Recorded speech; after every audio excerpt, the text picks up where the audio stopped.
The Napoleon of Notting Hill by G.K. Chesterton, first published in 1904. Please enjoy. The human race to which so many of my readers belong has been playing at children's games from the beginning, and will probably do it till the end, which is a nuisance for the few people who grow up. And one of the games to which it is most attached is called Keep Tomorrow Dark, and which is also named, by the rustics in Shropshire, I have no doubt, Cheat the Prophet. The players listen very carefully and respectfully to all that the clever men have to say about what is to happen in the next generation. The players then wait until all the clever men are dead and bury them nicely. They then go and do something else. That is all. For a race of simple tastes, however, it is great fun. For human beings, being children, have the childish willfulness and the childish secrecy, and they never have from the beginning of the world done what the wise men have seen to be inevitable. They stoned the false prophets, it is said, but they could have stoned true prophets with a greater and juster enjoyment. Individually, men may present a more or less rational appearance, eating, sleeping, and scheming. But humanity as a whole is changeful, mystical, fickle, delightful. Men are men, but man is a woman. But in the beginning of the 20th century, the game of Cheat the Prophet was made far more difficult than it had ever been before. The reason was that there were so many prophets and so many prophecies that it was difficult to elude all their ingenuities. When a man did something free and frantic and entirely his own, a horrible thought struck him afterwards. It might have been predicted. Whenever a duke climbed a lamp-post, when a dean got drunk, he could not be really happy. He could not be certain that he was not fulfilling some prophecy. In the beginning of the 20th century, you could not see the ground for clever men.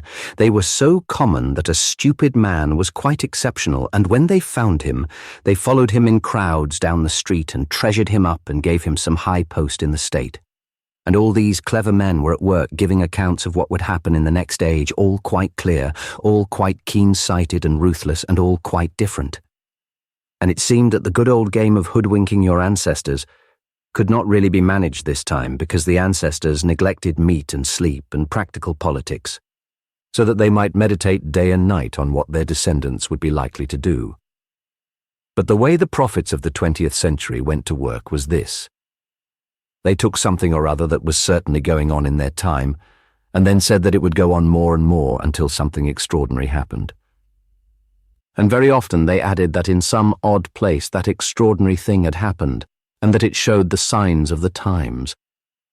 Thus, for instance, there were Mr. H.G. Wells and others who thought that science would take charge of the future, and just as the motor car was quicker than the coach, so some lovely thing would be quicker than the motor car, and so on forever. And there arose from their ashes Dr. Quilp, who said that a man could be sent on his machine so fast round the world that he could keep up a long, chatty conversation in some old-world village by saying a word of a sentence each time he came round. And it was said that the experiment had been tried on an apoplectic old major, who was sent round the world so fast that there seemed to be, to the inhabitants of some other star, a continuous band round the earth of white whiskers, red complexion and tweeds, a thing like the ring of Saturn. Then there was the opposite school. There was Mr. Edward Carpenter, who thought we should in a very short time return to nature and live simply and slowly, as the animals do. And Edward Carpenter was followed by James Pickey, D.D. of Pocahontas College, who said that men were immensely improved by grazing or taking their food slowly and continuously after the manner of cows. And he said that he had, with the most encouraging results, turned city men out on all fours in a field covered with veal cutlets. Then Tolstoy and the humanitarians said that the world was growing more merciful, and therefore no one would ever desire to kill. And Mr. Mick not only became a vegetarian, but at length declared vegetarianism doomed, shedding, as he called it finely, the green blood of the silent animals, and predicted that men in a better age would live on nothing but salt. And then came the pamphlet from Oregon, where the thing was tried, the pamphlet called Why Should Salt Suffer? And there was more trouble. And on the other hand, some people were predicting that the lines of kinship would become narrower and sterner. There was Mr. Cecil Rhodes, who thought that the one thing of the future was the British Empire, and that there would be a gulf between those who were of the empire and those who were not, between the Chinaman in Hong Kong and the Chinaman outside, between the Spaniard on the Rock of Gibraltar and the Spaniard off it, similar to the gulf between man and the lower animals. And in the same way his impetuous friend, Dr. Zoppi, the Paul of Anglo-Saxonism, carried it yet further, and held that, as a result of this view, cannibalism should be held to mean eating a member of the empire, not eating one of the subject peoples who should, he said, be killed without needless pain. His horror at the idea of eating a man in British Guiana showed how they misunderstood his stoicism, who thought him devoid of feeling. He was, however, in a hard position, as it was said that he had attempted the experiment, and living in London, had to subsist entirely on Italian organ grinders, and his end was terrible. For just when he had begun, Sir Paul Swiller read his great paper at the Royal Society, proving that the savages were not only quite right in eating their enemies, but right on moral and hygienic grounds, since it was true that the qualities of the enemy, when eaten, passed into the eater. The notion that the nature of an Italian organ man was irrevocably growing and burgeoning inside him was almost more than the kindly old professor could bear.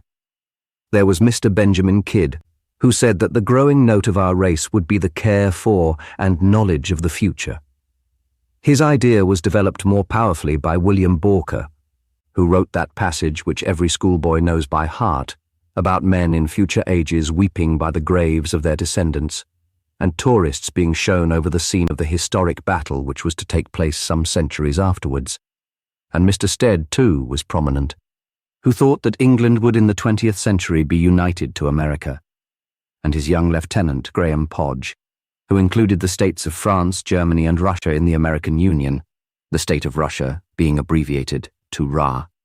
There was Mr. Sidney Webb, also, who said that the future would see a continuously increasing order and neatness in the life of the people, and his poor friend Phipps, who went mad and ran about the country with an axe, hacking branches off the trees whenever there were not the same number on both sides.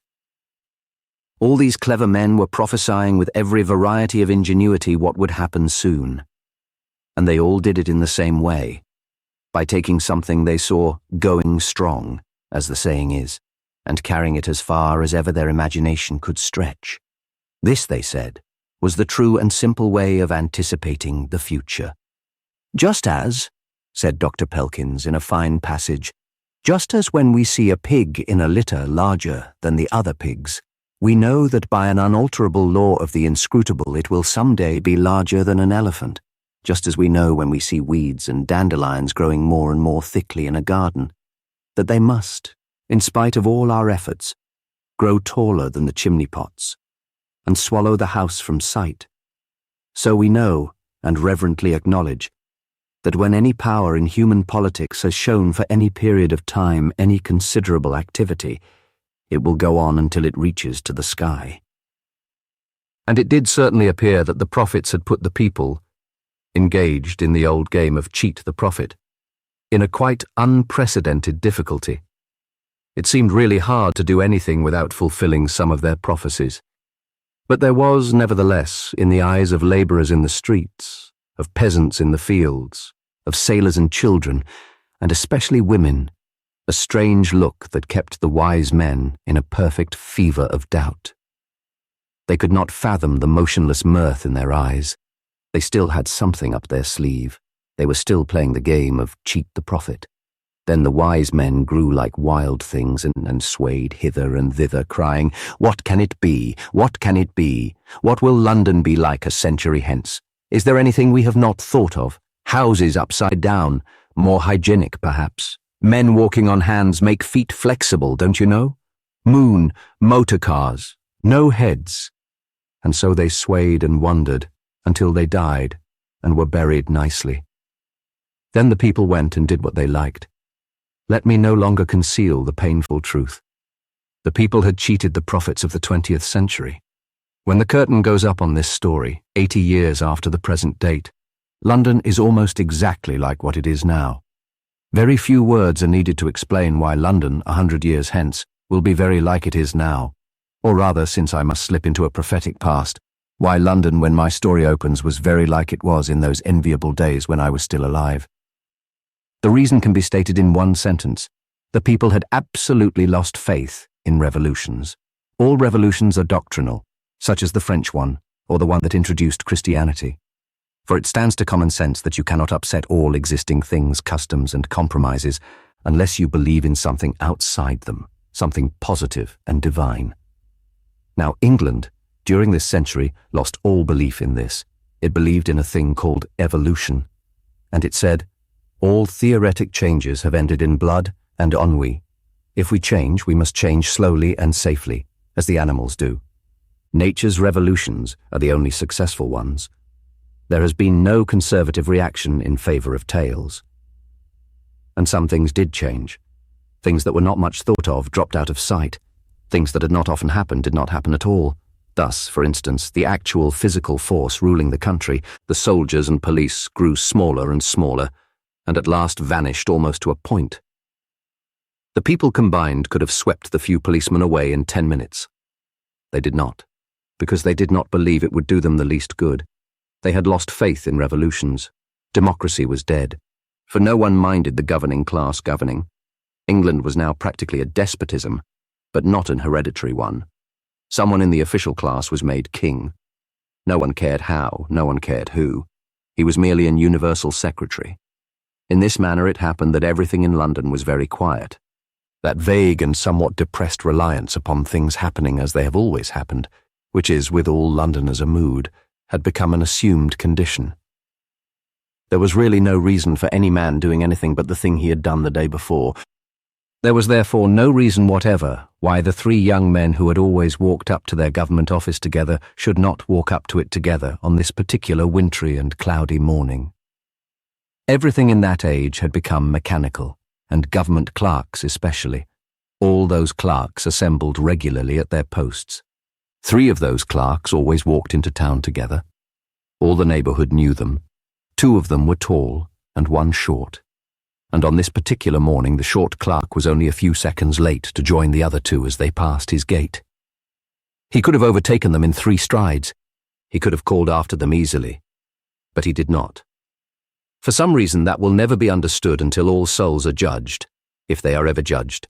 The idea was at this time classed with fetish worship. He did not join his 2 companions, but walked steadily behind them. The day was dull, their dress was dull, everything was dull, but in some odd impulse he walked through street after street, through district after district, looking at the backs of the 2 men who would have swung round at the sound of his voice. Now there is a law written in the darkest of the books of life, and it is this. If you look at a thing 999 times, you are perfectly safe. If you look at it the 1000th time, you are in frightful danger of seeing it for the first time. So the short government official looked at the coattails of the tall government officials, and through street after street and round corner after corner saw only coattails, and again coattails. When he did not in the least know why, something happened to his eyes. 2 black dragons were walking backwards in front of him. 2 black dragons were looking at him with evil eyes. The dragons were walking backwards, it was true, but they kept their eyes fixed on him nonetheless. The eyes which he saw were, in truth, only the 2 buttons at the back of a frock coat. Perhaps some traditional memory of their meaningless character gave this half-witted prominence to their gaze. The slit between the tails was the nose-line of the monster. Whenever the tails flapped in the winter wind, the dragons licked their lips. It was only a momentary fancy, but the small clerk found it embedded in his soul ever afterwards. He never could again think of men in frock coats except as dragons walking backwards. He explained afterwards, quite tactfully and nicely, to his 2 official friends that, while feeling an inexpressible regard for each of them, he could not seriously regard the face of either of them as anything but a kind of tail.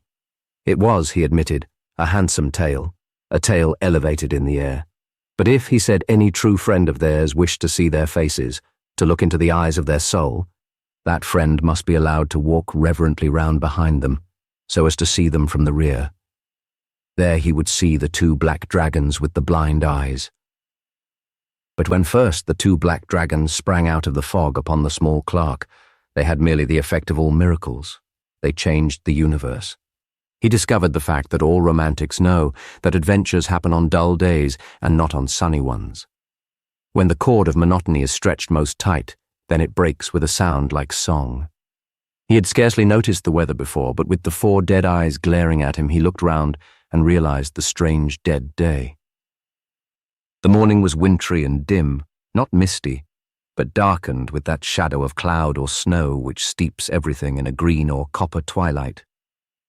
The light there is on such a day seems not so much to come from the clear heavens as to be a phosphorescence clinging to the shapes themselves. The load of heaven and the clouds is like a load of waters, and the men move like fishes, feeling that they are on the floor of a sea. Everything in a London street completes the fantasy. The carriages and cabs themselves resemble deep-sea creatures with eyes of flame. He had been startled at first to meet 2 dragons. Now he found he was among deep-sea dragons possessing the deep sea. The 2 young men in front were like the small young man himself, well-dressed. The lines of their frock coats and silk hats had that luxuriant severity which makes the modern fop, hideous as he is, a favourite exercise of the modern draftsman. That element which Mr. Max Beerbohm has admirably expressed in speaking of certain congruities of dark cloth and the rigid perfection of linen. They walked with the gait of an affected snail, and they spoke at the longest intervals, dropping a sentence at about every 6th lamp-post. They crawled on past the lamp-posts. Their mien was so immovable that a fanciful description might almost say that the lamp-posts crawled past the men, as in a dream.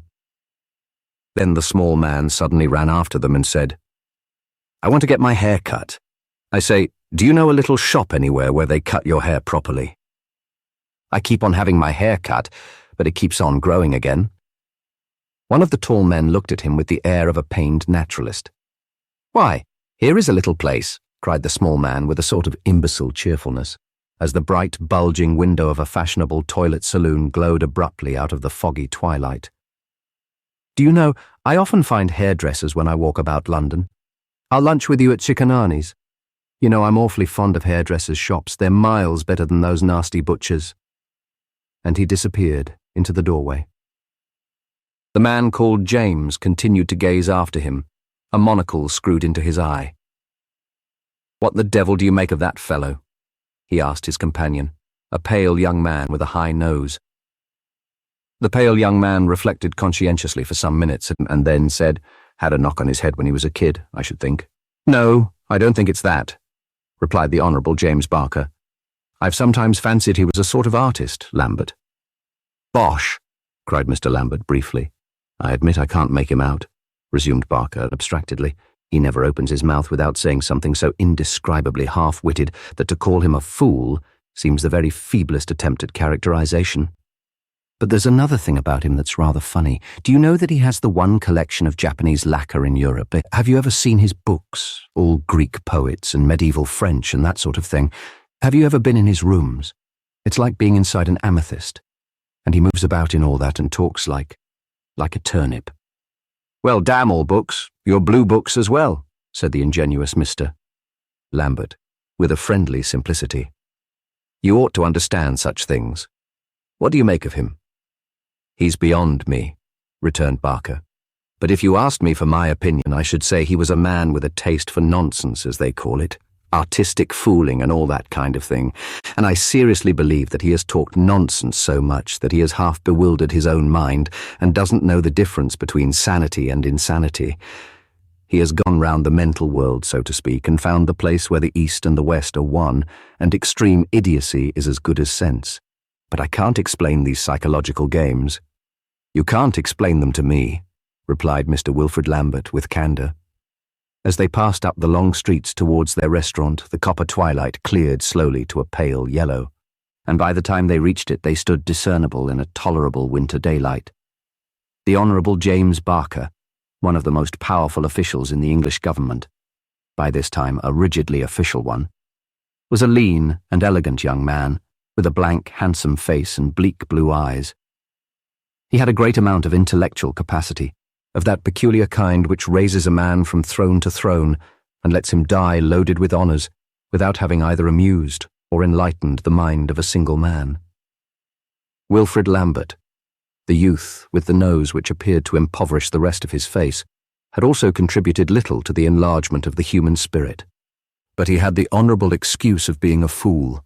Lambert would have been called a silly man. Barker, with all his cleverness, might have been called a stupid man. But mere silliness and stupidity sank into insignificance in the presence of the awful and mysterious treasures of foolishness apparently stored up in the small figure that stood waiting for them outside Ciconani's. The little man, whose name was Oberon Quinn, had an appearance compounded of a baby and an owl. His round head, round eyes, seemed to have been designed by nature playfully with a pair of compasses. His flat dark hair and preposterously long frock coat gave him something of the look of a child's Noah. When he entered a room of strangers, they mistook him for a small boy and wanted to take him on their knees until he spoke, when they perceived that a boy would have been more intelligent. "I have been waiting quite a long time," said Quinn mildly. "It's awfully funny I should see you coming up the street at last." "Why?" asked Lambert, staring. "You told us to come here yourself." "My mother used to tell people to come to places," said the sage. They were about to turn into the restaurant with a resigned air, when their eyes were caught by something in the street. The weather, though cold and blank, was now quite clear, and across the dull brown of the wood pavement and between the dull grey terraces was moving something not to be seen for miles round, not to be seen perhaps at that time in England. A man dressed in bright colours. A small crowd hung on the man's heels.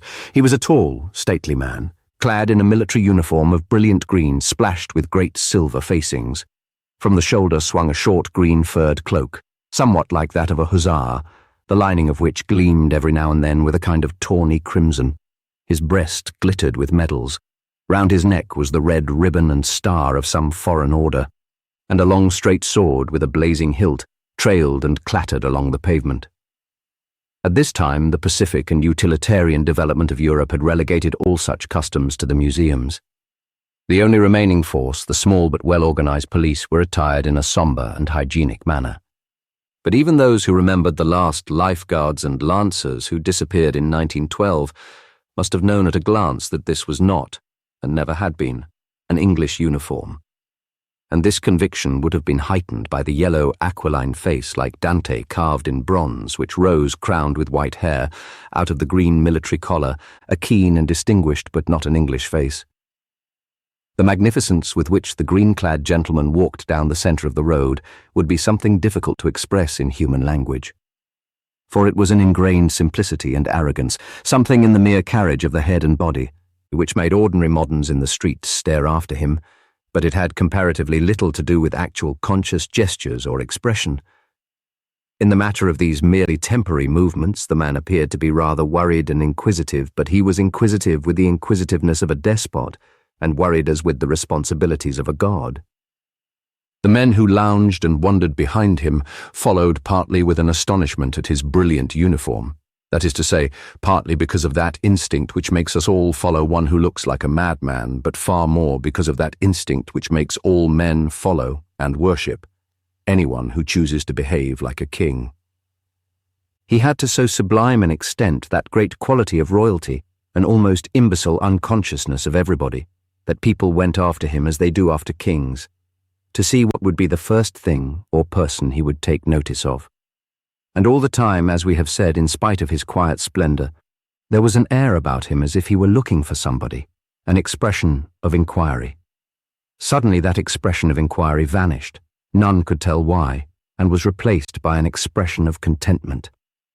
Amid the rapt attention of the mob of idlers, the magnificent green gentleman deflected himself from his direct course down the centre of the road and walked to one side of it. He came to a halt opposite to a large poster of Coleman's mustard erected on a wooden hoarding. His spectators almost held their breath. He took from a small pocket in his uniform a little penknife. With this he made a slash at the stretched paper.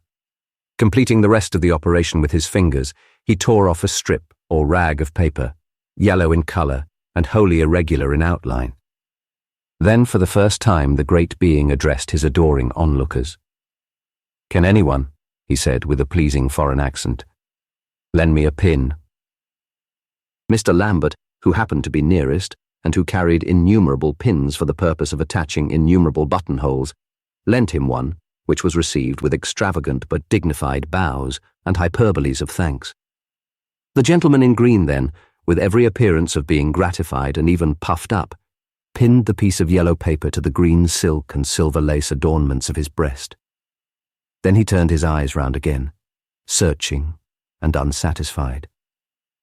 "Anything else I can do, sir?" asked Lambert, with the absurd politeness of the Englishman when once embarrassed. "Red," said the stranger vaguely. "Red." "I beg your pardon?" "I beg yours also, senor," said the stranger, bowing. "I was wondering whether any of you had any red about you." "Any red about us? Well, really, no, I don't think I have. I used to carry a red bandana once, but—" "Barker?" asked Oberon Quinn suddenly. "Where's your red cockatoo? Where's your red cockatoo?" "What do you mean?" asked Barker desperately. "What cockatoo?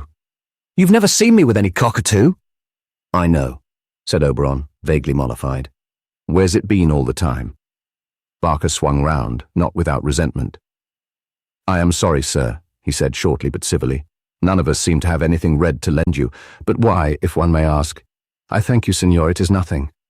I can, since there is nothing else, fulfill my own requirements." And standing for a second of thought with the penknife in his hand, he stabbed his left palm. The blood fell with so full a stream that it struck the stones without dripping. The foreigner pulled out his handkerchief and tore a piece from it with his teeth. The rag was immediately soaked in scarlet. "Since you are so generous, senor," he said, "another pin, perhaps." Lambert held one out, with eyes protruding like a frog's. The red linen was pinned beside the yellow paper, and the foreigner took off his hat. "I have to thank you all, gentlemen," he said, and wrapping the remainder of the handkerchief round his bleeding hand, he resumed his walk with an overwhelming stateliness. While all the rest paused in some disorder, little Mr. Oberon Quinn ran after the stranger and stopped him with hat in hand.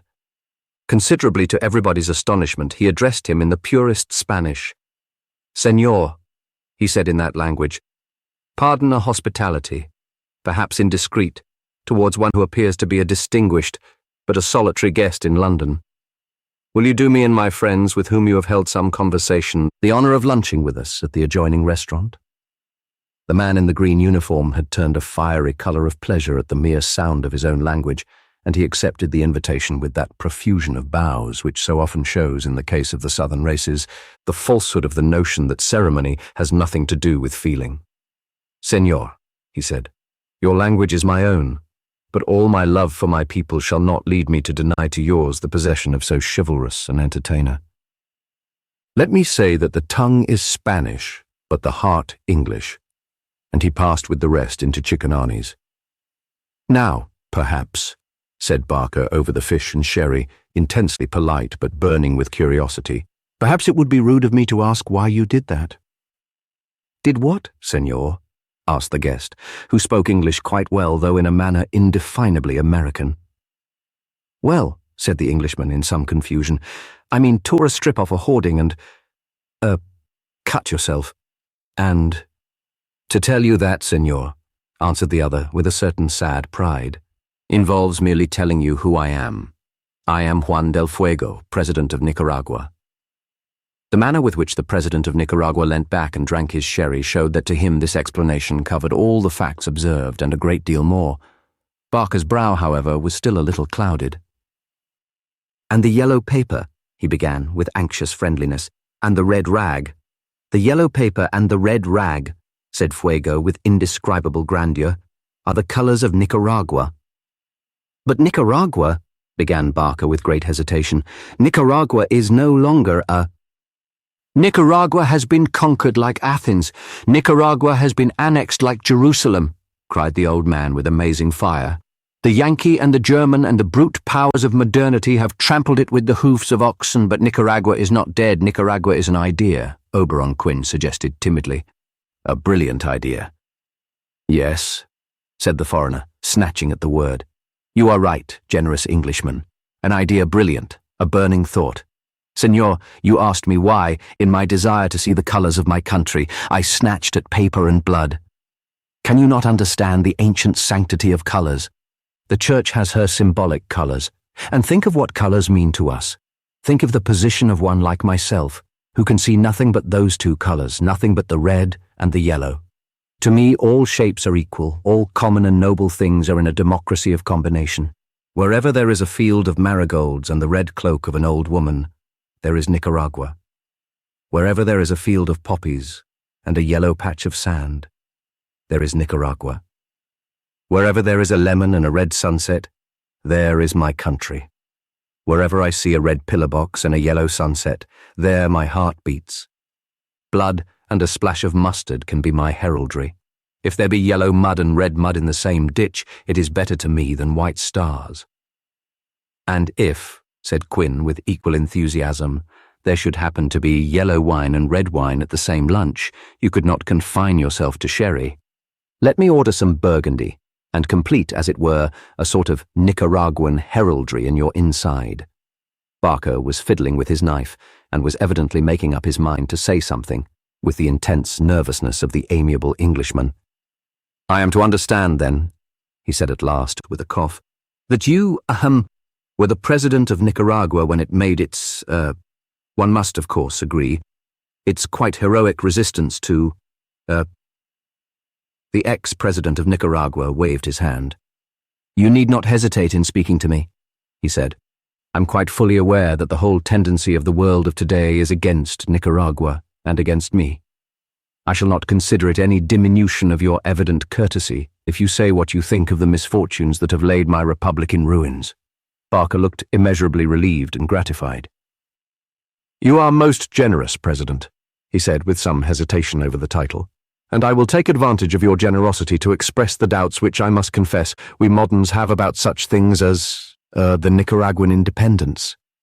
So your sympathies are, said Del Fuego quite calmly, with the big nation which— Pardon me, President, said Barker warmly. My sympathies are with no nation. You misunderstand, I think, the modern intellect. We do not disapprove of the fire and extravagance of such commonwealths as yours, only to become more extravagant on a larger scale. We do not condemn Nicaragua because we think Britain ought to be more Nicaraguan. We do not discourage small nationalities because we wish large nationalities to have all their smallness, all their uniformity of outlook, all their exaggeration of spirit. If I differ with the greatest respect from your Nicaraguan enthusiasm, it is not because a nation or 10 nations were against you. It is because civilization was against you. We moderns believe in a great cosmopolitan civilization, one which shall include all the talents of all the absorbed peoples.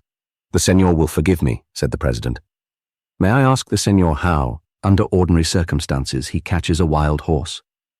I never catch a wild horse, replied Barker with dignity. Precisely, said the other, and there ends your absorption of the talents. That is what I complain of your cosmopolitanism. When you say you want all peoples to unite, you really mean that you want all peoples to unite to learn the tricks of your people. If the Bedouin Arab does not know how to read, some English missionary or schoolmaster must be sent to teach him to read, but no one ever says, this schoolmaster does not know how to ride on a camel.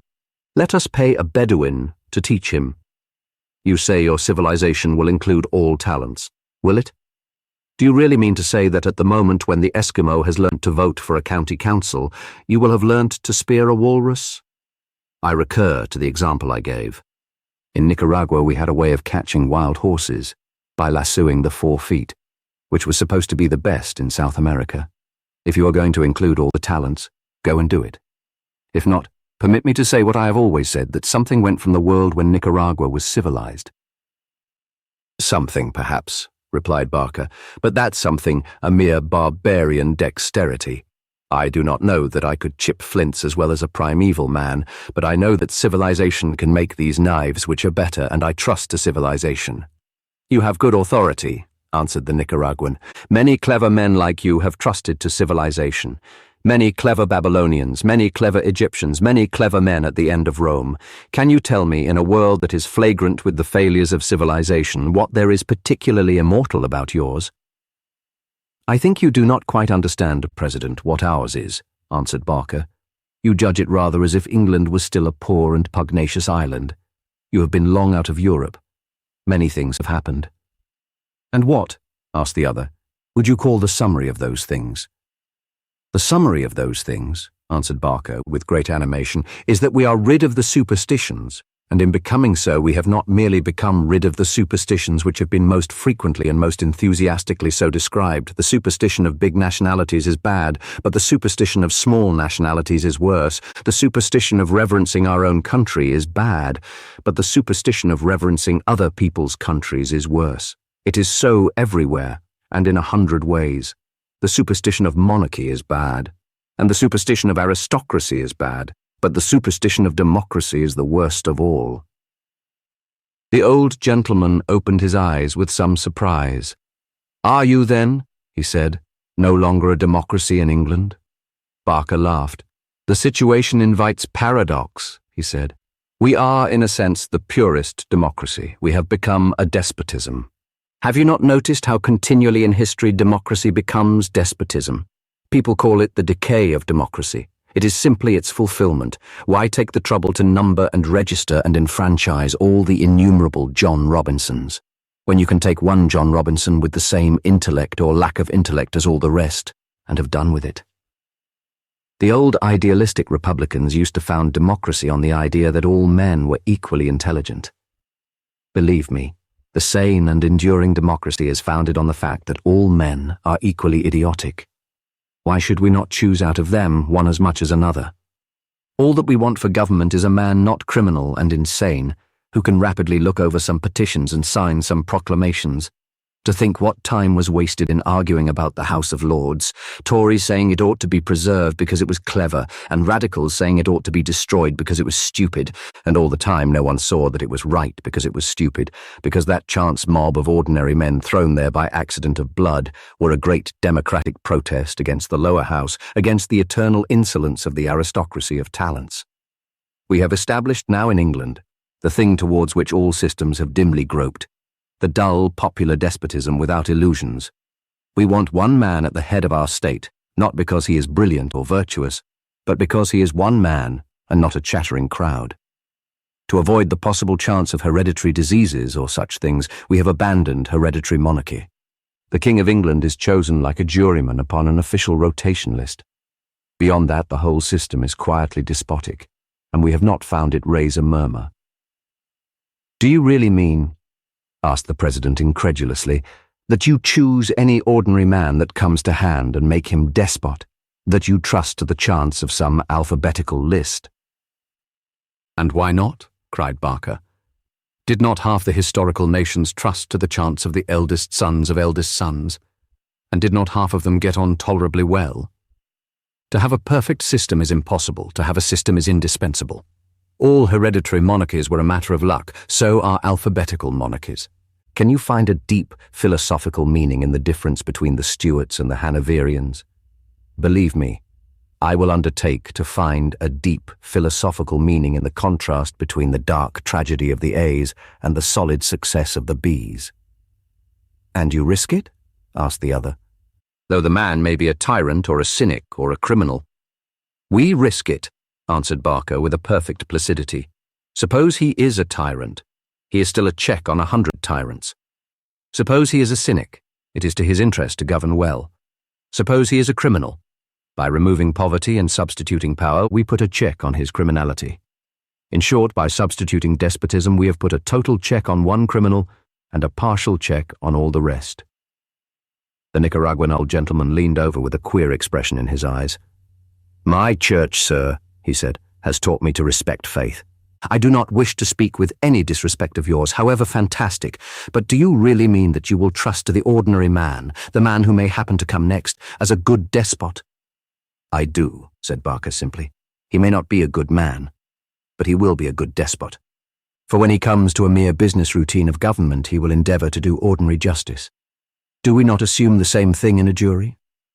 The old president smiled. "I don't know," he said, "that I have any particular objection in detail to your excellent scheme of government. My only objection is a quite personal one. It is that if I were asked whether I would belong to it, I should ask first of all if I was not permitted, as an alternative, to be a toad in a ditch. That is all. You cannot argue with the choice of the soul." "Of the soul?" said Barker, knitting his brows. I cannot pretend to say anything, but speaking in the interests of the public. Mr. Oberon Quinn rose suddenly to his feet. If you'll excuse me, gentlemen, he said, I will step out for a moment into the air.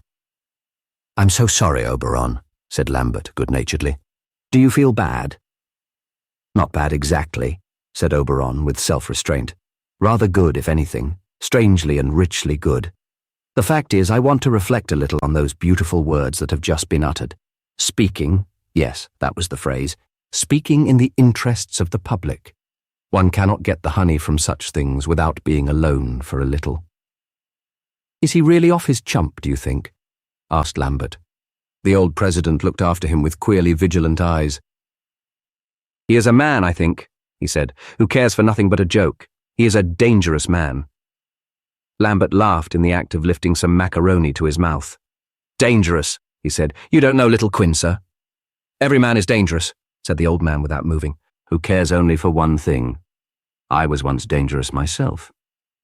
And with a pleasant smile he finished his coffee and rose, bowing profoundly, passed out into the fog, which had again grown dense and sombre. 3 days afterwards they heard that he had died quietly in lodgings in Soho. Drowned somewhere else in the dark sea of fog was a little figure shaking and quaking with what might at first sight have seemed terror or ague, but which was really that strange malady, a lonely laughter. He was repeating over and over to himself with a rich accent, but speaking in the interest of the public. In a little square garden of yellow roses beside the sea, said Oberon Quinn, there was a nonconformist minister who had never been to Wimbledon.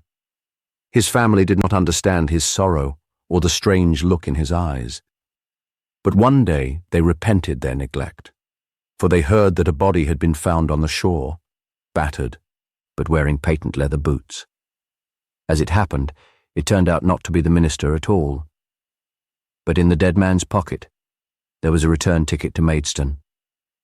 There was a short pause as Quinn and his friends, Barker and Lambert, went swinging on through the slushy grass of Kensington Gardens. Then Oberon resumed.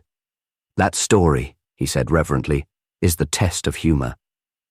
They walked on further and faster, wading through higher grass as they began to climb a slope. I perceive, continued Oberon, that you have passed the test, and consider the anecdote excruciatingly funny, since you say nothing. Only coarse humour is received with pot-house applause. The great anecdote is received in silence, like a benediction. You felt pretty benedicted, didn't you, Barker? I saw the point, said Barker, somewhat loftily. Do you know, said Quinn, with a sort of idiot gaiety, I have lots of stories as good as that.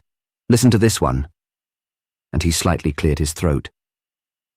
Dr. Polycarp was, as you all know, an unusually sallow bimetallist. There, people of wide experience would say, there goes the sallowest bimetallist in Cheshire. Once this was said so that he overheard it.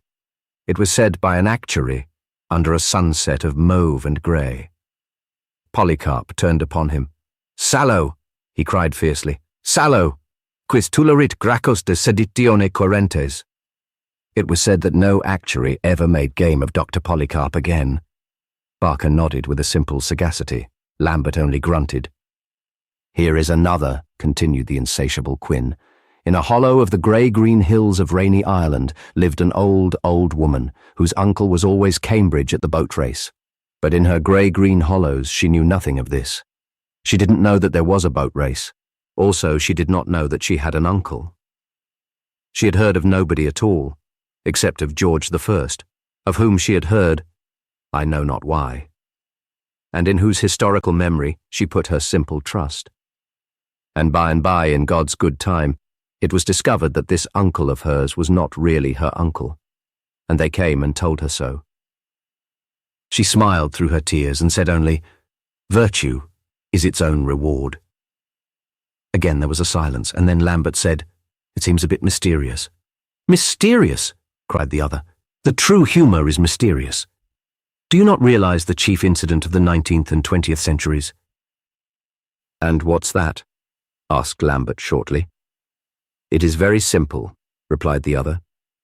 Hitherto it was the ruin of a joke that people did not see it. Now it is the sublime victory of a joke that people do not see it. Humour, my friends, is the one sanctity remaining to mankind. It is the one thing you are thoroughly afraid of. Look at that tree." His interlocutors looked vaguely towards a beech that leant out towards them from the ridge of the hill.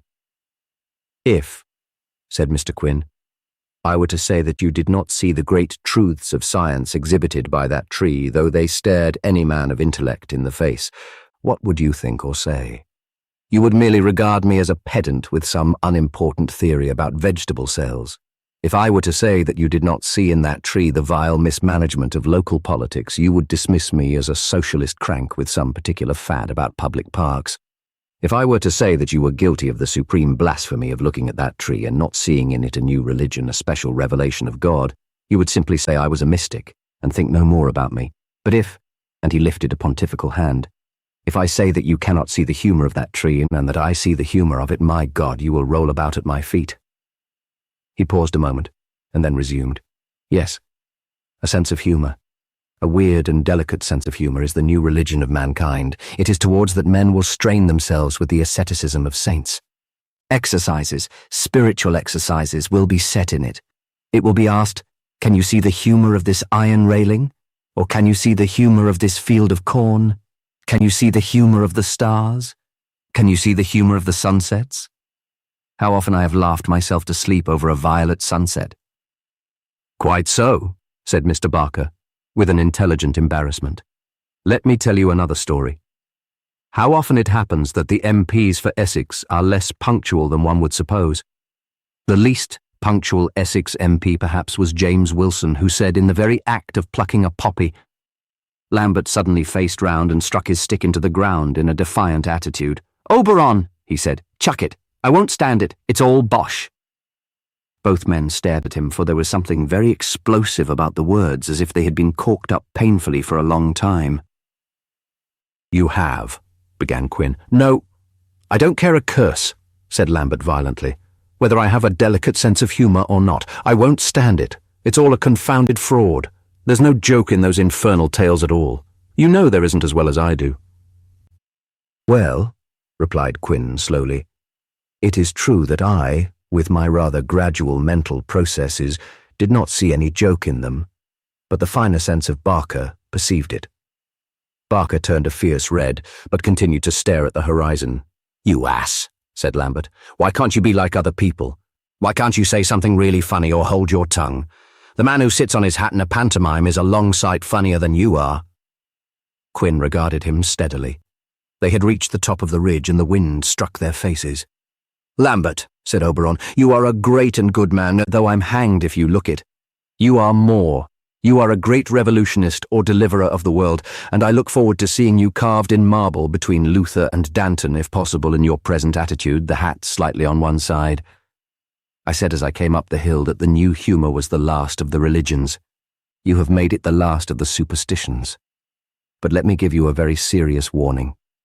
Be careful how you ask me to do anything outré, to imitate the man in the pantomime, and to sit on my hat. Because I am a man whose soul has been emptied of all pleasures but folly, and for twopence I'd do it." "Do it then," said Lambert, swinging his stick impatiently. "It would be funnier than the bosh you and Barker talk."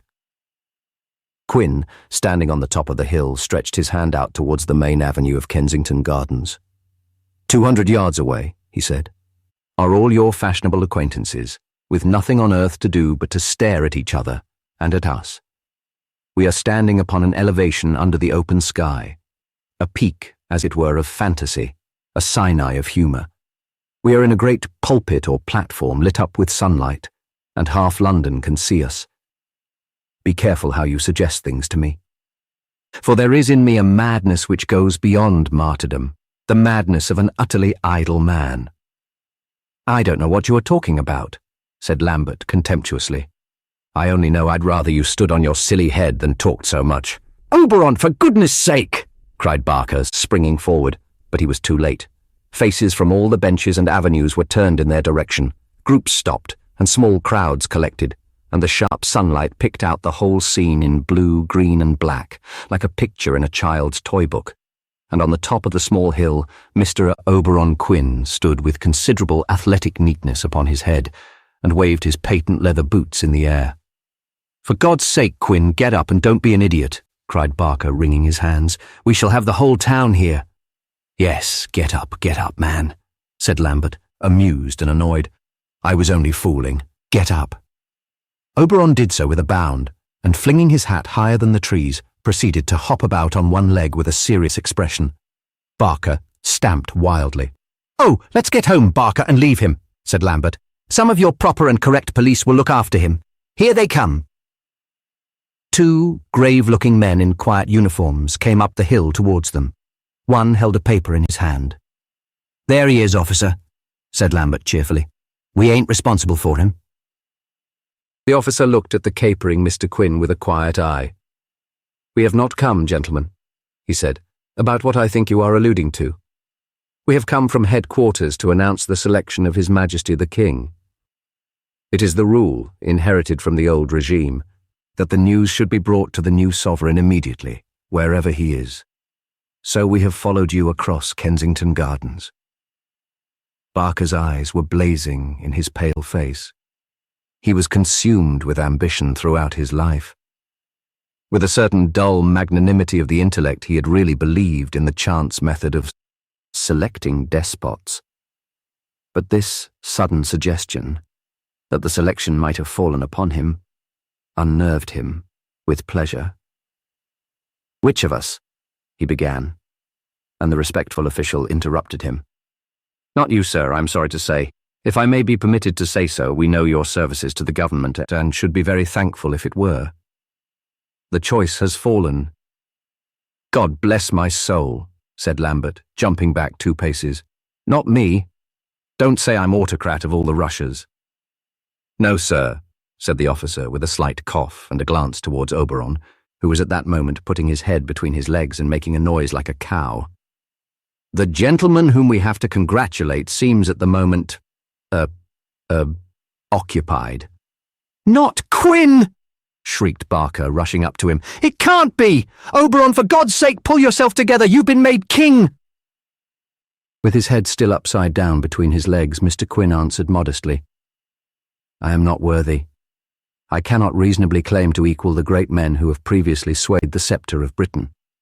Perhaps the only peculiarity that I can claim is that I am probably the first monarch that ever spoke out his soul to the people of England with his head and body in this position. This may in some sense give me, to quote a poem that I wrote in my youth, a nobler office on the earth than valour, power of brain, or birth could give the warrior kings of old. The intellect clarified by this posture." Lambert and Barker made a kind of rush at him. "Don't you understand?" cried Lambert. "It's not a joke. They've really made you king. By gosh, they must have rum taste." "The great bishops of the Middle Ages," said Quinn, kicking his legs in the air, as he was dragged up more or less upside down, "were in the habit of refusing the honour of election 3 times and then accepting it. A mere matter of detail separates me from those great men. I will accept the post 3 times and refuse it afterwards. Oh, I will toil for you, my faithful people. You shall have a banquet of humour."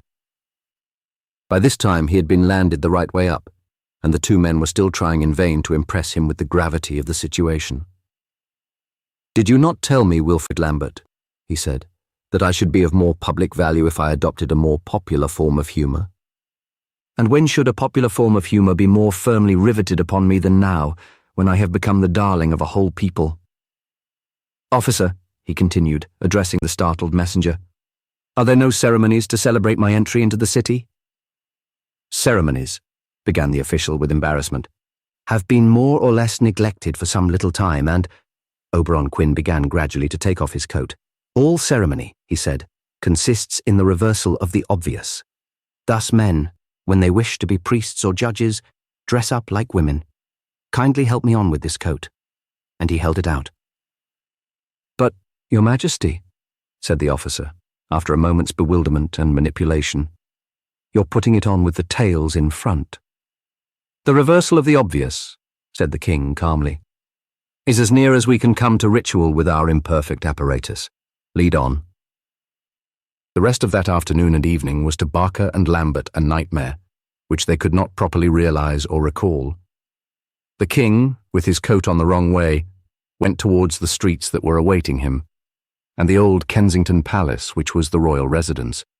As he passed small groups of men, the groups turned into crowds and gave forth sounds which seemed strange in welcoming an autocrat.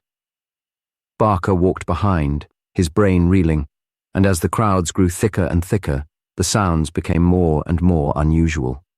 And when he had reached the great marketplace opposite the church, Barker knew that he had reached it, though he was roods behind, because a cry went up, such as had never before greeted any of the kings of the earth.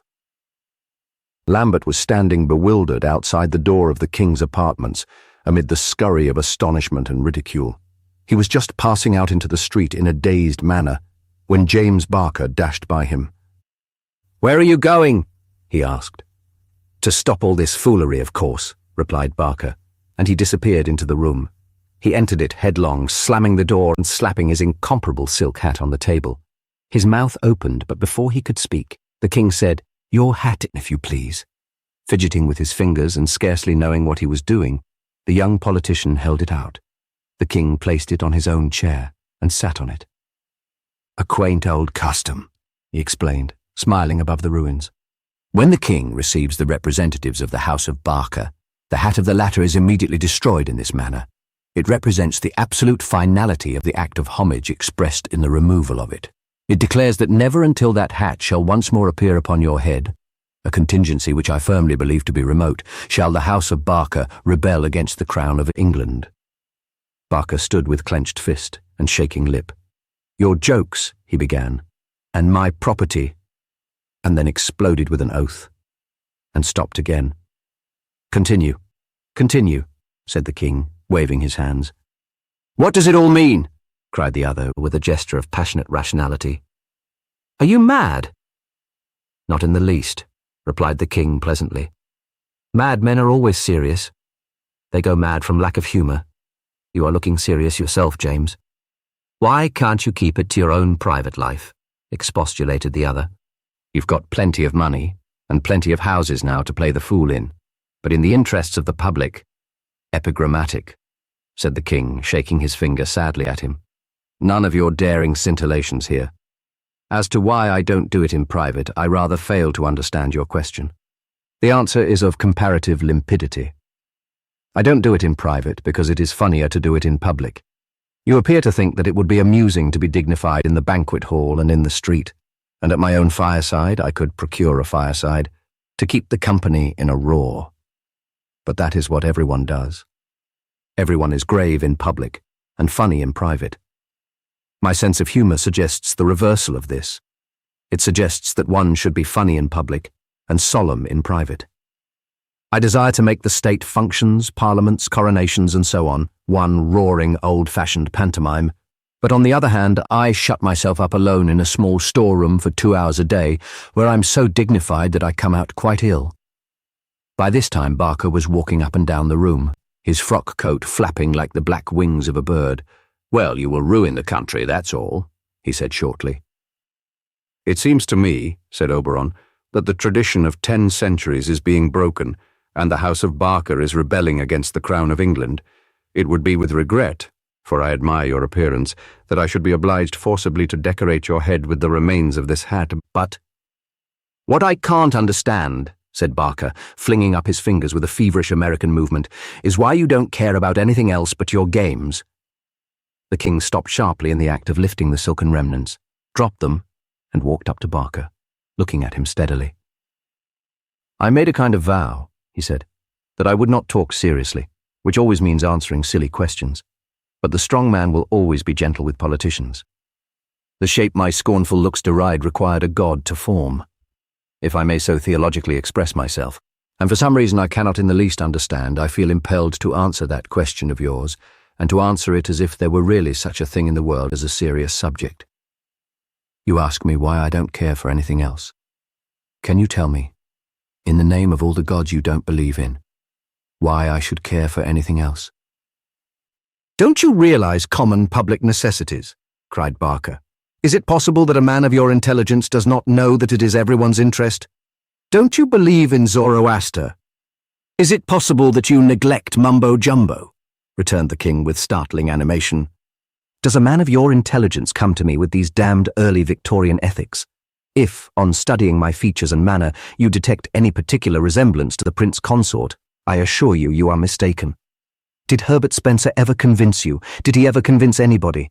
Did he ever for one mad moment convince himself that it must be to the interest of the individual to feel a public spirit? Do you believe that if you rule your department badly, you stand any more chance, or one half of the chance of being guillotined, that an angler stands of being pulled into the river by a strong pike? Herbert Spencer refrained from theft for the same reason that he refrained from wearing feathers in his hair, because he was an English gentleman with different tastes. I am an English gentleman with different tastes. He liked philosophy. I like art. He liked writing 10 books on the nature of human society. I like to see the Lord Chamberlain walking in front of me with a piece of paper pinned to his coat-tails. It is my humour. Are you answered? At any rate, I have said my last serious word today, and my last serious word I trust for the remainder of my life in this paradise of fools. The remainder of my conversation with you today, which I trust will be long and stimulating, I propose to conduct in a new language of my own by means of rapid and symbolic movements of the left leg. And he began to pirouette slowly round the room with a preoccupied expression. Barker ran round the room after him, bombarding him with demands and entreaties. But he received no response except in the new language. He came out banging the door again, and sick, like a man coming on shore.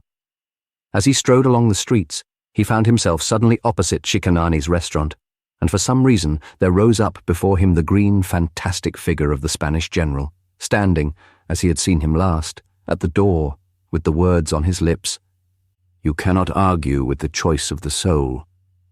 The king came out from his dancing with the air of a man of business legitimately tired. He put on an overcoat, lit a cigar, and went out into the purple night. "I will go," he said, "and mingle with the people." He passed swiftly up a street in the neighbourhood of Notting Hill, when suddenly he felt a hard object driven into his waistcoat. He paused, put up his single eyeglass, and beheld a boy with a wooden sword and a paper-cocked hat, wearing that expression of awed satisfaction with which a child contemplates his work when he has hit someone very hard. The king gazed thoughtfully for some time at his assailant, and slowly took a notebook from his breast pocket. "I have a few notes," he said, "for my dying speech." And he turned over the leaves. Dying speech for political assassination. Ditto, if by former friend. Dying speech for death at hands of injured husband. Repentant. Dying speech for same. Cynical. I'm not quite sure which meets the present. "I'm the king of the castle," said the boy truculently, and very pleased with nothing in particular. The king was a kind-hearted man and very fond of children, like all people who are fond of the ridiculous. "Infant," he said, "I'm glad you are so stalwart a defender of your old inviolate Notting Hill. Look up nightly to that peak, my child, where it lifts itself among the stars so ancient, so lonely, so unutterably Notting. So long as you are ready to die for the sacred mountain, even if it were ringed with all the armies of Bayswater." The king stopped suddenly, and his eyes shone. "Perhaps," he said, "perhaps the noblest of all my conceptions. A revival of the arrogance of the old medieval cities applied to our glorious suburbs. Clapham with a city guard, Wimbledon with a city wall, Surbiton tolling a bell to raise its citizens, West Hampstead going into battle with its own banner. It shall be done. I, the king, have said it." And hastily presenting the boy with half a crown, remarking, "For the war chest of Notting Hill," he ran violently home at such a rate of speed that crowds followed him for miles. On reaching his study, he ordered a cup of coffee and plunged into profound meditation upon the project. At length he called his favourite equerry, Captain Bowler, for whom he had a deep affection, founded principally upon the shape of his whiskers. "Bowler," he said, "isn't there some society of historical research or something of which I am an honorary member?" "Yes, sir," said Captain Bowler, rubbing his nose. "You are a member of the Encouragers of Egyptian Renaissance and the Teutonic Tombs Club and the Society for the Recovery of London Antiquities and—" "That is admirable," said the king. "The London Antiquities does my trick. Go to the Society for the Recovery of London Antiquities and speak to their secretary, and their sub-secretary, and their president, and their vice-president, saying, "The King of England is proud, but the honorary member of the Society for the Recovery of London Antiquities is prouder than kings. I should like to tell you of certain discoveries I have made touching the neglected traditions of the London boroughs. The revelations may cause some excitement, stirring burning memories and touching old wounds in Shepherd's Bush and Bayswater, in Pimlico and South Kensington." The king hesitates, but the honorary member is firm. "I approach you invoking the vows of my initiation, the sacred 7 cats, the poker of perfection, and the ordeal of the indescribable instant. Forgive me if I mix you up with the Clan na Gael or some other club I belong to, and ask you to permit me to read a paper at your next meeting on the wars of the London boroughs. Say all this to the society, bowler. Remember it very carefully, for it is most important, and I have forgotten it altogether. And send me another cup of coffee and some of the cigars that we keep for vulgar and successful people." I am going to write my paper. The Society for the Recovery of London Antiquities met a month after in a corrugated iron hall on the outskirts of one of the southern suburbs of London. A large number of people had collected there under the coarse and flaring gas jets when the king arrived, perspiring and genial. On taking off his great coat, he was perceived to be in evening dress, wearing the garter. His appearance at the small table, adorned only with a glass of water, was received with respectful cheering. The chairman, Mr. Huggins, said that he was sure that they had all been pleased to listen to such distinguished lecturers as they had heard for some time past. Hear, hear. Mr. Burton, hear, hear. Mr. Cambridge, Professor King, loud and continued cheers. Our old friend Peter Jessup, Sir William White, loud laughter, and other eminent men had done honour to their little venture. Cheers. But there were other circumstances which lent a certain unique quality to the present occasion. Hear, hear. So far as his recollection went, and in connection with the Society for the Recovery of London Antiquities, it went very far. Loud cheers. He did not remember that any of their lecturers had borne the title of king.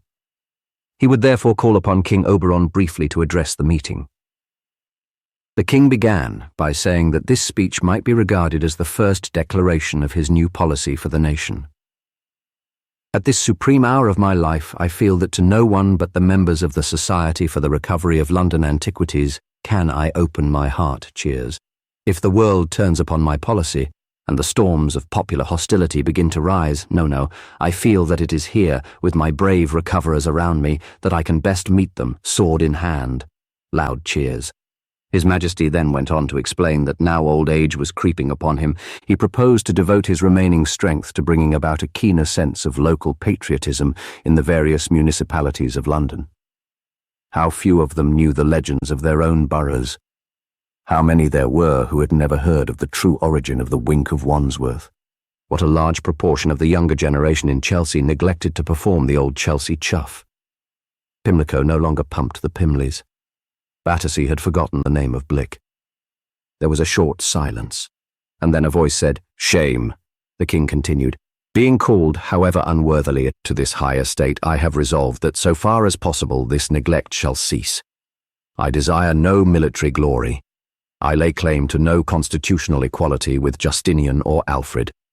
If I can go down to history as the man who saved from extinction a few old English customs, if our descendants can say it was through this man, humble as he was, that the 10 turnips are still eaten in Fulham and the Putney parish councillor still shaves one half of his head, I shall look my great fathers reverently but not fearfully in the face when I go down to the last house of kings."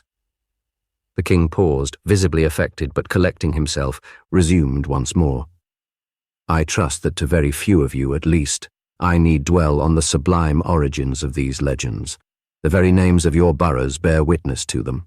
So long as Hammersmith is called Hammersmith, its people will live in the shadow of that primal hero, the blacksmith, who led the democracy of the Broadway into battle, till he drove the chivalry of Kensington before him, and overthrew them at that place which, in honour of the best blood of the defeated aristocracy, is still called Kensington Gore. Men of Hammersmith will not fail to remember that the very name of Kensington originated from the lips of their hero. For at the great banquet of reconciliation held after the war, when the disdainful oligarchs declined to join in the songs of the men of the Broadway, which are to this day of a rude and popular character, the great Republican leader, with his rough humour, said the words which are written in gold upon his monument: "Little birds that can sing and won't sing must be made to sing." So that the Eastern Knights were called Cansings or Kensings ever afterwards. But you also have great memories, O men of Kensington. You showed that you could sing, and sing great war songs. Even after the dark day of Kensington gore, history will not forget those 3 knights who guarded your disordered retreat from Hyde Park, so called from your hiding there, those 3 knights after whom Knightsbridge is named. Nor will it forget the day of your re-emergence, purged in the fire of calamity, cleansed of your oligarchic corruptions, when, sword in hand, you drove the empire of Hammersmith back mile by mile, swept it past its own Broadway, and broke it at last in a battle so long and bloody that the birds of prey have left their name upon it. Men have called it, with austere irony, the Raven's Court. I shall not, I trust, wound the patriotism of Bayswater, or the lonelier pride of Brompton, or that of any other historic township, by taking these 2 special examples. I select them, not because they are more glorious than the rest, but partly from personal association. I am myself descended from one of the 3 heroes of Knightsbridge, and partly from the consciousness that I am an amateur antiquarian, and cannot presume to deal with times and places more remote and more mysterious. It is not for me to settle the question between 2 such men as Professor Hugg and Sir William Whisky as to whether Notting Hill means Nutting Hill, in allusion to the rich woods which no longer cover it, or whether it is a corruption of Nothing Ill, referring to its reputation among the ancients as an earthly paradise. When a Podkins and a Jossie confess themselves doubtful about the boundaries of West Kensington, said to have been traced in the blood of oxen, I need not be ashamed to confess a similar doubt. I will ask you to excuse me from further history, and to assist me with your encouragement in dealing with the problem which faces us today. Is this ancient spirit of the London townships to die out? Are our omnibus conductors and policemen to lose altogether that light which we see so often in their eyes, the dreamy light of old, unhappy, far-off things and battles long ago? To quote the words of a little-known poet who was a friend of my youth, I have resolved, as I have said, so far as possible, to preserve the eyes of policemen and omnibus conductors in their present dreamy state. For what is a state without dreams? And the remedy I propose is as follows. Tomorrow morning at 25 minutes past 10, if heaven spares my life, I purpose to issue a proclamation. It has been the work of my life, and is about half finished. With the assistance of a whisky and soda I shall conclude the other half tonight, and my people will receive it tomorrow. All these boroughs where you were born and hope to lay your bones shall be reinstated in their ancient magnificence. Hammersmith, Kensington, Bayswater, Chelsea, Battersea, Clapham, Balham, and 100 others. Each shall immediately build a city wall with gates to be closed at sunset. Each shall have a city guard, armed to the teeth. Each shall have a banner, a coat of arms, and, if convenient, a gathering cry. I will not enter into the details now, my heart is too full. They will be found in the proclamation itself.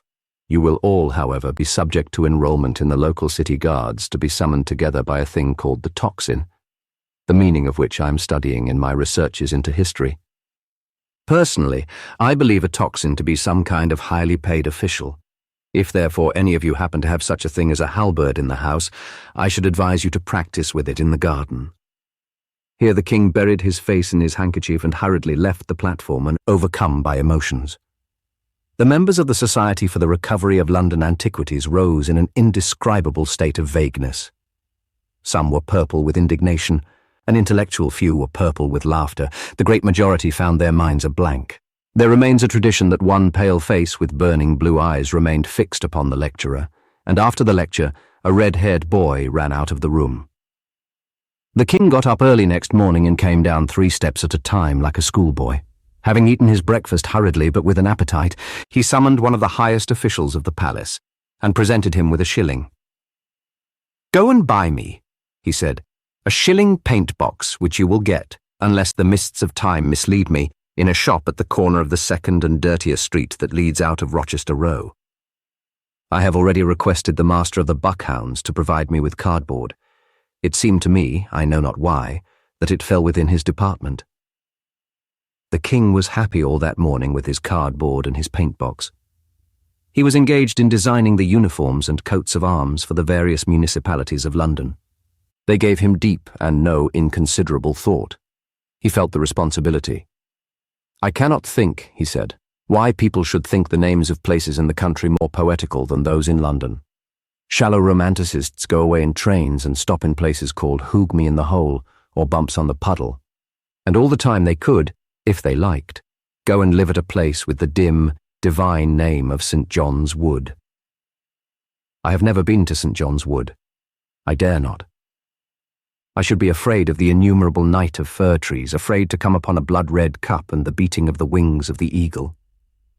But all these things can be imagined by remaining reverently in the Harrow train." And he thoughtfully retouched his design for the headdress of the halberdier of St. John's Wood, a design in black and red, compounded of a pine tree and the plumage of an eagle. Then he turned to another card. "Let us think of milder matters," he said. "Lavender Hill. Could any of your glebes and combs and all the rest of it produce so fragrant an idea? Think of a mountain of lavender lifting itself in purple poignancy into the silver skies and filling men's nostrils with a new breath of life, a purple hill of incense. It is true that upon my few excursions of discovery on a halfpenny tram I have failed to hit the precise spot, but it must be there. Some poet called it by its name. There is at least warrant enough for the solemn purple plumes, following the botanical formation of lavender, which I have required people to wear in the neighbourhood of Clapham Junction. It is so everywhere, after all. I have never been, actually, to Southfields, but I suppose a scheme of lemons and olives represent their austral instincts. I have never visited Parson's Green, or seen either the green or the parson, but surely the pale green shovel hats I have designed must be more or less in the spirit. I must work in the dark and let my instincts guide me. The great love I bear to my people will certainly save me from distressing their noble spirit, or violating their great traditions." As he was reflecting in this vein, the door was flung open and an official announced Mr. Barker and Mr. Lambert. Mr. Barker and Mr. Lambert were not particularly surprised to find the king sitting on the floor amid a litter of watercolour sketches. They were not particularly surprised because the last time they had called on him they had found him sitting on the floor, surrounded by a litter of children's bricks, and the time before surrounded by a litter of wholly unsuccessful attempts to make paper darts. But the trend of the royal infant's remarks, uttered from amid this infantile chaos, was not quite the same affair. For some time they let him babble on, conscious that his remarks meant nothing, and then a horrible thought began to steal over the mind of James Barker. He began to think that the king's remarks did not mean nothing. "In God's name, Oberon," he suddenly volleyed out, startling the quiet hall, "you don't mean that you are really going to have these city guards and city walls and things?" "I am indeed," said the infant in a quiet voice. "Why shouldn't I have them? I have modelled them precisely on your political principles. Do you know what I've done, Barker? I've behaved like a true Barkerian. But perhaps it won't interest you, the account of my Barkerian conduct." "Oh, go on," cried Barker. "The account of my Barkerian conduct," said Oberon calmly, "seems not only to interest, but to alarm you. Yet it is very simple. It merely consists in choosing all the provosts under any new scheme by the same principle by which you have caused the central despot to be appointed. Each provost of each city under my charter is to be appointed by rotation. Sleep, therefore, my Barker, a rosy sleep." Barker's wild eyes flared. "But in God's name, don't you see, Quinn, that the thing is quite different? In the centre it doesn't matter so much, just because the whole object of despotism is to get some sort of unity. But if any damned parish can go to any damned man—" "I see your difficulty," said King Oberon calmly. "You feel that your talents may be neglected. Listen." And he rose with immense magnificence. "I solemnly give to my liege subject, James Barker, my special and splendid favour, the right to override the obvious text of the Charter of the Cities, and to be, in his own right, Lord High Provost of South Kensington. And now, my dear James, you are all right. Good day." "But," began Barker. "The audience is at an end, Provost," said the king, smiling. How far his confidence was justified, It would require a somewhat complicated description to explain. The Great Proclamation of the Charter of the Free Cities appeared in due course that morning and was posted by bill stickers all over the front of the palace, the king assisting them with animated directions and standing in the middle of the road, with his head on one side, contemplating the result. It was also carried up and down the main thoroughfares by sandwichmen, and the king was, with difficulty, restrained from going out in that capacity himself, being, in fact, found by the groom of the stole and Captain Bowler, struggling between two boards. His excitement had positively to be quieted, like that of a child. The reception which the Charter of the Cities met at the hands of the public may mildly be described as mixed. In one sense, it was popular enough. In many happy homes, that remarkable legal document was read aloud on winter evenings amid uproarious appreciation, when everything had been learnt by heart from that quaint but immortal old classic, Mr. W. W. Jacobs. But when it was discovered that the king had every intention of seriously requiring the provisions to be carried out, of insisting that the grotesque cities with their tocsins and city guards should really come into existence, things were thrown into a far angrier confusion. Londoners had no particular objection to the king making a fool of himself, but they became indignant when it became evident that he wished to make fools of them, and protests began to come in. The Lord High Provost of the good and valiant city of West Kensington wrote a respectful letter to the king, explaining that upon state occasions it would, of course, be his duty to observe what formalities the king thought proper, but that it was really awkward for a decent householder not to be allowed to go out and put a postcard in a pillar box without being escorted by 5 heralds, who announced, with formal cries and blasts of a trumpet, that the Lord High Provost desired to catch the post. The Lord High Provost of North Kensington, who was a prosperous draper, wrote a curt business note, like a man complaining of a railway company, stating that definite inconvenience had been caused him by the presence of the halberdiers, whom he had to take with him everywhere. When attempting to catch an omnibus to the city, he had found that while room could have been found for himself, the halberdiers had a difficulty in getting into the vehicle, believe him, theirs faithfully. The Lord High Provost of Shepherd's Bush said his wife did not like men hanging round the kitchen. The king was always delighted to listen to these grievances, delivering lenient and kingly answers, but as he always insisted, as the absolute sine qua non, that verbal complaints should be presented to him with the fullest pomp of trumpets, plumes, and halberds, only a few resolute spirits were prepared to run the gauntlet of the little boys in the street. Among these, however, was prominent the abrupt and businesslike gentleman who ruled North Kensington, and he had before long occasion to interview the king about a matter wider and even more urgent than the problem of the halberdiers and the omnibus. This was the great question which then and for long afterwards brought a stir to the blood and a flush to the cheek of all the speculative builders and house agents from Shepherd's Bush to the Marble Arch, and from Westbourne Grove to High Street, Kensington. I refer to the great affair of the improvements in Notting Hill. The scheme was conducted chiefly by Mr. Buck, the abrupt North Kensington magnate, and by Mr. Wilson, the Provost of Bayswater.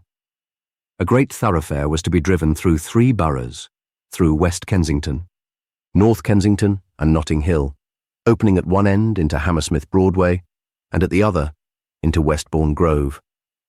The negotiations, buyings, sellings, bullying, and bribing took 10 years, and by the end of it Buck, who had conducted them almost single-handed, had proved himself a man of the strongest type of material energy and material diplomacy.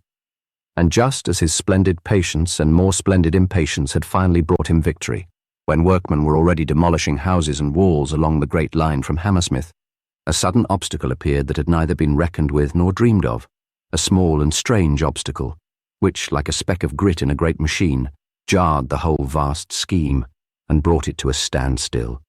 And Mr. Buck, the draper, getting with great impatience into his robes of office and summoning with indescribable disgust his halberdiers, hurried over to speak to the king.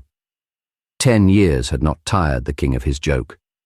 There were still new faces to be seen looking out from the symbolic headgears he had designed, gazing at him from amid the pastoral ribbons of Shepherd's Bush, or from under the sombre hoods of the Blackfriars Road.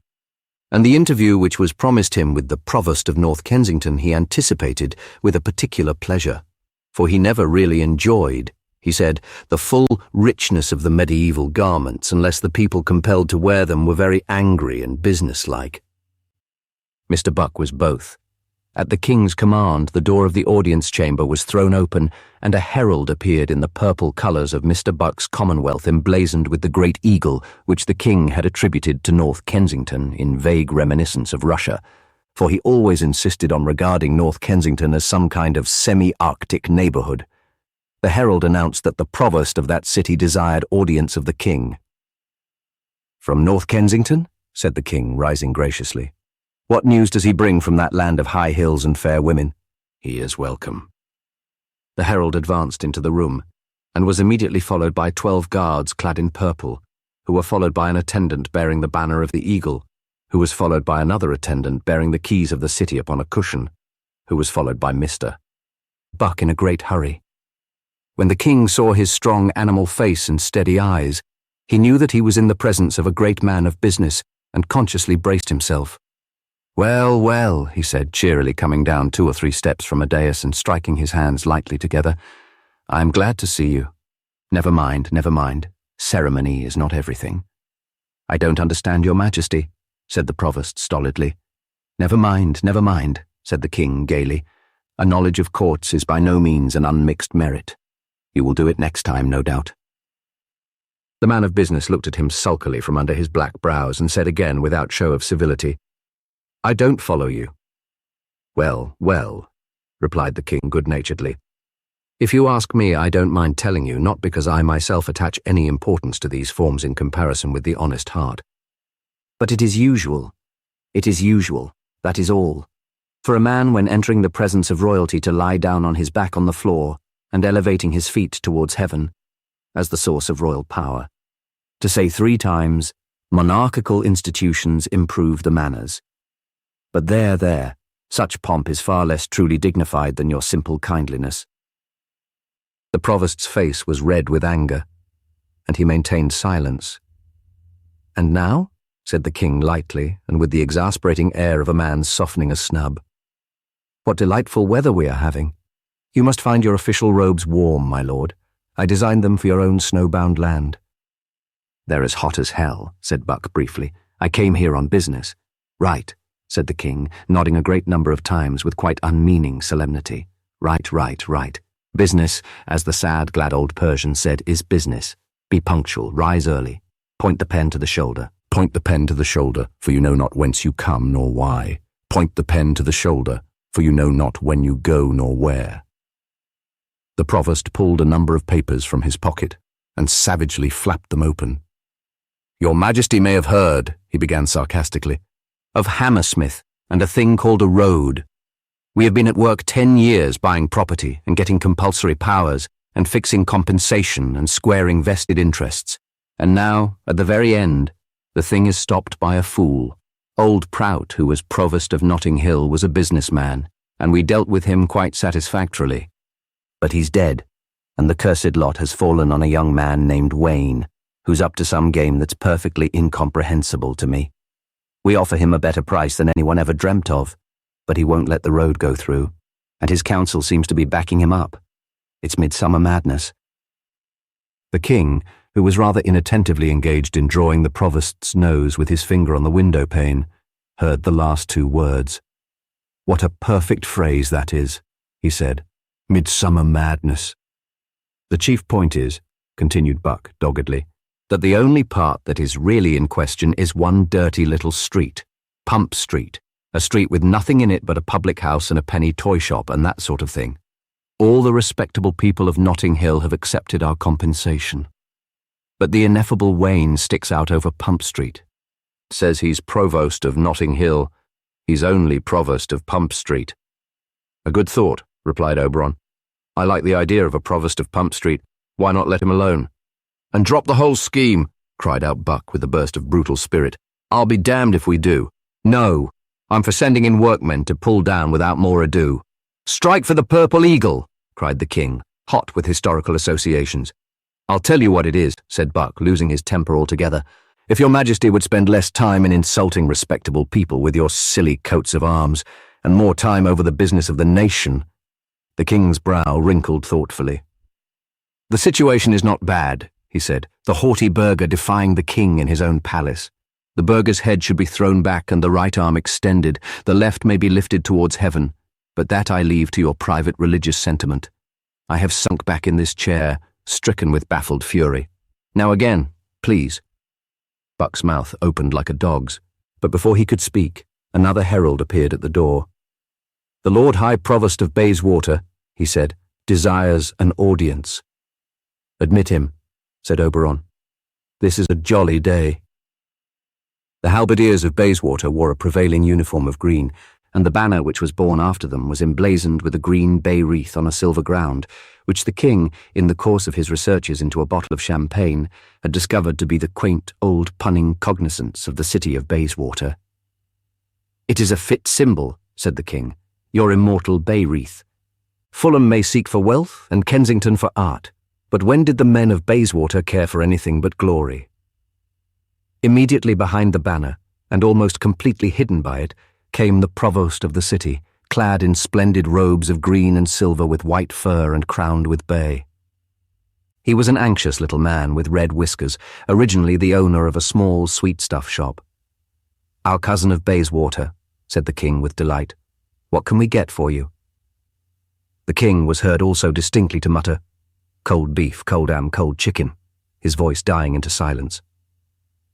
"I came to see your majesty," said the provost of Bayswater, whose name was Wilson, "about that Pump Street affair." "I have just been explaining the situation to his majesty," said Buck curtly, but recovering his civility. "I am not sure, however, whether his majesty knows how much the matter affects you also." "It affects both of us, you see, your majesty, as this scheme was started for the benefit of the old neighbourhood. So Mr. Buck and me, we put our heads together." The king clasped his hands. "Perfect," he cried in ecstasy. "Your heads together. I can see it. Can't you do it now? Oh, do it now." A smothered sound of amusement appeared to come from the halberdiers, but Mr. Wilson looked merely bewildered, and Mr. Buck merely diabolical.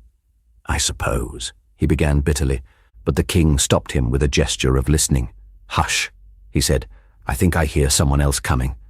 I seem to hear another herald, a herald whose boots creak." As he spoke, another voice cried from the doorway, "The Lord High Provost of South Kensington desires an audience." "The Lord High Provost of South Kensington," cried the king. "Why, that is my old friend James Barker.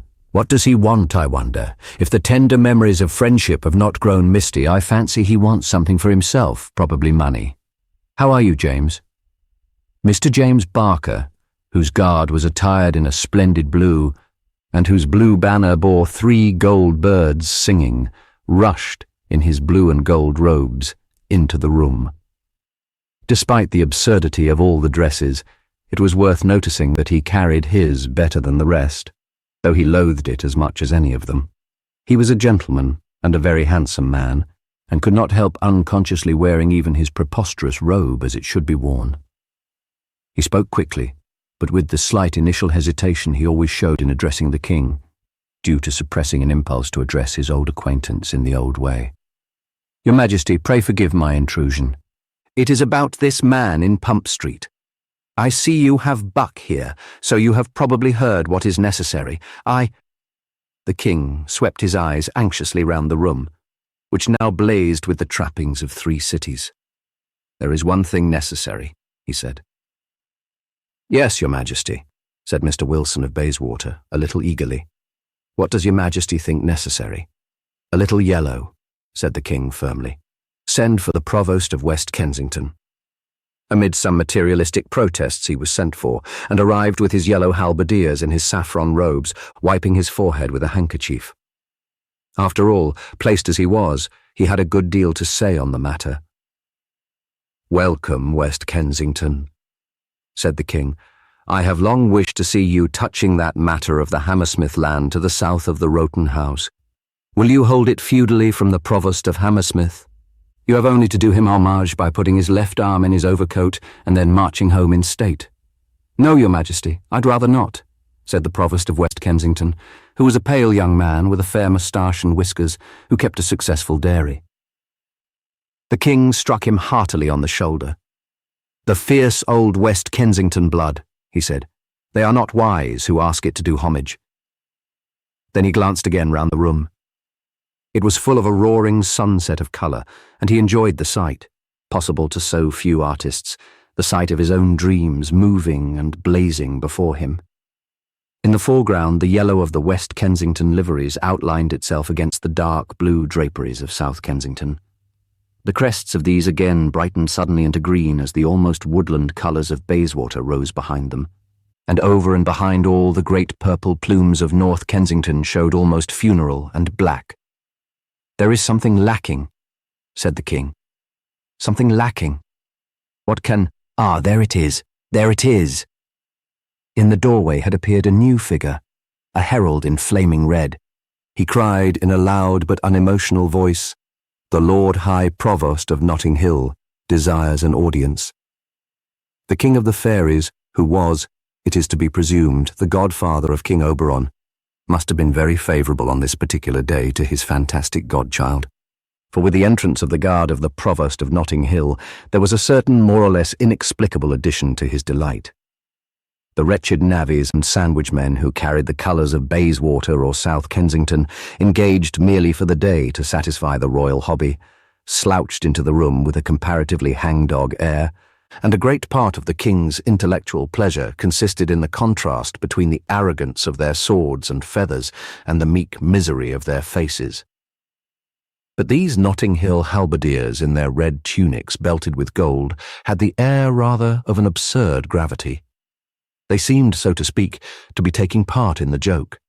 They marched and wheeled into position with an almost startling dignity and discipline. They carried a yellow banner with a great red lion, named by the king as the Notting Hill emblem, after a small public house in the neighbourhood which he once frequented. Between the two lines of his followers there advanced towards the king a tall, red-haired young man with high features and bold blue eyes. He would have been called handsome, but that a certain indefinable air of his nose being too big for his face and his feet for his legs gave him a look of awkwardness and extreme youth. His robes were red according to the king's heraldry, and alone among the provosts he was girt with a great sword. This was Adam Wayne, the intractable provost of Notting Hill. The king flung himself back in his chair and rubbed his hands. "What a day! What a day!" he said to himself. "Now there'll be a row. I'd no idea it would be such fun as it is. These provosts are so very indignant, so very reasonable, so very right. This fellow, by the look in his eyes, is even more indignant than the rest. No sign in those large blue eyes, at any rate, of ever having heard of a joke.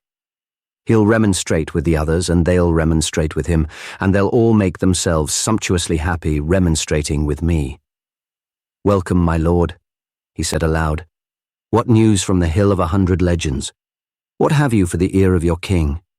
I know that troubles have arisen between you and these others and our cousins. But these troubles it shall be our pride to compose.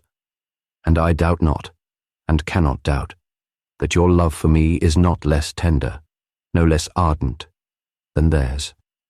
Mr. Buck made a bitter face, and James Barker's nostrils curled. Wilson began to giggle faintly, and the Provost of West Kensington followed in a smothered way. But the big blue eyes of Adam Wayne never changed, and he called out in an odd, boyish voice down the hall, "I bring homage to my king. I bring him the only thing I have, my sword." And with a great gesture he flung it down on the ground and knelt on one knee behind it. There was a dead silence. "I beg your pardon," said the king blankly. "You speak well, sire," said Adam Wayne, "as you ever speak, when you say that my love is not less than the love of these. Small would it be if it were not more. For I am the heir of your scheme, the child of the great Charter. I stand here for the rights the Charter gave me, and I swear by your sacred crown that where I stand fast." The eyes of all 5 men stood out of their heads. Then Buck said in his jolly, jarring voice, "Is the whole world mad?" The king sprang to his feet and his eyes blazed. "Yes," he cried in a voice of exultation, "the whole world is mad but Adam Wayne and me. It is true as death what I told you long ago, James Barker. Seriousness sends men mad. You are mad because you care for politics, as mad as a man who collects tram tickets. Buck is mad because he cares for money, as mad as a man who lives on opium. Wilson is mad because he thinks himself right. as mad as a man who thinks himself God Almighty. The Provost of West Kensington is mad, because he thinks he is respectable, as mad as a man who thinks he is a chicken. All men are mad but the humorist who cares for nothing and possesses everything. I thought that there was only one humorist in England. Fools. Dolts. Open your cow's eyes, there are two. In Notting Hill, in that unpromising elevation, there has been born an artist. You thought to spoil my joke and bully me out of it by becoming more and more modern, more and more practical, more and more bustling and rational. Oh, what a feast it was to answer you by becoming more and more august, more and more gracious, more and more ancient and mellow. But this lad has seen how to bowl me out. He has answered me back, vaunt for vaunt, rhetoric for rhetoric. He has lifted the only shield I cannot break, the shield of an impenetrable pomposity. Listen to him. You have come, my lord, about Pump Street. About the city of Notting Hill, answered Wayne proudly, of which Pump Street is a living and rejoicing part. Not a very large part, said Barker contemptuously. That which is large enough for the rich to covet, said Wayne, drawing up his head, is large enough for the poor to defend. The king slapped both his legs and waved his feet for a second in the air. Every respectable person in Notting Hill, cut in Buck with his cold, coarse voice, is for us and against you. I have plenty of friends in Notting Hill. Your friends are those who have taken your gold for other men's hearthstones, my Lord Buck, said Provost Wayne. I can well believe they are your friends. They've never sold dirty toys anyhow, said Buck, laughing shortly. They've sold dirtier things, said Wayne calmly. They have sold themselves. It's no good, my buckling, said the king, rolling about on his chair. You can't cope with this chivalrous eloquence. You can't cope with an artist. You can't cope with the humorist of Notting Hill. Oh, nunc dimittis, that I have lived to see this day. Provost Wayne, you stand firm. Let them wait and see, said Wayne. If I stood firm before, do you think I shall weaken now that I have seen the face of the king? For I fight for something greater, if greater there can be, than the hearthstones of my people and the lordship of the lion. I fight for your royal vision, for the great dream you dreamt of the League of the Free Cities. You have given me this liberty.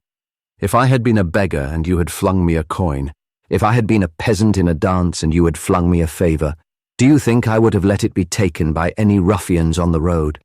This leadership and liberty of Notting Hill is a gift from your majesty, and if it is taken from me by God, it shall be taken in battle, and the noise of that battle shall be heard in the flats of Chelsea and in the studios of St. John's Wood. It is too much. It is too much, said the king. Nature is weak. I must speak to you, brother artist, without further disguise. Let me ask you a solemn question. Adam Wayne, Lord High Provost of Notting Hill, don't you think it splendid? Splendid, cried Adam Wayne. It has the splendour of God. Bowled out again, said the king. You will keep up the pose. Funnily, of course, it is serious. But seriously, isn't it funny? What? Asked Wayne, with the eyes of a baby. Hang it all, don't play any more. The whole business, the charter of the cities, isn't it immense? Immense is no unworthy word for that glorious design. Oh, hang you. But of course I see. You want me to clear the room of these reasonable sows. You want the two humorists alone together. Leave us, gentlemen. Buck threw a sour look at Barker, and at a sullen signal the whole pageant of blue and green, of red, gold and purple, rolled out of the room, leaving only two in the great hall, the king sitting in his seat on the dais, and the red-clad figure still kneeling on the floor before his fallen sword. The king bounded down the steps and smacked Provost Wayne on the back. Before the stars were made, he cried, we were made for each other. It is too beautiful. Think of the valiant independence of Pump Street. That is the real thing. It is the deification of the ludicrous. The kneeling figure sprang to his feet with a fierce stagger. Ludicrous! He cried with a fiery face. Oh, come, come, said the king impatiently. You needn't keep it up with me. The augurs must wink sometimes from sheer fatigue of the eyelids. Let us enjoy this for half an hour. Not as actors, but as dramatic critics. Isn't it a joke? Adam Wayne looked down like a boy and answered in a constrained voice, I do not understand, your majesty. I cannot believe that while I fight for your royal charter, your majesty deserts me for these dogs of the gold hunt. Oh, damn your... But what's this? What the devil's this? The king stared into the young provost's face, and in the twilight of the room began to see that his face was quite white, and his lip shaking. "What in God's name is the matter?" cried Oberon, holding his wrist. Wayne flung back his face, and the tears were shining on it. "I am only a boy," he said, "but it's true. I would paint the red lion on my shield if I had only my blood." King Oberon dropped the hand and stood without stirring, thunderstruck. "My God in heaven," he said, "is it possible that there is within the 4 seas of Britain a man who takes Notting Hill seriously?" "And my God in heaven," said Wayne passionately, "is it possible that there is within the 4 seas of Britain a man who does not take it seriously?" The king said nothing, but merely went back up the steps of the dais like a man dazed. He fell back in his chair again and kicked his heels. "If this sort of thing is to go on," he said weakly, "I shall begin to doubt the superiority of art to life. In heaven's name, do not play with me. Do you really mean that you are, God help me, a Notting Hill patriot, that you are?" Wayne made a violent gesture, and the king soothed him wildly.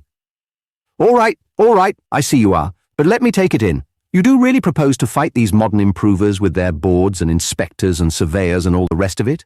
Are they so terrible?" asked Wayne scornfully. The king continued to stare at him as if he were a human curiosity. "And I suppose," he said, "that you think that the dentists and small tradesmen and maiden ladies who inhabit Notting Hill will rally with war hymns to your standard?" "If they have blood they will," said the provost.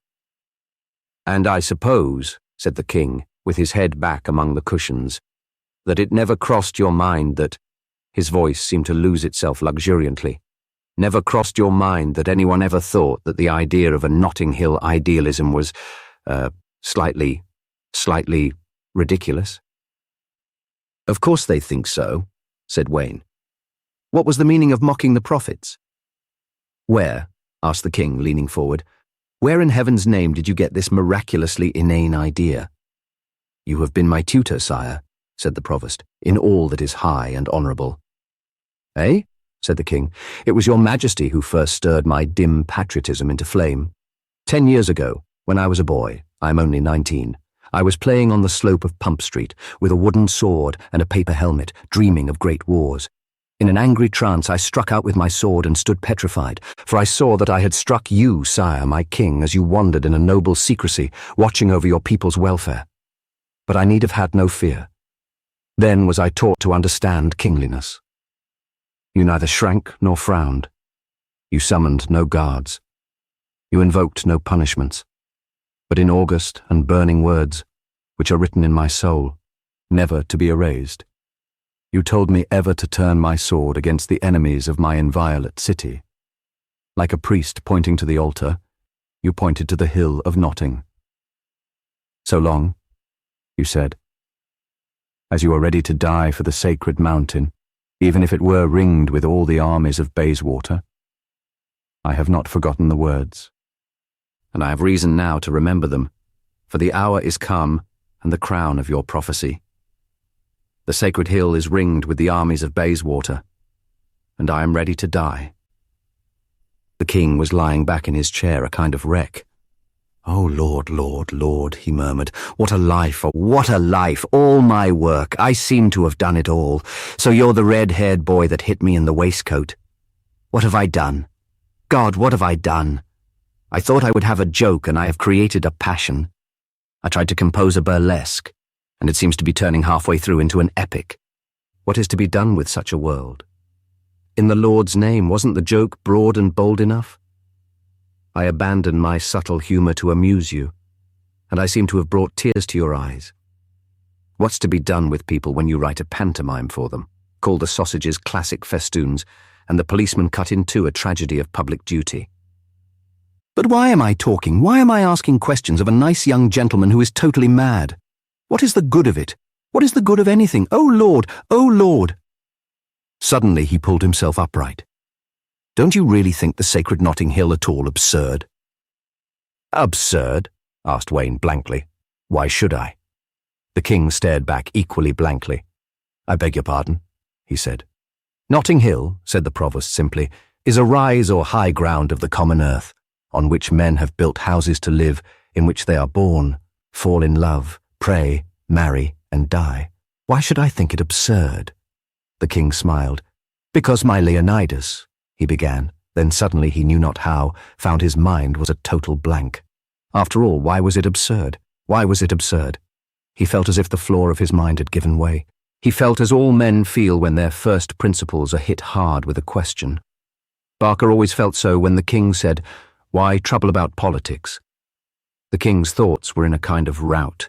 He could not collect them. "It is generally felt to be a little funny," he said vaguely. "I suppose," said Adam, turning on him with a fierce suddenness, "I suppose you fancy crucifixion was a serious affair." "Well, began Oberon. "I admit I have generally thought it had its graver side." "Then you are wrong," said Wayne with incredible violence. "Crucifixion is comic. It is exquisitely diverting. It was an absurd and obscene kind of impaling reserved for people who were made to be laughed at, for slaves and provincials, for dentists and small tradesmen, as you would say. I have seen the grotesque gallows shape, which the little Roman gutter boys scribbled on walls as a vulgar joke, blazing on the pinnacles of the temples of the world. And shall I turn back?" The king made no answer. Adam went on, his voice ringing in the roof. "This laughter with which men tyrannize is not the great power you think it. Peter was crucified, and crucified head downwards. What could be funnier than the idea of a respectable old apostle upside down? What could be more in the style of your modern humour? But what was the good of it? Upside down or right side up, Peter was Peter to mankind. Upside down he still hangs over Europe, and millions move and breathe only in the life of his church." King Oberon got up absently. "There is something in what you say," he said. "You seem to have been thinking, young man." "Only feeling, sire," answered the Provost. "I was born like other men, in a spot of the earth which I loved because I had played boys' games there, and fallen in love, and talked with my friends through nights that were nights of the gods. And I feel the riddle. These little gardens where we told our loves, these streets where we brought out our dead, why should they be commonplace? Why should they be absurd? Why should it be grotesque to say that a pillar box is poetic, when for a year I could not see a red pillar box against the yellow evening in a certain street without being racked with something of which God keeps the secret, but which is stronger than sorrow or joy? Why should anyone be able to raise a laugh by saying, 'The cause of Notting Hill'? Notting Hill, where thousands of immortal spirits blaze with alternate hope and fear." Oberon was flicking dust off his sleeve with quite a new seriousness on his face, distinct from the owlish solemnity which was the pose of his humour. "It is very difficult," he said at last. "It is a damned difficult thing. I see what you mean. I agree with you even up to a point. Or I should like to agree with you if I were young enough to be a prophet and poet. I feel a truth in everything you say until you come to the words, 'Notting Hill.' And then I regret to say that the old Adam awakes, roaring with laughter, and makes short work of the new Adam whose name is Wayne." For the first time Provost Wayne was silent, and stood gazing dreamily at the floor. Evening was closing in, and the room had grown darker. "I know," he said in a strange, almost sleepy voice. "There is truth in what you say too. It is hard not to laugh at the common names. I only say we should not. I have thought of a remedy, but such thoughts are rather terrible." "What thoughts?" asked Oberon. The Provost of Notting Hill seemed to have fallen into a kind of trance. In his eyes was an elvish light. "I know of a magic wand, but it is a wand that only one or two may rightly use, and only seldom. It is a fairy wand of great fear, stronger than those who use it, often frightful, often wicked to use. But whatever is touched with it is never again wholly common. Whatever is touched with it takes a magic from outside the world. If I touch with this fairy wand the railways and the roads of Notting Hill, men will love them and be afraid of them forever." "What the devil are you talking about?" asked the king. "It has made mean landscapes magnificent, and hovels outlast cathedrals," went on the madman. "Why should it not make lampposts fairer than Greek lamps, and an omnibus ride like a painted ship? The touch of it is the finger of a strange perfection. "What is your wand?" cried the king impatiently. "There it is," said Wayne, and pointed to the floor, where his sword lay flat and shining. "The sword!" cried the king, and sprang up straight on the dais. "Yes, yes," cried Wayne hoarsely. "The things touched by that are not vulgar. The things touched by that—" King Oberon made a gesture of horror. "You will shed blood for that," he cried, "for a cursed point of view." "Oh, you kings, cried out Adam in a burst of scorn. "How humane you are, how tender, how considerate. You will make war for a frontier or the imports of a foreign harbour. You will shed blood for the precise duty on lace, or the salute to an admiral. But for the things that make life itself worthy or miserable, how humane you are. I say here, and I know well what I speak of, there were never any necessary wars but the religious wars. There were never any just wars but the religious wars. There were never any humane wars but the religious wars. For these men were fighting for something that claimed at least to be the happiness of a man, the virtue of a man. A crusader thought, at least, that Islam hurt the soul of every man, king or tinker, that it could really capture. I think Buck and Barker and these rich vultures hurt the soul of every man, hurt every inch of the ground, hurt every brick of the houses, that they can really capture. Do you think I have no right to fight for Notting Hill? You whose English government has so often fought for tomfooleries? If, as your rich friends say, there are no gods and the skies are dark above us, what should a man fight for but the place where he had the Eden of childhood and the short heaven of first love? If no temples and no scriptures are sacred, what is sacred if a man's own youth is not sacred? The king walked a little restlessly up and down the dais. "It is hard," he said, biting his lips, "to assent to a view so desperate, so responsible." As he spoke, the door of the audience chamber fell ajar, and through the aperture came, like the sudden chatter of a bird, the high, nasal but well-bred voice of Barker. I said to him quite plainly, "The public interests—" Oberon turned on Wayne with violence. "What the devil is all this? What am I saying? What are you saying? Have you hypnotized me? Curse your uncanny blue eyes. Let me go. Give me back my sense of humour. Give it me back. Give it me back, I say." "I solemnly assure you," said Wayne uneasily with a gesture as if feeling all over himself, "that I haven't got it." The king fell back in his chair and went into a roar of Rabelaisian laughter. "I don't think you have," he cried. A little while after the king's accession, a small book of poems appeared called Hymns on the Hill. They were not good poems, nor was the book successful, but it attracted a certain amount of attention from one particular school of critics. The king himself, who was a member of the school, reviewed it in his capacity of literary critic to Straight from the Stables, a sporting journal. They were known as the Hammock School because it had been calculated malignantly by an enemy that no less than 13 of their delicate criticisms had begun with the words, "I read this book in a hammock, half asleep in the sleepy sunlight.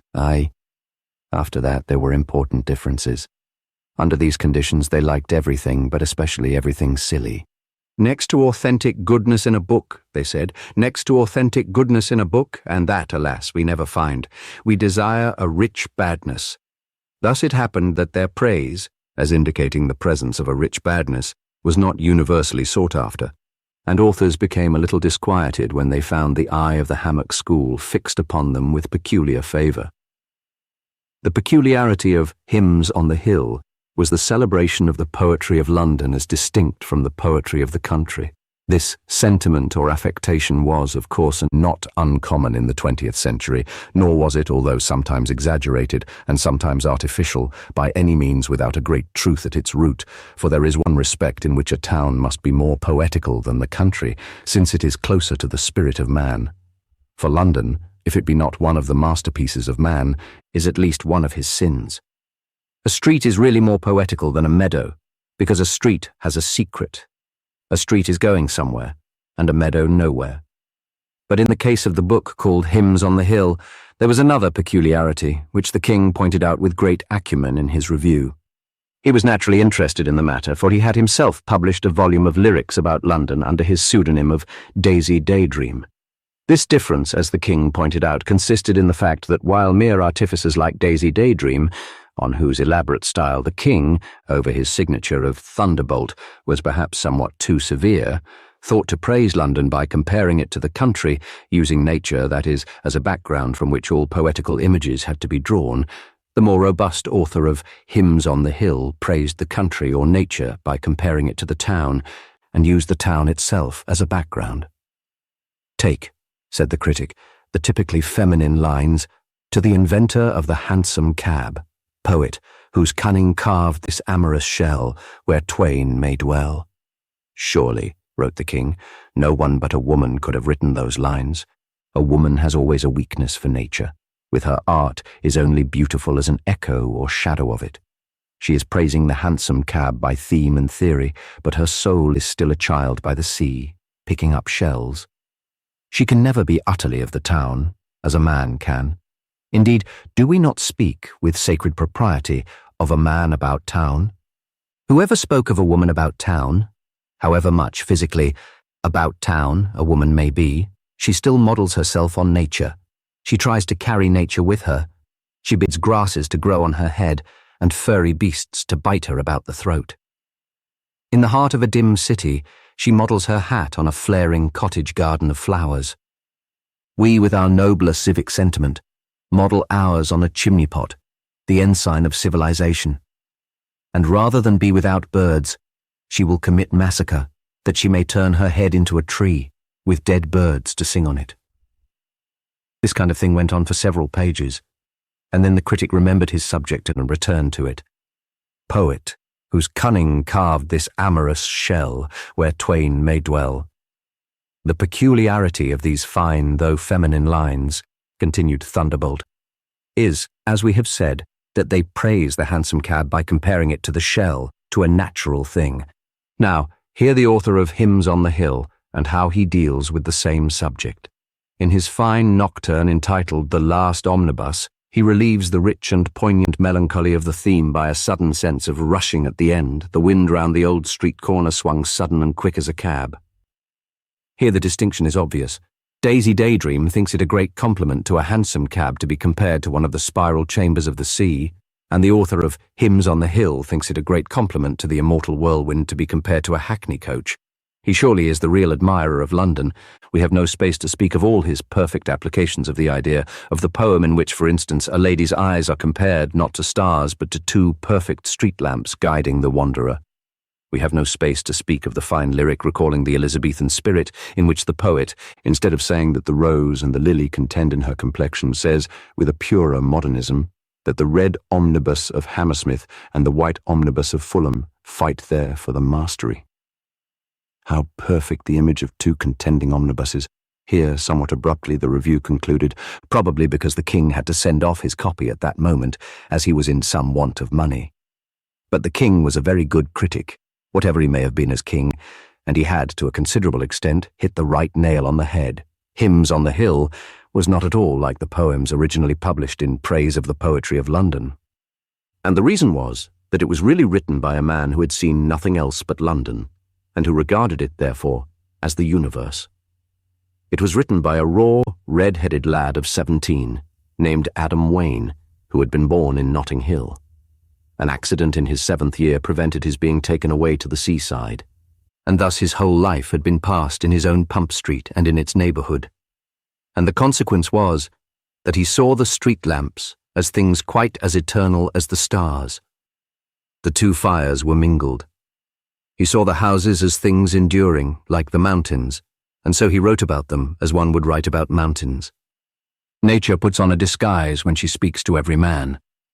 To this man she put on the disguise of Notting Hill. Nature would mean to a poet born in the Cumberland Hills a stormy skyline and sudden rocks. Nature would mean to a poet born in the Essex Flats a waste of splendid waters and splendid sunsets. So nature meant to this man Wayne a line of violet roofs and lemon lamps, the chiaroscuro of the town. He did not think it clever or funny to praise the shadows and colours of the town. He had seen no other shadows or colours, and so he praised them because they were shadows and colours. He saw all this because he was a poet, and though in practice, a bad poet. It is too often forgotten that just as a bad man is nevertheless a man, so a bad poet is nevertheless a poet. Mr. Wayne's little volume of verse was a complete failure, and he submitted to the decision of fate with a quite rational humility, went back to his work, which was that of a draper's assistant, and wrote no more. He still retained his feeling about the town of Notting Hill because he could not possibly have any other feeling, because it was the back and base of his brain, but he does not seem to have made any particular attempt to express it or insist upon it. He was a genuine natural mystic, one of those who live on the border of fairyland. But he was perhaps the first to realize how often the boundary of fairyland runs through a crowded city. 20 feet from him, for he was very short-sighted, the red and white and yellow suns of the gaslights thronged and melted into each other like an orchard of fiery trees, the beginning of the woods of Elfland. But oddly enough, it was because he was a small poet that he came to his strange and isolated triumph. It was because he was a failure in literature that he became a portent in English history. He was one of those to whom nature has given the desire without the power of artistic expression. He had been a dumb poet from his cradle. He might have been so to his grave, and carried unuttered into the darkness a treasure of new and sensational song. But he was born under the lucky star of a single coincidence. He happened to be at the head of his dingy municipality at the time of the King's jest, at the time when all municipalities were suddenly commanded to break out into banners and flowers. Out of the long procession of the silent poets, who have been passing since the beginning of the world, this one man found himself in the midst of an heraldic vision in which he could act and speak and live lyrically, while the author and the victims alike treated the whole matter as a silly public charade. This one man, by taking it seriously, sprang suddenly into a throne of artistic omnipotence. Armour, music, standards, watchfires, the noise of drums, all the theatrical properties were thrown before him. This one poor ramster, having burnt his own rhymes, began to live that life of open air and acted poetry of which all the poets of the earth have dreamed in vain, the life for which the Iliad is only a cheap substitute. Upwards from his abstracted childhood, Adam Wayne had grown strongly and silently in a certain quality or capacity which is in modern cities almost entirely artificial, but which can be natural, and was primarily almost brutally natural in him, the quality or capacity of patriotism. It exists, like other virtues and vices, in a certain undiluted reality. It is not confused with all kinds of other things. A child speaking of his country or his village may make every mistake in Mandeville or tell every lie in Munchausen, but in his statement there will be no psychological lies any more than there can be in a good song. Adam Wayne, as a boy, had for his dull streets in Notting Hill the ultimate and ancient sentiment that went out to Athens or Jerusalem. He knew the secret of the passion, those secrets which make real old national songs sound so strange to our civilization. He knew that real patriotism tends to sing about sorrows and forlorn hopes much more than about victory. He knew that in proper names themselves is half the poetry of all national poems. Above all, he knew the supreme psychological fact about patriotism, as certain in connection with it as that a fine shame comes to all lovers. The fact that the patriot never under any circumstances boasts of the largeness of his country, but always, and of necessity, boasts of the smallness of it. All this he knew, not because he was a philosopher or a genius, but because he was a child. Anyone who cares to walk up a side slum like Pump Street can see a little Adam claiming to be king of a paving stone, and he will always be proudest if the stone is almost too narrow for him to keep his feet inside it. It was while he was in such a dream of defensive battle, marking out some strip of street or fortress of steps as the limit of his haughty claim, that the king had met him and, with a few words flung in mockery, ratified forever the strange boundaries of his soul. Thenceforward the fanciful idea of the defence of Notting Hill in war became to him a thing as solid as eating or drinking or lighting a pipe. He disposed his meals for it, altered his plans for it, lay awake in the night and went over it again. 2 or 3 shops were to him an arsenal. An area was to him a moat. Corners of balconies and turns of stone steps were points for the location of a culverin or an archer. It is almost impossible to convey to any ordinary imagination the degree to which he had transmitted the leaden London landscape to a romantic gold. The process began almost in babyhood and became habitual, like a literal madness.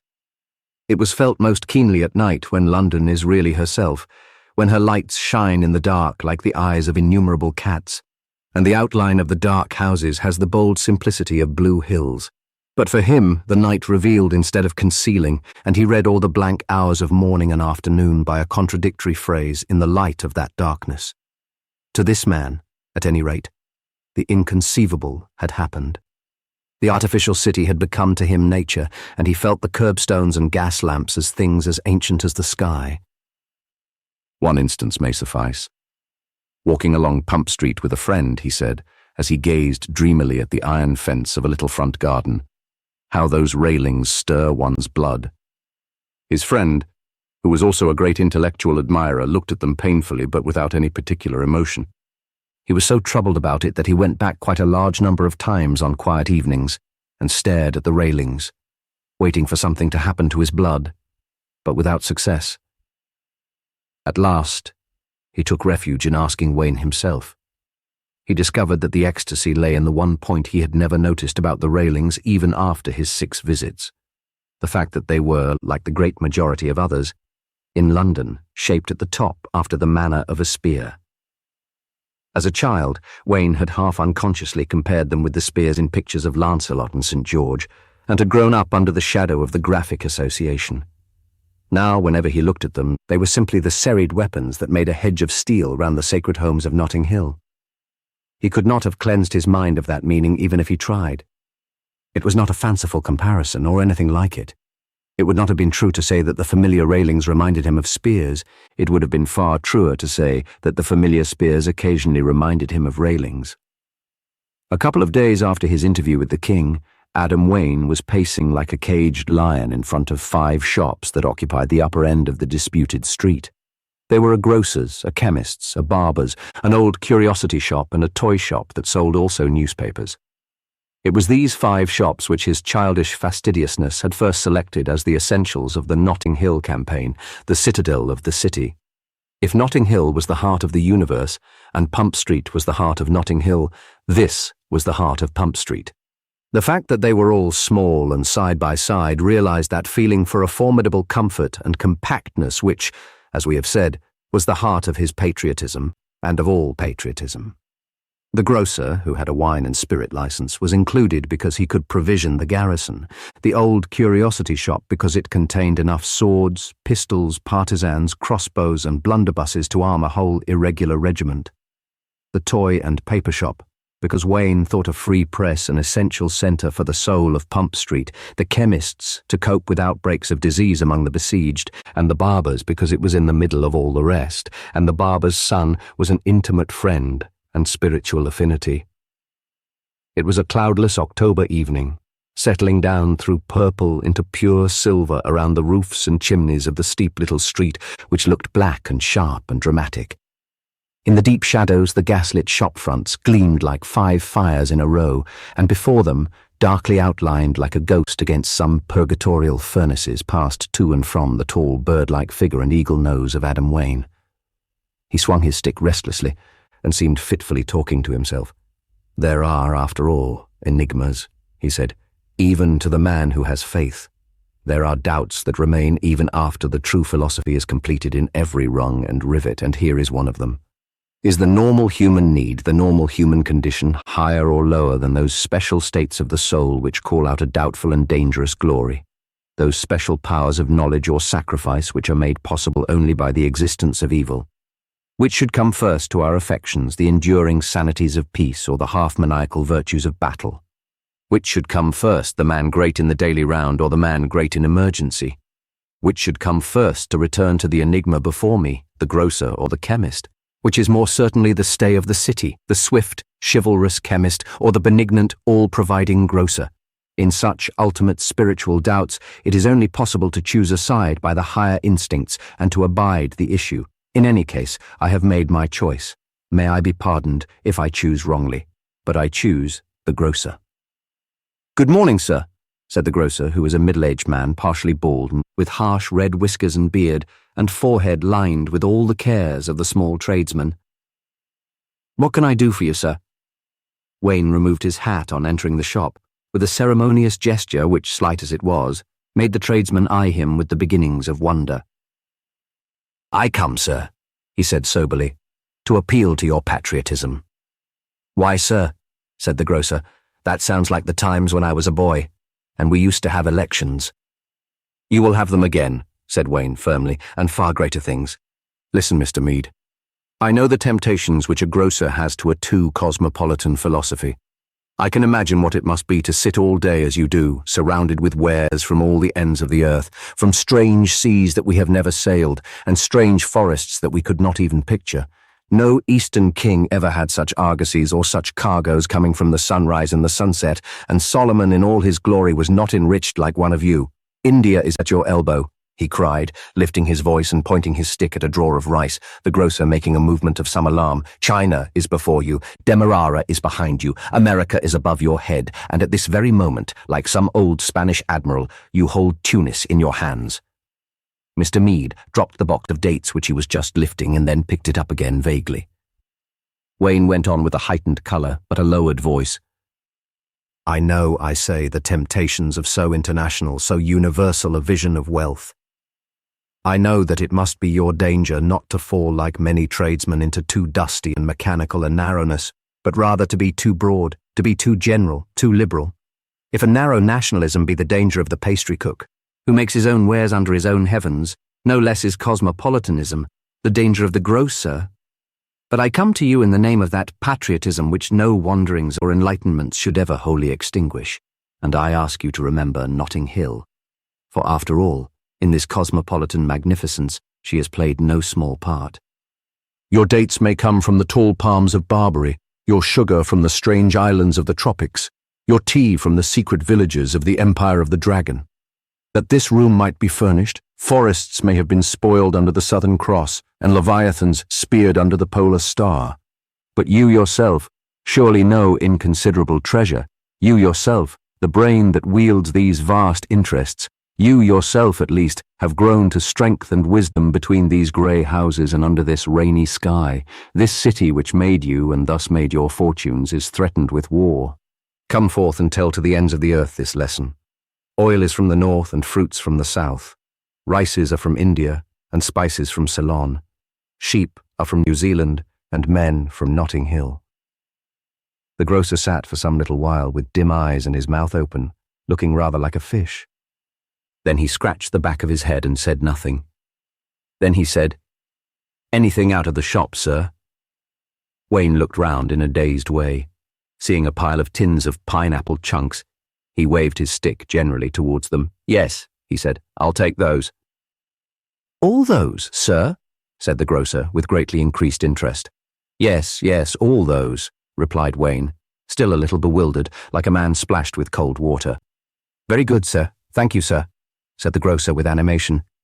You may count upon my patriotism, sir. I count upon it already, said Wayne, and passed out into the gathering night. The grocer put the box of dates back in its place. What a nice fellow he is, he said. It's odd how often they are nice. Much nicer than those as are all right. Meanwhile, Adam Wayne stood outside the glowing chemist's shop, unmistakably wavering. What a weakness it is, he muttered. I have never got rid of it from childhood, the fear of this magic shop. The grocer is rich, he is romantic, he is poetical in the truest sense, but he is not supernatural.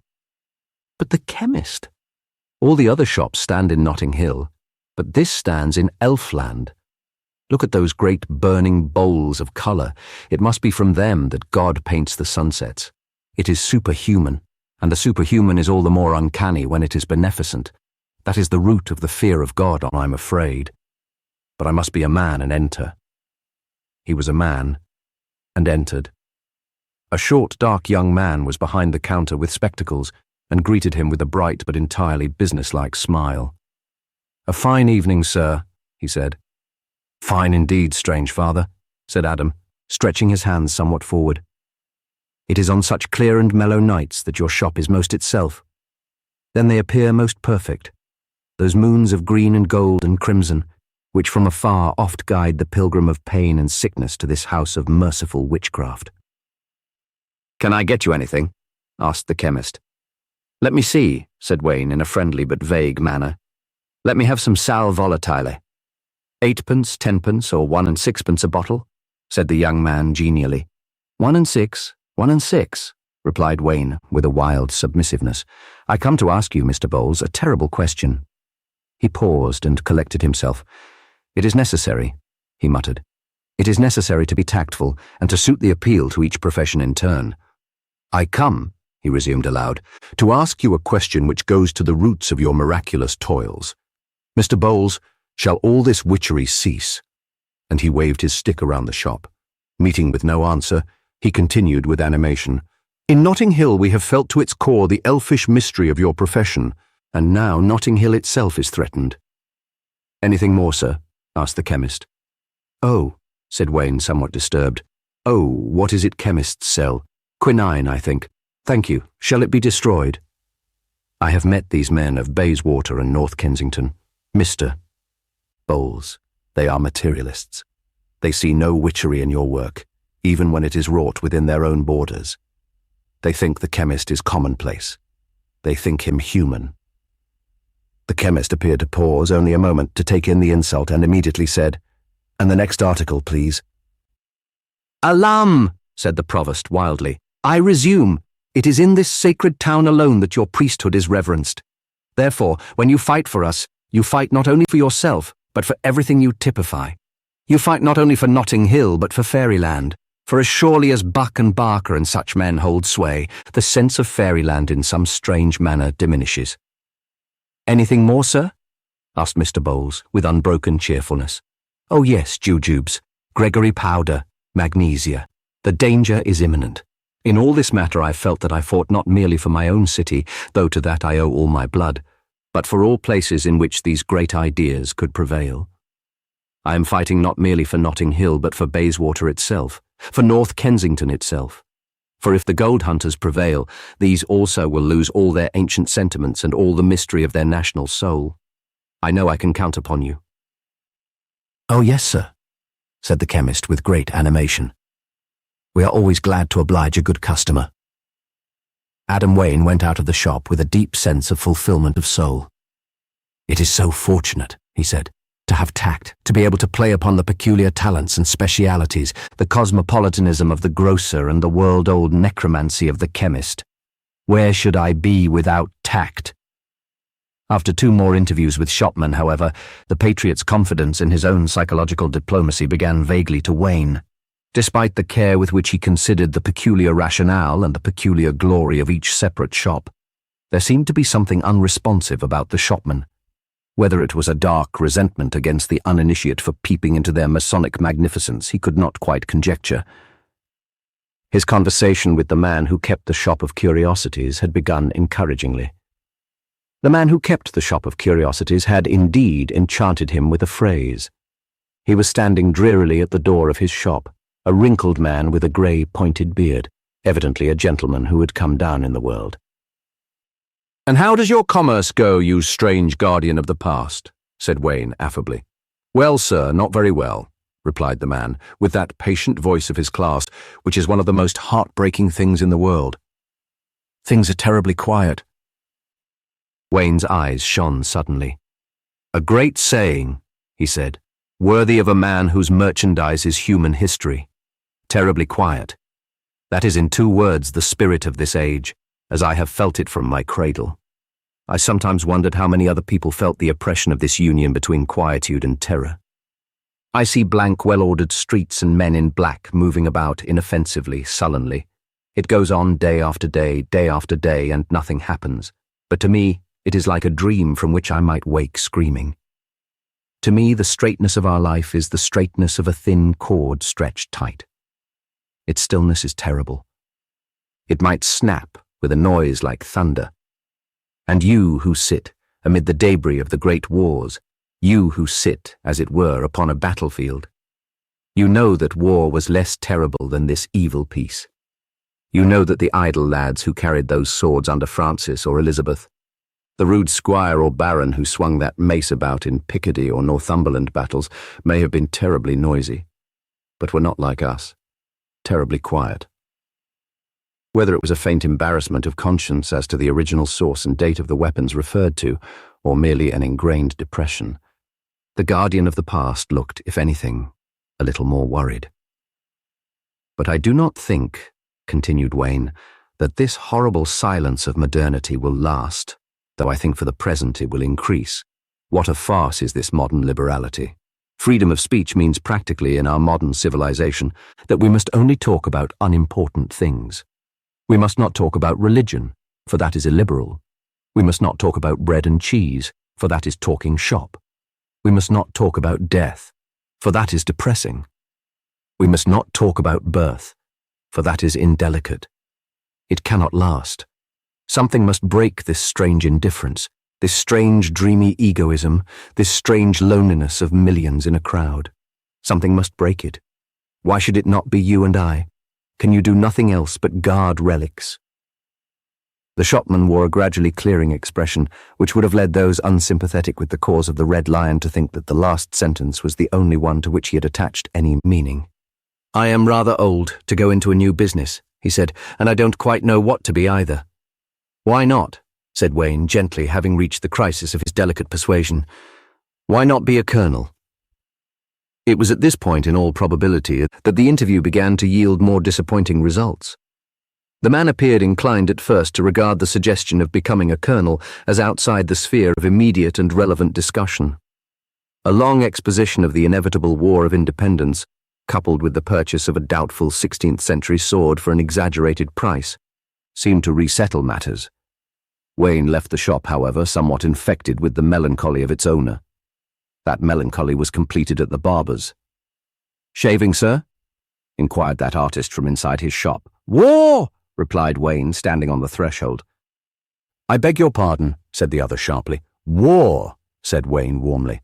"But not for anything inconsistent with the beautiful and the civilized arts. War for beauty, war for society, war for peace. A great chance is offered you of repelling that slander which, in defiance of the lives of so many artists, attributes poltroonery to those who beautify and polish the surface of our lives.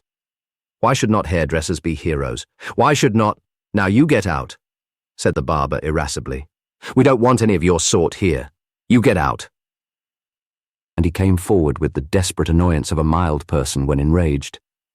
Adam Wayne laid his hand for a moment on the sword, then dropped it. "Notting Hill," he said, "will need her bolder sons." And he turned gloomily to the toy shop. It was one of those queer little shops so constantly seen in the side streets of London, which must be called toy shops only because toys upon the whole predominate, for the remainder of goods seem to consist of almost everything else in the world: tobacco, exercise books, sweet stuff, novelettes, halfpenny paper clips, halfpenny pencil sharpeners, bootlaces, and cheap fireworks. It also sold newspapers, and a row of dirty-looking posters hung along the front of it. "I am afraid," said Wayne as he entered, "that I am not getting on with these tradesmen as I should. Is it that I have neglected to rise to the full meaning of their work?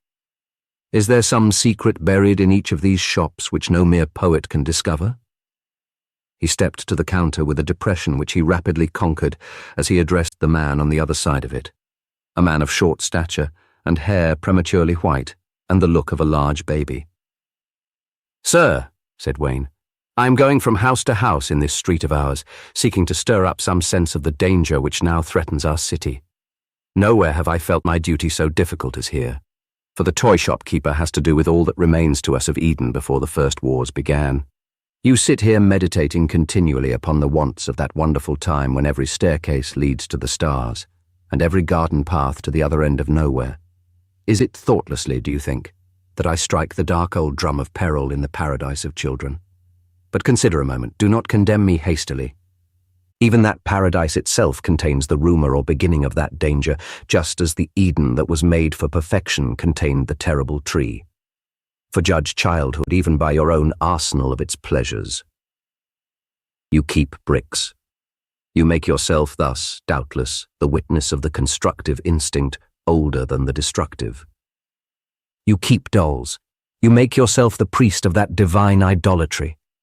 You keep Noah's arks. You perpetuate the memory of the salvation of all life as a precious and irreplaceable thing. But do you keep only, sir, the symbols of this prehistoric sanity, this childish rationality of the earth? Do you not keep more terrible things?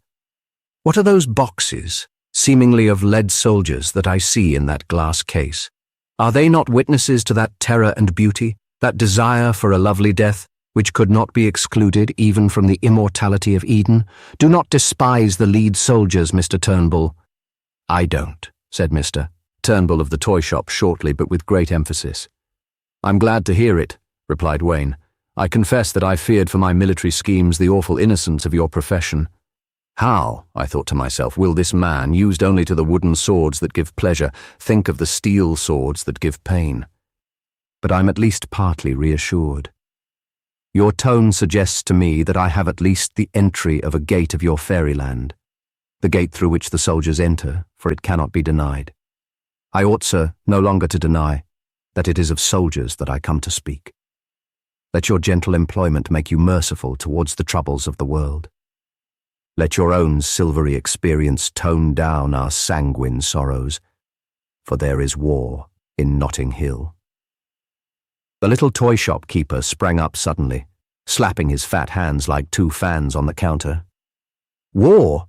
He cried. Not really, sir, is it true? Oh, what a joke! Oh, what a sight for sore eyes! Wayne was almost taken aback by this outburst. I am delighted, he stammered. I had no notion. He sprang out of the way just in time to avoid Mr. Turnbull, who took a flying leap over the counter and dashed to the front of the shop. You look here, sir, he said. You just look here. He came back with two of the torn posters in his hand which were flapping outside his shop. Look at those, sir, he said, and flung them down on the counter.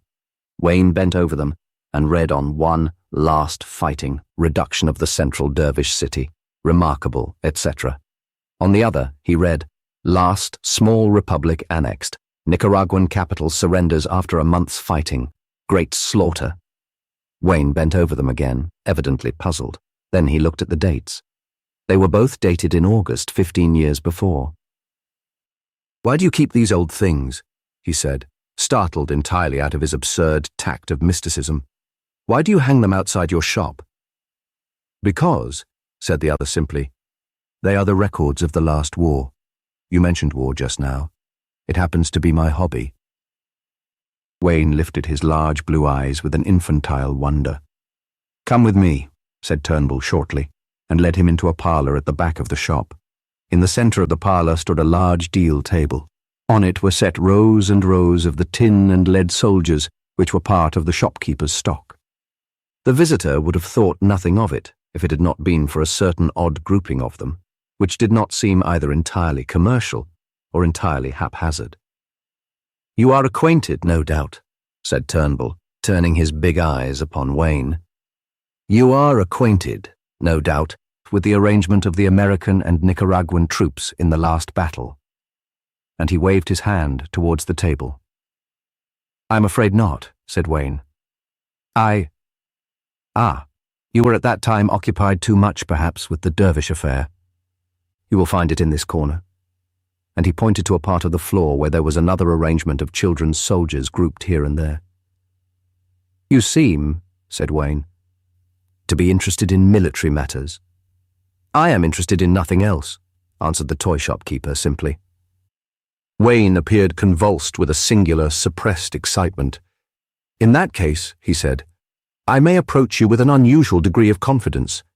Touching the matter of the defence of Notting Hill, Defence of Notting Hill? Yes, sir. This way, sir, said Turnbull, with great perturbation. Just step into this side room. And he led Wayne into another apartment, in which the table was entirely covered with an arrangement of children's bricks. A second glance at it told Wayne that the bricks were arranged in the form of a precise and perfect plan of Notting Hill. Sir, said Turnbull impressively, you have, by a kind of accident, hit upon the whole secret of my life. As a boy, I grew up among the last wars of the world when Nicaragua was taken and the dervishes wiped out, and I adopted it as a hobby, sir, as you might adopt astronomy or bird stuffing. I had no ill will to anyone, but I was interested in war as a science, as a game. And suddenly I was bowled out. The big powers of the world, having swallowed up all the small ones, came to that confounded agreement, and there was no more war. There was nothing more for me to do but to do what I do now, to read the old campaigns in dirty old newspapers and to work them out with tin soldiers. One other thing had occurred to me. I thought it an amusing fancy to make a plan of how this district or ours ought to be defended if it were ever attacked. It seems to interest you too. If it were ever attacked, repeated Wayne, awed into an almost mechanical enunciation.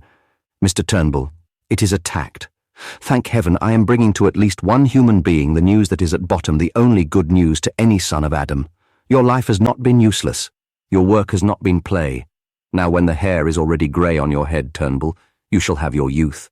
God has not destroyed, he has only deferred it. Let us sit down here, and you shall explain to me this military map of Notting Hill. For you and I have to defend Notting Hill together. Mr. Turnbull looked at the other for a moment, then hesitated, and then sat down beside the bricks and the stranger. He did not rise again for 7 hours, when the dawn broke. The headquarters of Provost Adam Wayne and his commander-in-chief consisted of a small and somewhat unsuccessful milk shop at the corner of Pump Street. The blank white morning had only just begun to break over the blank London buildings when Wayne and Turnbull were to be found seated in the cheerless and unswept shop. Wayne had something feminine in his character. He belonged to that class of persons who forget their meals when anything interesting is in hand. He had had nothing for 16 hours but hurried glasses of milk, and with a glass standing empty beside him, he was writing and sketching and dotting and crossing out with inconceivable rapidity with a pencil and a piece of paper. Turnbull was of that more masculine type in which a sense of responsibility increases the appetite, and with his sketch map beside him he was dealing strenuously with a pile of sandwiches in a paper packet, and a tankard of ale from the tavern opposite, whose shutters had just been taken down. Neither of them spoke, and there was no sound in the living stillness except the scratching of Wayne's pencil, and the squealing of an aimless-looking cat. At length Wayne broke the silence by saying, £17, 8 shillings and 9pence. Turnbull nodded and put his head in the tankard. That, said Wayne, is not counting the £5 you took yesterday. What did you do with it? Ah, that is rather interesting, replied Turnbull with his mouth full. I used that £5 in a kindly and philanthropic act. Wayne was gazing with mystification in his queer and innocent eyes. I used that £5, continued the other, in giving no less than 40 little London boys rides in hansom cabs. Are you insane? Asked the Provost. It is only my light touch, returned Turnbull. These hansom cab rides will raise the tone, my dear fellow, of our London youths, widen their horizon, brace their nervous system, make them acquainted with the various public monuments of our great city. Education, Wayne, education.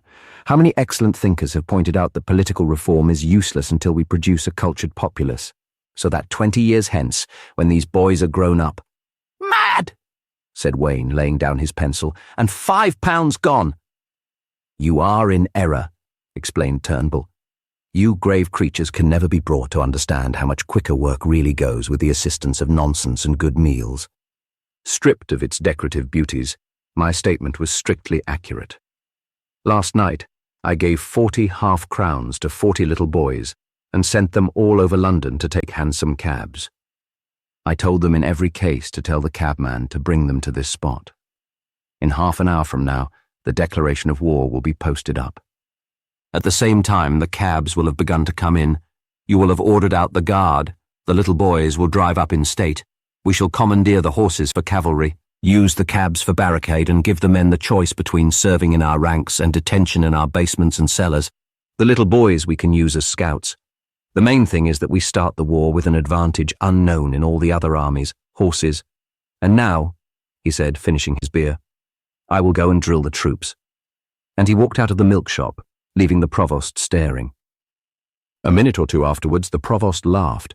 He only laughed once or twice in his life, and then he did it in a queer way, as if it were an art he had not mastered. Even he saw something funny in the preposterous coup of the half-crowns and the little boys. He did not see the monstrous absurdity of the whole policy and the whole war. He enjoyed it seriously as a crusade. That is, he enjoyed it far more than any joke can be enjoyed. Turnbull enjoyed it partly as a joke, even more perhaps as a reversion from the things he hated, modernity and monotony and civilization, to break up the vast machinery of modern life and use the fragments as engines of war.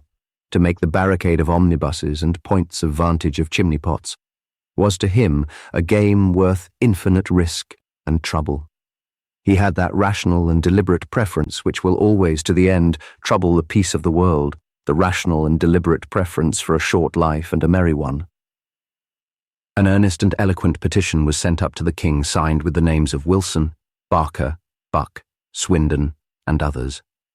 It urged that at the forthcoming conference to be held in His Majesty's presence, touching the final disposition of the property in Pump Street, it might be held not inconsistent with political decorum and with the unutterable respect they entertained for His Majesty, if they appeared in ordinary morning dress, without the costume decreed for them as provosts.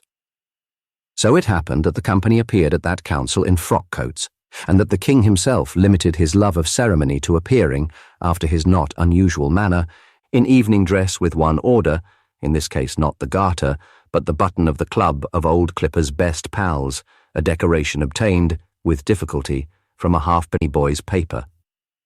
Thus also it happened that the only spot of colour in the room was Adam Wayne, who entered in great dignity with the great red robes and the great sword.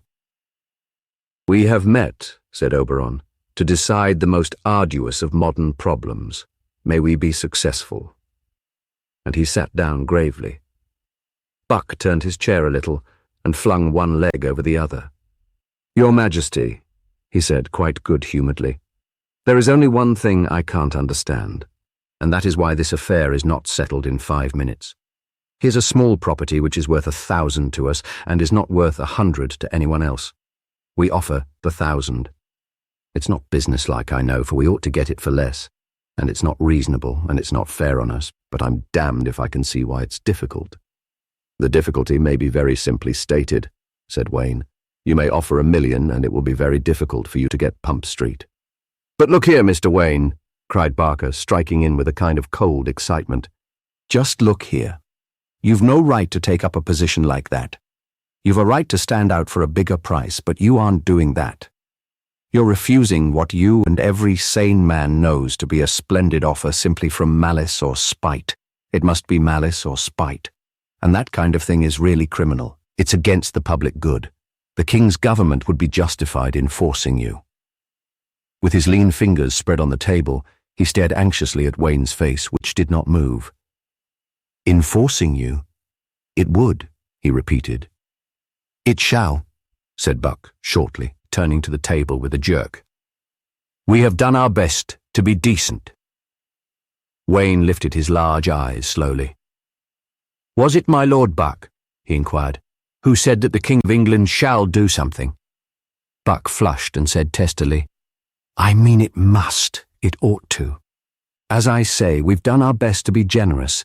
I defy anyone to deny it.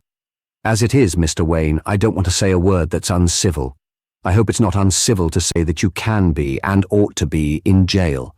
It is criminal to stop public works for a whim. A man might as well burn 10,000 onions in his front garden or bring up his children to run naked in the street as do what you say you have a right to do. People have been compelled to sell before now. The king could compel you, and I hope he will." "Until he does," said Wayne calmly. "The power and government of this great nation is on my side and not yours, and I defy you to defy it."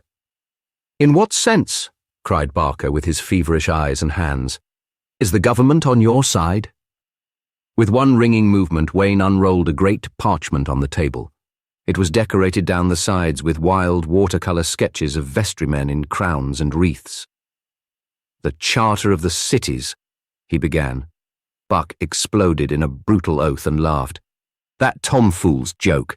Haven't we had enough—" "And there you sit," cried Wayne, springing erect and with a voice like a trumpet, "with no argument but to insult the king before his face." Buck rose also with blazing eyes. "I am hard to bully," he began, and the slow tones of the king struck in with incomparable gravity. "My Lord Buck, I must ask you to remember that your king is present. It is not often that he needs to protect himself among his subjects." Barker turned to him with frantic gestures. "For God's sake, don't back up the madman now," he implored. "Have your joke another time. Oh, for heaven's sake." "My Lord Provost of South Kensington," said King Oberon steadily, "I do not follow your remarks, which are uttered with a rapidity unusual at court. nor do your well-meant efforts to convey the rest with your fingers materially assist me. I say that my Lord Provost of North Kensington, to whom I spoke, ought not in the presence of his sovereign to speak disrespectfully of his sovereign's ordinances. Do you disagree?" Barker turned restlessly in his chair, and Buck cursed without speaking. The king went on in a comfortable voice. "My Lord Provost of Notting Hill, proceed." Wayne turned his blue eyes on the king, and to everyone's surprise there was a look in them, not of triumph, but of a certain childish distress. "I am sorry, Your Majesty," he said. "I fear I was more than equally to blame with the Lord Provost of North Kensington. We were debating somewhat eagerly, and we both rose to our feet. I did so first, I'm ashamed to say. The Provost of North Kensington is, therefore, comparatively innocent. I beseech Your Majesty to address your rebuke chiefly, at least, to me. Mr. Buck is not innocent, for he did no doubt in the heat of the moment speak disrespectfully. But the rest of the discussion he seems to me to have conducted with great good temper." Buck looked genuinely pleased, for businessmen are all simple-minded, and have therefore that degree of communion with fanatics. The king, for some reason, looked for the first time in his life ashamed. "This very kind speech of the Provost of Notting Hill," began Buck pleasantly, "seems to me to show that we have at least got on to a friendly footing. Now come, Mr. Wayne. £500 have been offered to you for a property you admit not to be worth 100. Well, I am a rich man and I won't be outdone in generosity. Let us say £1,500 and have done with it, and let us shake hands." And he rose, glowing and laughing. £1,500, whispered Mr. Wilson of Bayswater. "Can we do £1,500? "I'll stand the racket," said Buck heartily. "Mr. Wayne is a gentleman and has spoken up for me, so I suppose the negotiations are at an end." Wayne bowed. "They are indeed at an end. I'm sorry I cannot sell you the property." "What?" cried Mr. Barker, starting to his feet. "Mr. Buck has spoken correctly," said the king. I have, cried Buck, springing up also. "I said, Mr. Buck has spoken correctly," said the king. "The negotiations are at an end." All the men at the table rose to their feet. Wayne alone rose without excitement. "Have I then," he said, "Your Majesty's permission to depart? I have given my last answer." "You have it," said Oberon, smiling, but not lifting his eyes from the table. And amid a dead silence the Provost of Notting Hill passed out of the room. "Well?" said Wilson, turning round to Barker. "Well?" Barker shook his head desperately. "The man ought to be in an asylum," he said, "but one thing is clear, we need not bother further about him. The man can be treated as mad." "Of course," said Buck, turning to him with sombre decisiveness. "You're perfectly right, Barker. He is a good enough fellow, but he can be treated as mad. Let's put it in simple form. Go and tell any 12 men in any town, go and tell any doctor in any town, that there is a man offered £1,500 for a thing he could sell commonly for 400, and that when asked for a reason for not accepting it, he pleads the inviolate sanctity of Notting Hill and calls it the Holy Mountain. What would they say? What more can we have on our side than the common sense of everybody? On what else do all laws rest? I'll tell you, Barker, what's better than any further discussion? Let's send in workmen on the spot to pull down Pump Street. And if old Wayne says a word, arrest him as a lunatic. That's all." Barker's eyes kindled. "I always regarded you, Buck, if you don't mind my saying so, as a very strong man. I'll follow you." "So of course will I," said Wilson. Buck rose again impulsively. "Your Majesty," he said, glowing with popularity, "I beseech Your Majesty to consider favourably the proposal to which we have committed ourselves. Your Majesty's leniency, our own offers have fallen in vain on that extraordinary man. He may be right, he may be God, he may be the devil, but we think it, for practical purposes, more probable that he is off his head, unless that assumption were acted on all human affairs would go to pieces. We act on it, and we propose to start operations in Notting Hill at once." The king leaned back in his chair. "The Charter of the Cities," he said with a rich intonation. But Buck, being finally serious, was also cautious, and did not again make the mistake of disrespect. "Your Majesty," he said, bowing, "I am not here to say a word against anything Your Majesty has said or done. You are a far better educated man than I, and no doubt there were reasons upon intellectual grounds for those proceedings. But may I ask you and appeal to your common good nature for a sincere answer? When you drew up the Charter of the Cities, did you contemplate the rise of a man like Adam Wayne? Did you expect that the Charter, whether it was an experiment or a scheme of decoration or a joke, could ever really come to this, to stopping a vast scheme of ordinary business, to shutting up a road, to spoiling the chances of cabs, omnibuses, railway stations, to disorganizing half a city, to risking a kind of civil war? Whatever were your objects, were they that? Barker and Wilson looked at him admiringly, the king more admiringly still. "Provost Buck," said Oberon, "you speak in public uncommonly well. I give you your point with the magnanimity of an artist. My scheme did not include the appearance of Mr. Wayne. Alas, would that my poetic power had been great enough." "I thank your Majesty," said Buck, courteously but quickly. "Your Majesty's statements are always clear and studied, therefore I may draw a deduction. As the scheme, whatever it was on which you set your heart, did not include the appearance of Mr. Wayne, it will survive his removal. Why not let us clear away this particular Pump Street, which does interfere with our plans and which does not, by your Majesty's own statement, interfere with yours?" "Caught out," said the king enthusiastically and quite impersonally, as if he were watching a cricket match. "This man Wayne," continued Buck, "would be shut up by any doctors in England. But we only ask to have it put before them. Meanwhile, no one's interests, not even in all probability his own, can be really damaged by going on with the improvements in Notting Hill. Not our interests, of course, for it has been the hard and quiet work of 10 years. Not the interests of Notting Hill, for nearly all its educated inhabitants desire the change. Not the interests of your Majesty, for you say with characteristic sense that you never contemplated the rise of the lunatic at all. Not, as I say, his own interests, for the man has a kind heart and many talents, and a couple of good doctors would probably put him righter than all the free cities and sacred mountains in creation. I therefore assume, if I may use so bold a word, that your Majesty will not offer any obstacle to our proceeding with the improvements." And Mr. Buck sat down amid subdued but excited applause among the allies. "Mr. Buck," said the king, "I beg your pardon for a number of beautiful and sacred thoughts in which you were generally classified as a fool. But there is another thing to be considered.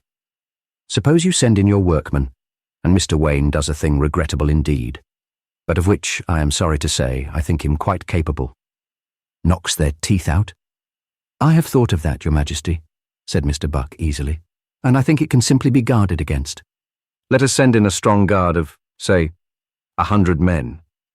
100 of the North Kensington halberdiers," he smiled grimly, "of whom your Majesty is so fond, or say 150.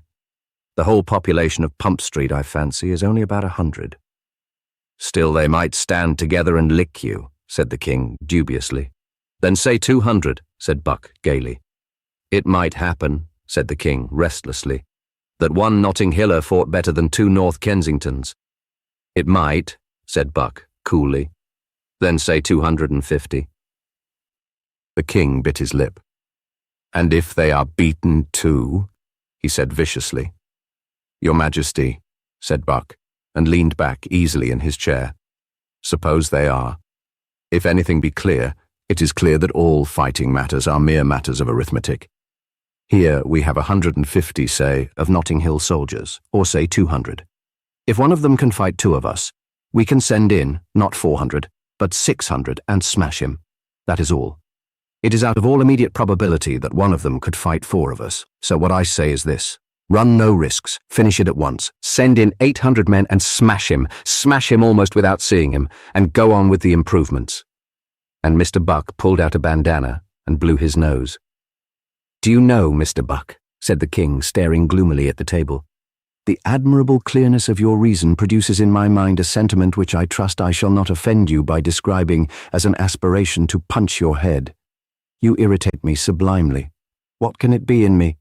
Is it the relic of a moral sense? But your Majesty," said Barker eagerly and suavely, "does not refuse our proposals. My dear Barker, your proposals are as damnable as your manners. I want to have nothing to do with them. Suppose I stopped them altogether. What would happen?" Barker answered in a very low voice, "Revolution." The king glanced quickly at the men round the table. They were all looking down silently. Their brows were red. He rose with a startling suddenness and an unusual pallor. "Gentlemen," he said, "you have overruled me. Therefore I can speak plainly. I think Adam Wayne, who is as mad as a hatter, worth more than 1,000,000 of you. But you have the force and, I admit, the common sense, and he is lost. Take your 800 halberdiers and smash him. It would be more sportsmanlike to take 200. "More sportsmanlike," said Buck grimly, "but a great deal less humane. We are not artists, and streets purple with gore do not catch our eye in the right way." "It is pitiful," said Oberon. "With 5 or 6 times their number, there will be no fight at all." "I hope not," said Buck, rising and adjusting his gloves. "We desire no fight, your majesty. We are peaceable businessmen." "Well," said the king wearily, "the conference is at an end at last." And he went out of the room before anyone else could stir. 40 workmen, 100 Bayswater halberdiers, 200 from south, and 3 from North Kensington, assembled at the foot of Holland Walk and marched up it, under the general direction of Barker, who looked flushed and happy in full dress. At the end of the procession, a small and sulky figure lingered like an urchin. It was the king. "Barker," he said at length appealingly, "you are an old friend of mine. You understand my hobbies as I understand yours. Why can't you let it alone? I hoped that such fun might come out of this Wayne business. Why can't you let it alone? It doesn't really so much matter to you. What's a road or so? For me, it's the one joke that may save me from pessimism. Take fewer men and give me an hour's fun. Really and truly, James, if you collected coins or hummingbirds and I could buy one with the price of your road, I would buy it. I collect incidents. Those rare, those precious things. Let me have one. Pay a few pounds for it. Give these Notting Hillers a chance. Let them alone." "Oberon," said Barker kindly, forgetting all royal titles in a rare moment of sincerity, "I do feel what you mean. I have had moments when these hobbies have hit me. I have had moments when I have sympathized with your humours. I have had moments, though you may not easily believe it, when I have sympathized with the madness of Adam Wayne. But the world, Oberon, the real world, is not run on these hobbies. It goes on great brutal wheels of facts, wheels on which you are the butterfly, and Wayne is the fly on the wheel." Oberon's eyes looked frankly at the others. "Thank you, James. What you say is true. It is only a parenthetical consolation to me to compare the intelligence of flies somewhat favourably with the intelligence of wheels. But it is the nature of flies to die soon and the nature of wheels to go on forever. Go on with the wheel. Goodbye, old man." And James Barker went on laughing with a high colour, slapping his bamboo on his leg. The king watched the tail of the retreating regiment with a look of genuine depression, which made him seem more like a baby than ever. Then he swung round and struck his hands together. "In a world without humour," he said, "the only thing to do is to eat. And how perfect an exception! How can these people strike dignified attitudes and pretend that things matter, when the total ludicrousness of life is proved by the very method by which it is supported? A man strikes the lyre and says, 'Life is real, life is earnest,' and then goes into a room and stuffs alien substances into a hole in his head. I think nature was indeed a little broad in her humour in these matters. But we all fall back on the pantomime, as I have in this municipal affair. Nature has her farces like the act of eating or the shape of the kangaroo for the more brutal appetite. She keeps her stars and mountains for those who can appreciate something more subtly ridiculous." He turned to his equerry. "But as I said eating, let us have a picnic like 2 nice little children. Just run and bring me a table and a dozen courses or so, and plenty of champagne, and under these swinging boughs of bowler we will return to nature." It took about an hour to erect in Holland Lane the monarch's simple repast, during which time he walked up and down and whistled, but still with an unaffected air of gloom. He had really been done out of a pleasure he had promised himself, and had that empty and sickened feeling which a child has when disappointed of a pantomime. When he and the equerry had sat down, however, and consumed a fair amount of dry champagne, his spirits began mildly to revive. "Things take too long in this world," he said. "I detest all this Barkerian business about evolution and the gradual modification of things. I wish the world had been made in 6 days and knocked to pieces again in 6 more, and I wish I had done it. The joke's good enough in a broad way, sun and moon and the image of God and all that, but they keep it up so damnably long. Did you ever long for a miracle, Bowler? No, sir, said Bowler, who was an evolutionist and had been carefully brought up. Then I have, answered the king. I have walked along a street with the best cigar in the cosmos in my mouth and more burgundy inside me than you ever saw in your life, and longed that the lamp-post would turn into an elephant to save me from the hell of blank existence. Take my word for it, my evolutionary Bowler, don't you believe people when they tell you that people sought for a sign and believed in miracles because they were ignorant. They did it because they were wise, filthily, vilely wise, too wise to eat or sleep or put on their boots with patience. This seems delightfully like a new theory of the origin of Christianity, which would itself be a thing of no mean absurdity. Take some more wine. The wind blew round them as they sat at their little table, with its white cloth and bright wine cups, and flung the treetops of Holland Park against each other. But the sun was in that strong temper which turns green into gold. The king pushed away his plate, lit a cigar slowly, and went on. Yesterday I thought that something next door to a really entertaining miracle might happen to me before I went to amuse the worms. To see that red-haired maniac waving a great sword and making speeches to his incomparable followers would have been a glimpse of that land of youth from which the fates shut us out. I had planned some quite delightful things, a Congress of Knightsbridge with a treaty, and myself in the chair, and perhaps a Roman triumph with jolly old Barker led in chains. And now these wretched prigs have gone and stamped out the exquisite Mr. Wayne altogether, and I suppose they will put him in a private asylum somewhere in their damned humane way. Think of the treasures daily poured out to his unappreciative keeper. I wonder whether they would let me be his keeper. But life is a veil. Never forget at any moment of your existence to regard it in the light of a veil, this graceful habit, if not acquired in youth. The king stopped, with his cigar lifted, for there had slid into his eyes the startled look of a man listening. He did not move for a few moments. Then he turned his head sharply towards the high, thin and lath-like paling which fenced certain long gardens and similar spaces from the lane. From behind it there was coming a curious scrambling and scraping noise, as of a desperate thing imprisoned in this box of thin wood. The king threw away his cigar and jumped onto the table. From this position he saw a pair of hands hanging with a hungry clutch on the top of the fence. Then the hands quivered with a convulsive effort, and a head shot up between them, the head of one of the Bayswater Town Council, his eyes and whiskers wild with fear. He swung himself over and fell on the other side on his face, and groaned openly and without ceasing. The next moment the thin, taut wood of the fence was struck as by a bullet, so that it reverberated like a drum, and over it came tearing and cursing, with torn clothes and broken nails and bleeding faces, 20 men at one rush. The king sprang 5 feet clear off the table onto the ground. The moment after, the table was flung over, sending bottles and glasses flying, and the debris was literally swept along the ground by that stream of men pouring past, and Bowler was borne along with them, as the king said in his famous newspaper article, like a captured bride. The great fence swung and split under the load of climbers that still scaled and cleared it. Tremendous gaps were torn in it by this living artillery, and through them the king could see more and more frantic faces as in a dream, and more men running.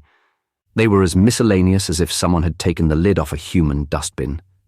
Some were untouched, some were slashed and battered and bloody, some were splendidly dressed, some tattered and half-naked, some were in the fantastic garb of the burlesque cities, some in the dullest modern dress. The king stared at all of them, but none of them looked at the king. Suddenly he stepped forward. "Barker," he said, "what is all this?" "Beaten," said the politician, "beaten all to hell." And he plunged past with nostrils shaking like a horse's, and more men plunged after him. Almost as he spoke, the last standing strip of fence bowed and snapped, flinging, as from a catapult, a new figure upon the road.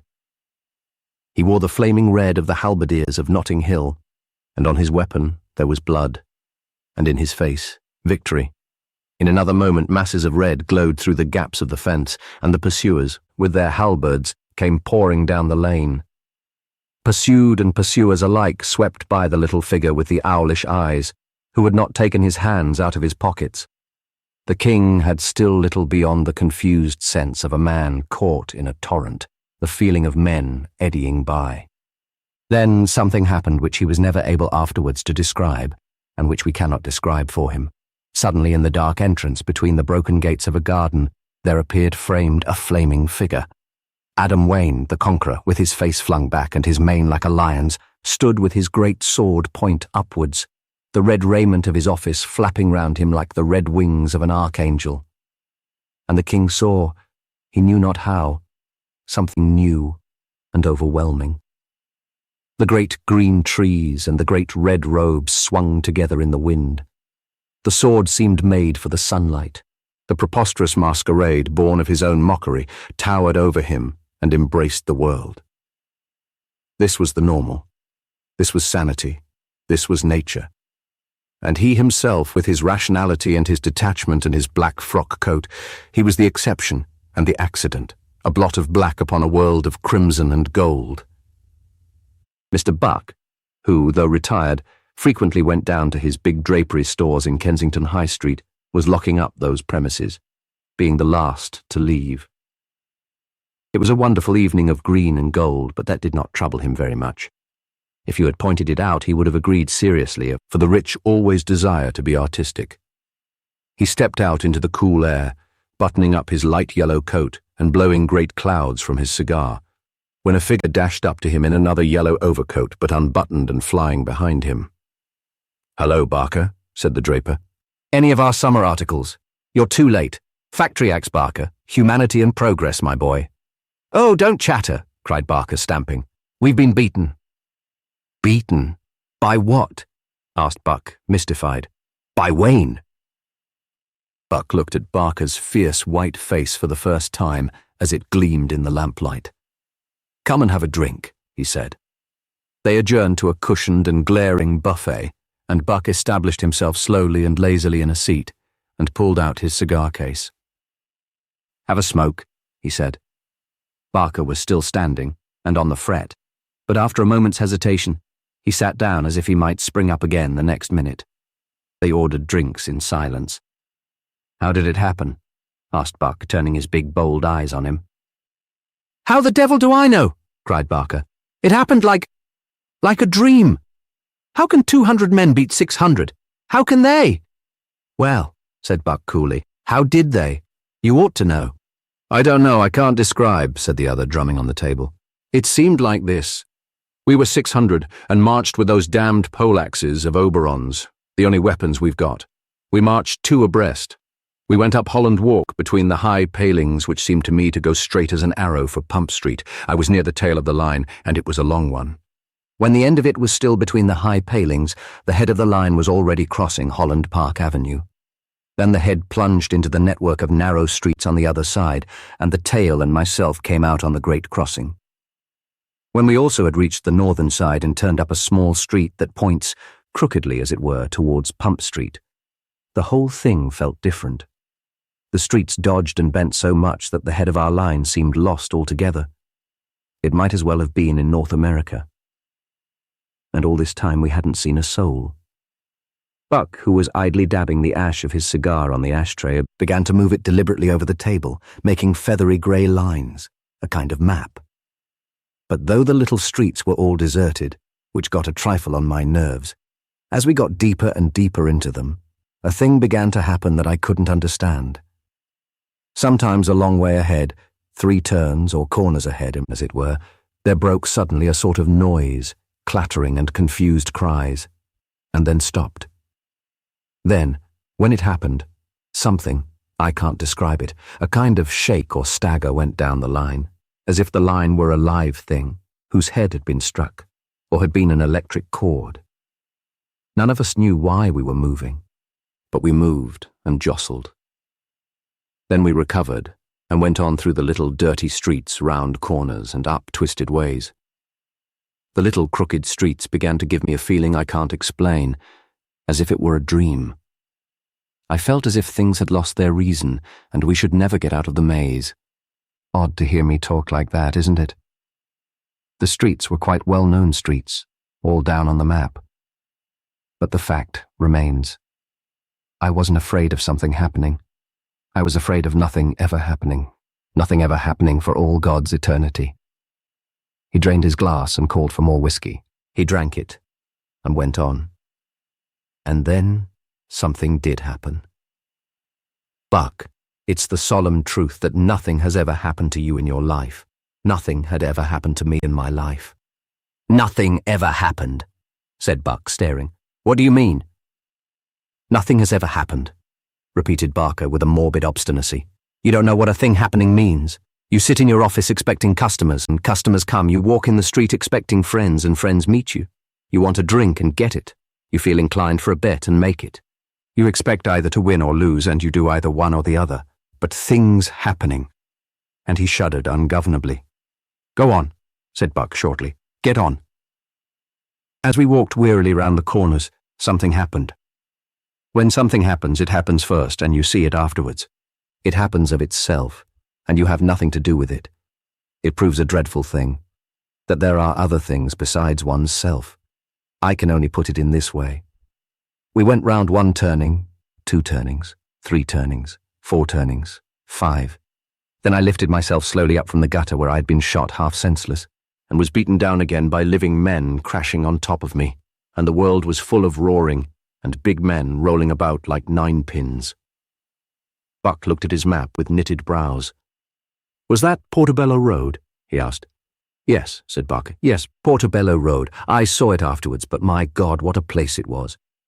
Buck, have you ever stood and let a 6 foot of man lash and lash at your head with 6 feet of pole with 6 pounds of steel at the end? Because when you have had that experience, as Walt Whitman says, you re-examine philosophies and religions. I have no doubt, said Buck. If that was Portobello Road, don't you see what happened? I know what happened exceedingly well. I was knocked down 4 times, an experience which, as I say, has an effect on the mental attitude. And another thing happened too. I knocked down 2 men. After the 4th fall, there was not much bloodshed. More brutal rushing and throwing, for nobody could use their weapons. After the 4th fall, I say, I got up like a devil, and I tore a poleaxe out of a man's hand and struck where I saw the scarlet of Wayne's fellows, struck again and again. 2 of them went over bleeding on the stones, thank God, and I laughed and found myself sprawling in the gutter again, and got up again, and struck again, and broke my halberd to pieces. I hurt a man's head, though. Buck set down his glass with a bang and spat out curses through his thick moustache. What is the matter? Asked Barker, stopping, for the man had been calm up to now, and now his agitation was far more violent than his own. The matter, said Buck bitterly. Don't you see how these maniacs have got us? Why should 2 idiots, one a clown and the other a screaming lunatic, make sane men so different from themselves? Look here, Barker. I will give you a picture. A very well-bred young man of this century is dancing about in a frock coat. He has in his hands a nonsensical 17th century halberd, with which he is trying to kill men in a street in Notting Hill. Damn it! Don't you see how they've got us? Never mind how you felt, that is how you looked. The king would put his cursed head on one side and call it exquisite. The Provost of Notting Hill would put his cursed nose in the air and call it heroic. But in heaven's name, what would you have called it, 2 days before? Barker bit his lip. You haven't been through it, Buck, he said. You don't understand fighting, the atmosphere. I don't deny the atmosphere, said Buck, striking the table. I only say it's their atmosphere. It's Adam Wayne's atmosphere. It's the atmosphere which you and I thought had vanished from an educated world forever. Well, it hasn't, said Barker, and if you have any lingering doubts, lend me a poleaxe and I'll show you. There was a long silence, and then Buck turned to his neighbour and spoke in that good-tempered tone that comes of a power of looking facts in the face, the tone in which he concluded great bargains. Barker, he said, you are right. This old thing, this fighting, has come back. It has come back suddenly and taken us by surprise. So it is first blood to Adam Wayne. But unless reason and arithmetic and everything else have gone crazy, it must be next and last blood to us. But when an issue has really arisen, there is only one thing to do, to study that issue as such and win in it. Barker, since it is fighting, we must understand fighting. I must understand fighting as coolly and completely as I understand drapery. You must understand fighting as coolly and completely as you understand politics. Now look at the facts. I stick without hesitation to my original formula. Fighting when we have the stronger force is only a matter of arithmetic. It must be. You asked me just now how 200 men could defeat 600. I can tell you. 200 men can defeat 600 when the 600 behave like fools, when they forget the very conditions they are fighting in, when they fight in a swamp as if it were a mountain, when they fight in a forest as if it were a plain, when they fight in streets without remembering the object of streets. What is the object of streets? Asked Barker. What is the object of supper? Cried Buck furiously. Isn't it obvious? This military science is mere common sense. The object of a street is to lead from one place to another. Therefore, all streets join. Therefore, street fighting is quite a peculiar thing. You advanced into that hive of streets as if you were advancing into an open plain where you could see everything. Instead of that, you were advancing into the bowels of a fortress, with streets pointing at you, streets turning on you, streets jumping out at you, and all in the hands of the enemy.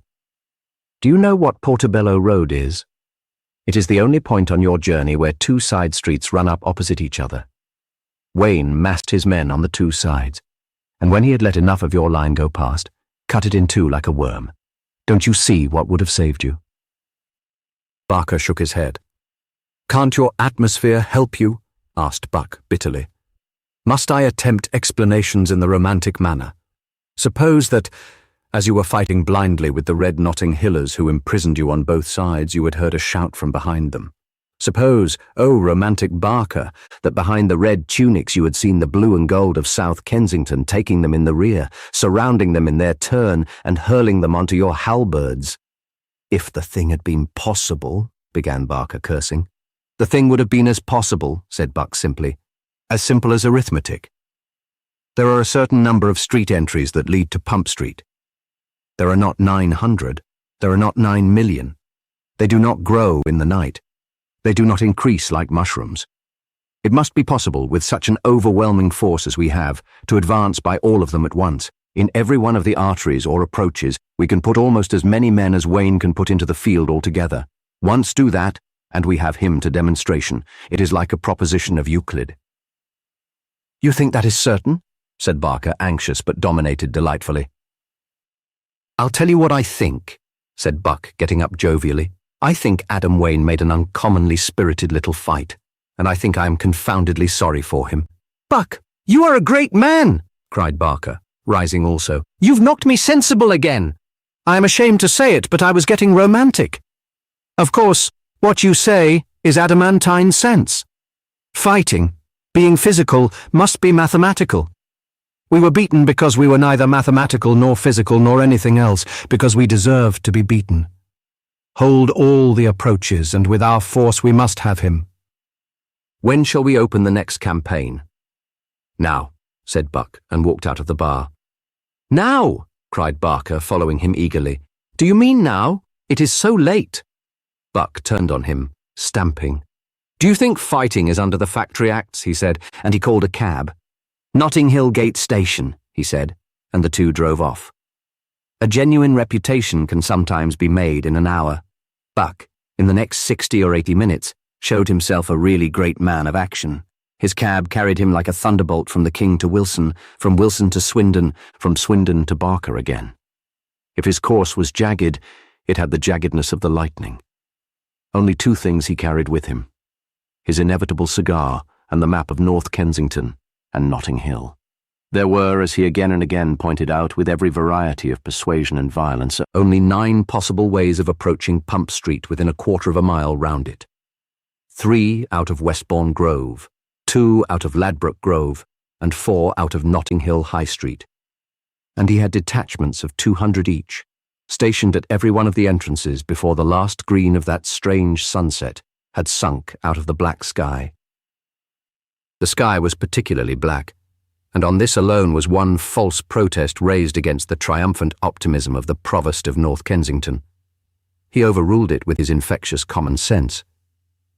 There is no such thing, he said, as night in London. You have only to follow the line of street lamps. Look, here is the map.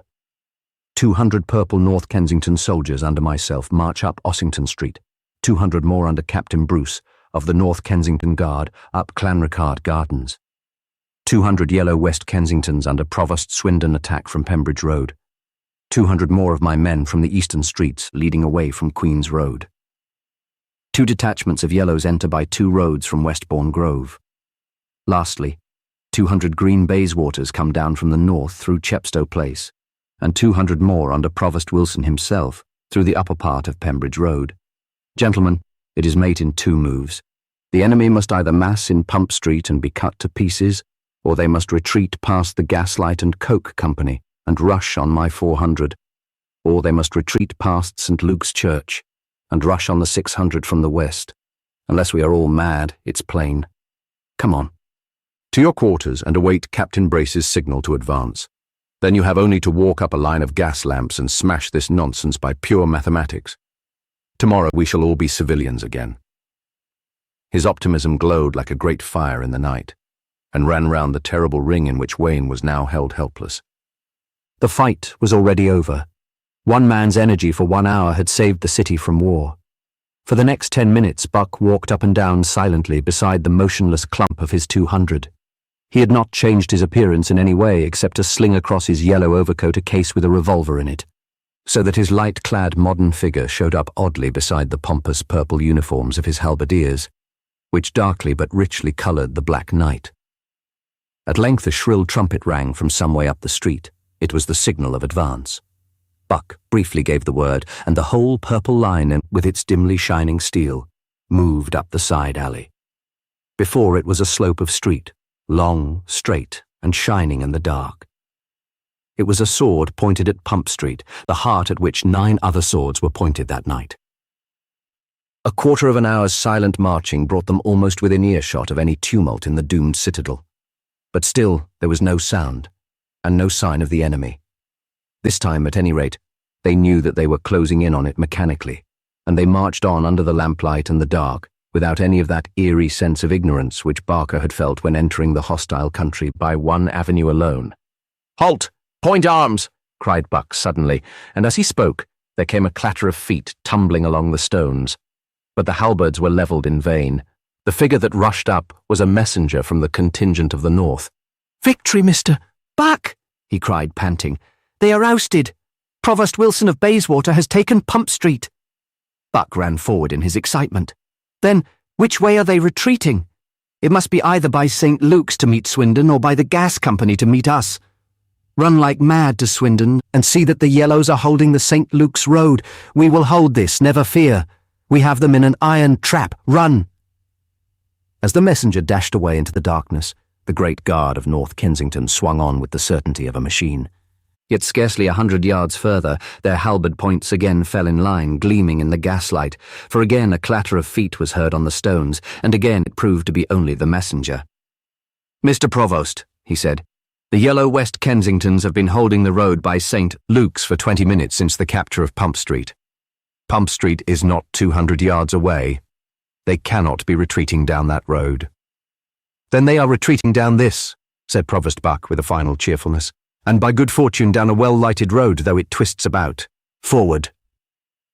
As they moved along the last 300 yards of their journey, Buck fell, for the first time in his life, perhaps, into a kind of philosophical reverie, for men of his type are always made kindly and as it were melancholy by success. "I'm sorry for poor old Wayne, I really am," he thought. "He spoke up splendidly for me at that council, and he blacked old Barker's eye with considerable spirit, but I don't see what a man can expect when he fights against arithmetic, to say nothing of civilization. And what a wonderful hoax all this military genius is. I suspect I've just discovered what Cromwell discovered, that a sensible tradesman is the best general, and that a man who can buy men and sell men can lead and kill them. The thing's simply like adding up a column in a ledger. If Wayne has 200 men, he can't put 200 men in 9 places at once. If they're ousted from Pump Street, they're flying somewhere. If they're not flying past the church, they're flying past the works. And so we have them. We businessmen should have no chance at all except that cleverer people than we get bees in their bonnets that prevent them from reasoning properly, so we reason alone. And so I, who am comparatively stupid, see things as God sees them. As a vast machine. My God, what's this? and he clapped his hands to his eyes and staggered back. Then through the darkness he cried in a dreadful voice, "Did I blaspheme God? I am struck blind." "What?" wailed another voice behind him, the voice of a certain Wilfred Jarvis of North Kensington. "Blind!" cried Buck. "Blind! I'm blind too!" cried Jarvis in an agony. "Fools, all of you," said a gross voice behind them. "We're all blind. The lamps have gone out." "The lamps? But why? Where?" cried Buck, turning furiously in the darkness. "How are we to get on? How are we to chase the enemy? Where have they gone?" "The enemy went," said the rough voice behind, and then stopped doubtfully. "Where?" shouted Buck, stamping like a madman. "They went," said the gruff voice, "past the gaswork, and they've used their chance." "Great God!" thundered Buck and snatched at his revolver. "Do you mean they've turned out—" But almost before he had spoken the words, he was hurled like a stone from catapult into the midst of his own men. "Notting Hill! Notting Hill!" cried frightful voices out of the darkness, and they seemed to come from all sides, for the men of North Kensington, unacquainted with the road, had lost all their bearings in the black world of blindness. "Notting Hill! Notting Hill!" cried the invisible people, and the invaders were hewn down horribly with black steel, with steel that gave no glint against any light. Buck, though badly maimed with the blow of a halberd, kept an angry but splendid sanity. He groped madly for the wall and found it. Struggling with crawling fingers along it, he found a side opening and retreated into it with the remnants of his men. Their adventures during that prodigious night are not to be described. They did not know whether they were going towards or away from the enemy. Not knowing where they themselves were, or where their opponents were, it was mere irony to ask where was the rest of their army. For a thing had descended upon them which London does not know, darkness which was before the stars were made, and they were as much lost in it as if they had been made before the stars. Every now and then, as those frightful hours wore on, they buffeted in the darkness against living men who struck at them and at whom they struck, with an idiot fury. When at last the grey dawn came, they found they had wandered back to the edge of the Uxbridge Road. They found that in those horrible eyeless encounters, the North Kensingtons and the Bayswaters and the West Kensingtons had again and again met and butchered each other, and they heard that Adam Wayne was barricaded in Pump Street. Journalism had become, like most other such things in England under the cautious government and philosophy represented by James Barker, somewhat sleepy and much diminished in importance. This was partly due to the disappearance of party government and public speaking, partly to the compromise or deadlock which had made foreign wars impossible, but mostly, of course, to the temper of the whole nation, which was that of a people in a kind of backwater. Perhaps the most well-known of the remaining newspapers was the Court Journal, which was published in a dusty but genteel-looking office just out of Kensington High Street. For when all the papers of a people have been for years growing more and more dim and decorous and optimistic, the dimmest and most decorous and most optimistic is very likely to win. In the journalistic competition which was still going on at the beginning of the 20th century, the final victor was the Court Journal. For some mysterious reason, the king had a great affection for hanging about in the Court Journal office, smoking a morning cigarette and looking over files. Like all ingrainedly idle men, he was very fond of lounging and chatting in places where other people were doing work. But one would have thought that, even in the prosaic England of his day, he might have found a more bustling centre. On this particular morning, however, he came out of Kensington Palace with a more alert step and a busier air than usual. He wore an extravagantly long frock coat, a pale green waistcoat, a very full and dégage black tie, and curious yellow gloves. This was his uniform as colonel of a regiment of his own creation, the 1st Decadence Green. It was a beautiful sight to see him drilling them. He walked quickly across the park and the High Street, lighting his cigarette as he went, and flung open the door of the Court Journal office. "You've heard the news, Pally. You've heard the news," he said. The editor's name was Hoskins, but the king called him Pally, which was an abbreviation of Palladium of Our Liberties. "Well, Your Majesty," said Hoskins slowly. He was a worried, gentlemanly-looking person with a wandering brown beard.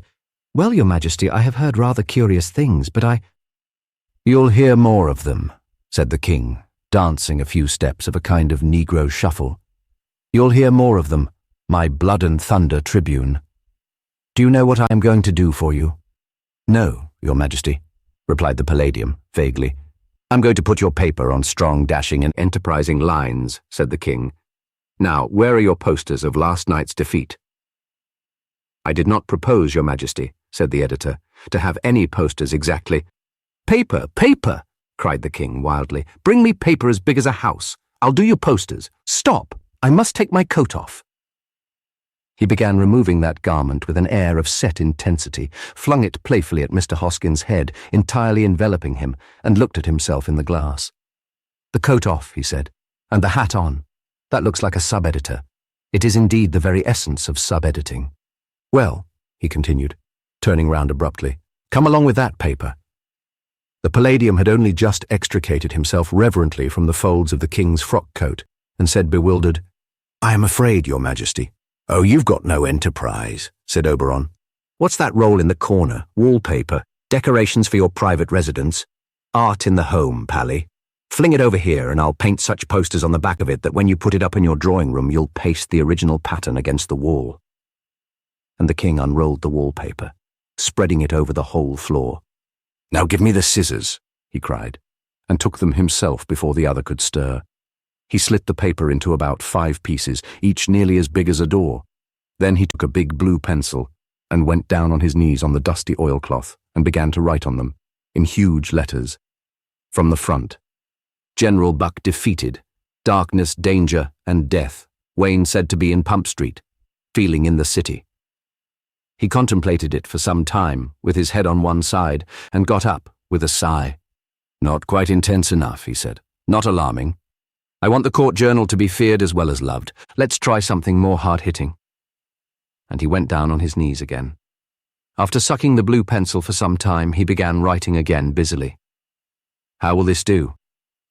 He said Wayne's wonderful victory. I suppose, he said, looking up appealingly and sucking the pencil, I suppose we couldn't say victory. Wayne's wonderful victory? No. Refinement, Pally, refinement. I have it. Wayne wins. Astounding fight in the dark. The gas lamps in their courses fought against Buck. Nothing like our fine old English translation. What else can we say? Well, anything to annoy old Buck.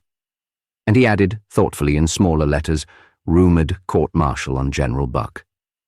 Those will do for the present, he said, and turned them both face downwards. Paste, please. The Palladium, with an air of great terror, brought the paste out of an inner room. The king slabbed it on with the enjoyment of a child messing with treacle.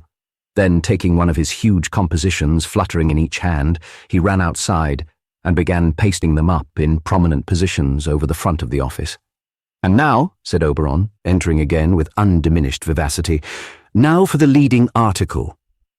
He picked up another of the large strips of wallpaper, and laying it across a desk, pulled out a fountain pen, and began writing with feverish intensity, reading clauses and fragments aloud to himself, and rolling them on his tongue like wine, to see if they had the pure, journalistic flavour.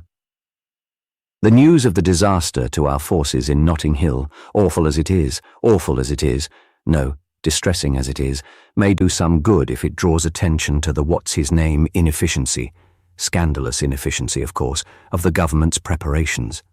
In our present state of information, it would be premature, what a jolly word, it would be premature to cast any reflections upon the conduct of General Buck, whose services upon so many stricken fields, ha, and whose honourable scars and laurels give him a right to have judgment upon him at least suspended. But there is one matter on which we must speak plainly.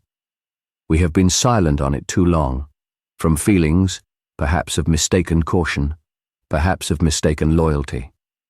This situation would never have arisen but for what we can only call the indefensible conduct of the king. It pains us to say such things, but speaking as we do in the public interests, I plagiarize from Barker's famous epigram, we shall not shrink because of the distress we may cause to any individual, even the most exalted. At this crucial moment of our country, the voice of the people demands with a single tongue, where is the king? What is he doing while his subjects tear each other in pieces in the streets of a great city? Are his amusements and his dissipations, of which we cannot pretend to be ignorant, so engrossing that he can spare no thought for a perishing nation? It is with a deep sense of our responsibility that we warn that exalted person that neither his great position nor his incomparable talents will save him in the hour of delirium from the fate of all those who, in the madness of luxury or tyranny, have met the English people in the rare day of its wrath. "I am now," said the king, "going to write an account of the battle by an eyewitness." And he picked up a fourth sheet of wallpaper. Almost at the same moment, Buck strode quickly into the office. He had a bandage round his head. "I was told," he said with his usual gruff civility, "that your Majesty was here." "And of all things on earth," cried the king with delight, "here is an eyewitness who, I regret to observe, has at present only one eye to witness with. Can you write us the special article, Buck? Have you a rich style?" Buck, with a self-restraint which almost approached politeness, took no notice whatever of the king's maddening geniality. "I took the liberty, your Majesty," he said shortly, "of asking Mr. Barker to come here also." As he spoke, indeed, Barker came swinging into the office with his usual air of hurry. "What is happening now?"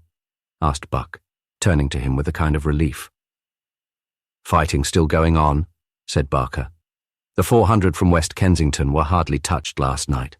They hardly got near the place. Poor Wilson's Bayswater men got cut about, though. They fought confoundedly well. They took Pump Street once. What mad things do happen in the world. To think that of all of us, it should be little Wilson with the red whiskers who came out best."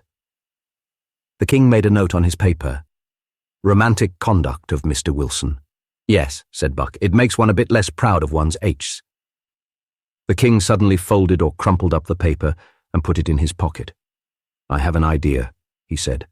"I will be an eyewitness. I will write you such letters from the front as will be more gorgeous than the real thing. Give me my coat, Palladium. I entered this room a mere King of England. I leave it, special war correspondent of the Court Journal. It is useless to stop me, Pally. It is vain to cling to my knees, Buck. It is hopeless, Barker, to weep upon my neck. When duty calls, the remainder of the sentiment escapes me. You will receive my first article this evening by the 8 o'clock post." And, running out of the office, he jumped upon a blue Bayswater omnibus that went swinging by. "Well," said Barker gloomily. "Well?" "Barker," said Buck, "business may be lower than politics, but war is, as I discovered last night, a long sight more like business. You politicians are such ingrained demagogues that even when you have a despotism, you think of nothing but public opinion. So you learn to tack and run, and are afraid of the first breeze. Now we stick to a thing and get it, and our mistakes help us. Look here, at this moment we've beaten Wayne." "Beaten Wayne," repeated Barker. "Why the dickens not?" cried the other, flinging out his hands. "Look here, I said last night that we had them by holding the 9 entrances. Well, I was wrong. We should have had them but for a singular event. The lamps went out, but for that it was certain. Has it occurred to you, my brilliant Barker, that another singular event has happened since that singular event of the lamps going out?" "What event?" asked Barker. "By an astounding coincidence, the sun has risen," cried out Buck with a savage air of patience. "Why the hell aren't we holding all those approaches now and passing in on them again? It should have been done at sunrise. The confounded doctor wouldn't let me go out. You were in command." Barker smiled grimly. "It is a gratification to me, my dear Buck, to be able to say that we anticipated your suggestions precisely. We went as early as possible to reconnoitre the 9 entrances. Unfortunately, while we were fighting each other in the dark like a lot of drunken navvies, Mr. Wayne's friends were working very hard indeed. 300 yards from Pump Street, at every one of those entrances, there is a barricade nearly as high as the houses. They were finishing the last in Pembridge Road when we arrived. Our mistakes," he cried bitterly, and flung his cigarette on the ground. "It is not we who learn from them." There was a silence for a few moments, and Barker lay back wearily in a chair. The office clock ticked exactly in the stillness. At length Barker said suddenly, "Buck, does it ever cross your mind what this is all about? The Hammersmith to Maida Vale thoroughfare was an uncommonly good speculation. You and I hoped a great deal from it, but is it worth it? It will cost us thousands to crush this ridiculous riot. Suppose we let it alone, and be thrashed in public by a red-haired madman whom any 2 doctors would lock up," cried out Buck, starting to his feet. "What do you propose to do, Mr. Barker? To apologize to the admirable Mr. Wayne? to kneel to the charter of the cities, to clasp to your bosom the flag of the Red Lion, to kiss in succession every sacred lamp-post that saved Notting Hill? No, by God, my men fought jolly well. They were beaten by a trick, and they'll fight again." "Buck," said Barker, "I always admired you, and you were quite right in what you said the other day." "In what?" "In saying," said Barker, rising quietly, "that we had all got into Adam Wayne's atmosphere and out of our own. My friend, the whole territorial kingdom of Adam Wayne extends to about 9 streets, with barricades at the end of them. But the spiritual kingdom of Adam Wayne extends God knows where. It extends to this office, at any rate. The red-haired madman who many 2 doctors would lock up is filling this room with his roaring, unreasonable soul. And it was the red-haired madman who said the last word you spoke." Buck walked to the window without replying. "You understand, of course," he said at last. "I do not dream of giving in." The king, meanwhile, was rattling along on the top of his blue omnibus.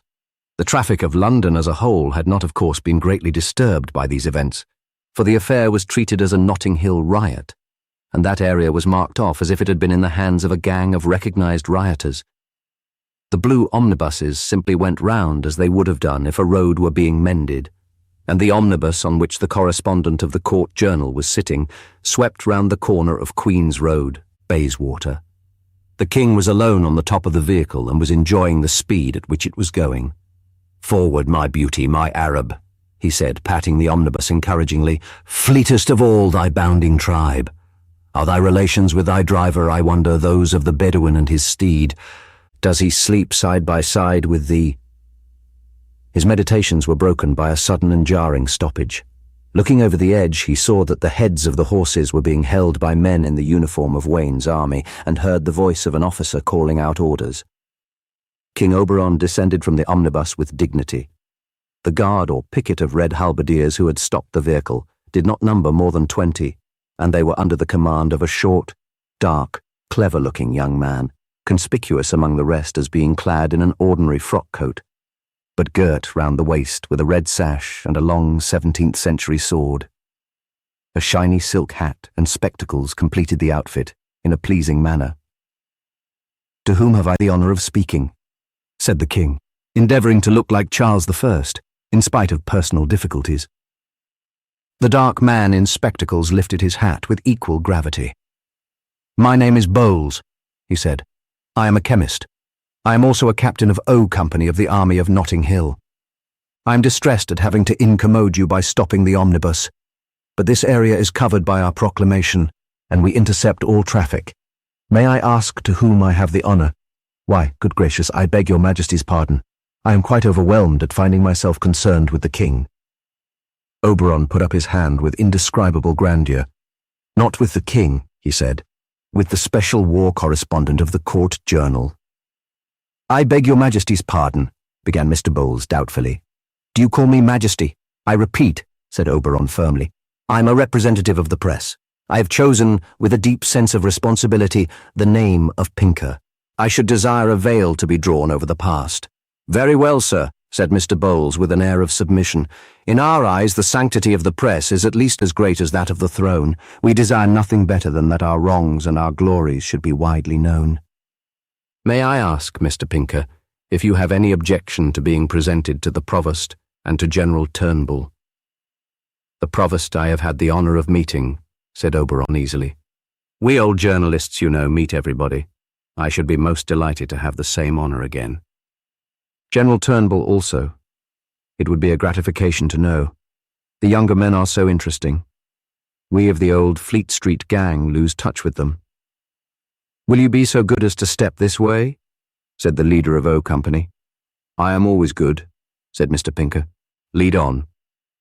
The article from the special correspondent of the Court Journal arrived in due course, written on very coarse copy-paper in the king's arabesque of handwriting, in which 3 words filled a page, and yet were illegible. Moreover, the contribution was the more perplexing at first, as it opened with a succession of erased paragraphs. The writer appeared to have attempted the article once or twice in several journalistic styles. At the side of one experiment was written, "Try American style," and the fragment began, "The king must go." We want gritty men. Flapdoodle is all very—" and then broke off, followed by the note, "Good sound journalism safer. Try it." The experiment in good sound journalism appeared to begin, "The greatest of English poets has said that a rose by any—" This also stopped abruptly. The next annotation at the side was almost undecipherable, but seemed to be something like, "How about old Stevens and the mot juste, for example?" Morning winked a little wearily at me over the curt edge of Camden Hill and its houses with their sharp shadows. Under the abrupt black cardboard of the outline it took some little time to detect colours, but at length I saw a brownish yellow shifting in the obscurity, and I knew that it was the guard of Swindon's West Kensington army. They are being held as a reserve and lining the whole ridge above the Bayswater Road. Their camp and their main force is under the great Waterworks Tower on Campden Hill. I forgot to say that the Waterworks Tower looked swart. As I passed them and came over the curve of Silver Street, I saw the blue cloudy masses of Barker's men blocking the entrance to the high road like a sapphire smoke good. The disposition of the Allied troops under the general management of Mr. Wilson appears to be as follows. The Yellow Army, if I may so describe the West Kensingtonians, lies, as I have said, in a strip along the ridge, its furthest point westward being the west side of Camden Hill Road, its furthest point eastward the beginning of Kensington Gardens. The Green Army of Wilson lines the Notting Hill High Road itself from Queen's Road to the corner of Pembridge Road, curving round the latter and extending some 300 yards up towards Westbourne Grove. Westbourne Grove itself is occupied by Barker of South Kensington. The fourth side of this rough square, the Queen's Road side, is held by some of Buck's purple warriors. The whole resembles some ancient and dainty Dutch flower bed. Along the crest of Camden Hill lie the golden crocuses of West Kensington. They are, as it were, the first fiery fringe of the whole. Northward lies our Hyacinth Barker, with all his blue hyacinths. Round to the southwest run the green rushes of Wilson of Bayswater, and a line of violet irises, aptly symbolised by Mr. Buck, complete the whole. The argent exterior. I am losing the style. I should have said curving with a whisk instead of merely curving. Also, I should have called the hyacinths sudden. I cannot keep this up. War is too rapid for this style of writing. Please ask office boy to insert mot justes. The truth is that there is nothing to report. That commonplace element which is always ready to devour all beautiful things, as the black pig in the Irish mythology will finally devour the stars and gods. That commonplace element, as I say, has in its black piggish way devoured finally the chances of any romance in this affair. That which once consisted of absurd but thrilling combats in the streets has degenerated into something which is the very prose of warfare. It has degenerated into a siege. A siege may be defined as a peace plus the inconvenience of war. Of course, Wayne cannot hold out. There is no more chance of help from anywhere else than of ships from the moon. And if old Wayne had stocked his street with tinned meats till all his garrison had to sit on them, he couldn't hold out for more than a month or two. As a matter of melancholy fact, he has done something rather like this. He has stocked his street with food until there must be uncommonly little room to turn round. But what is the good? To hold out for all that time and then to give in of necessity, what does it mean? It means waiting until your victories are forgotten, and then taking the trouble to be defeated. I cannot understand how Wayne can be so inartistic.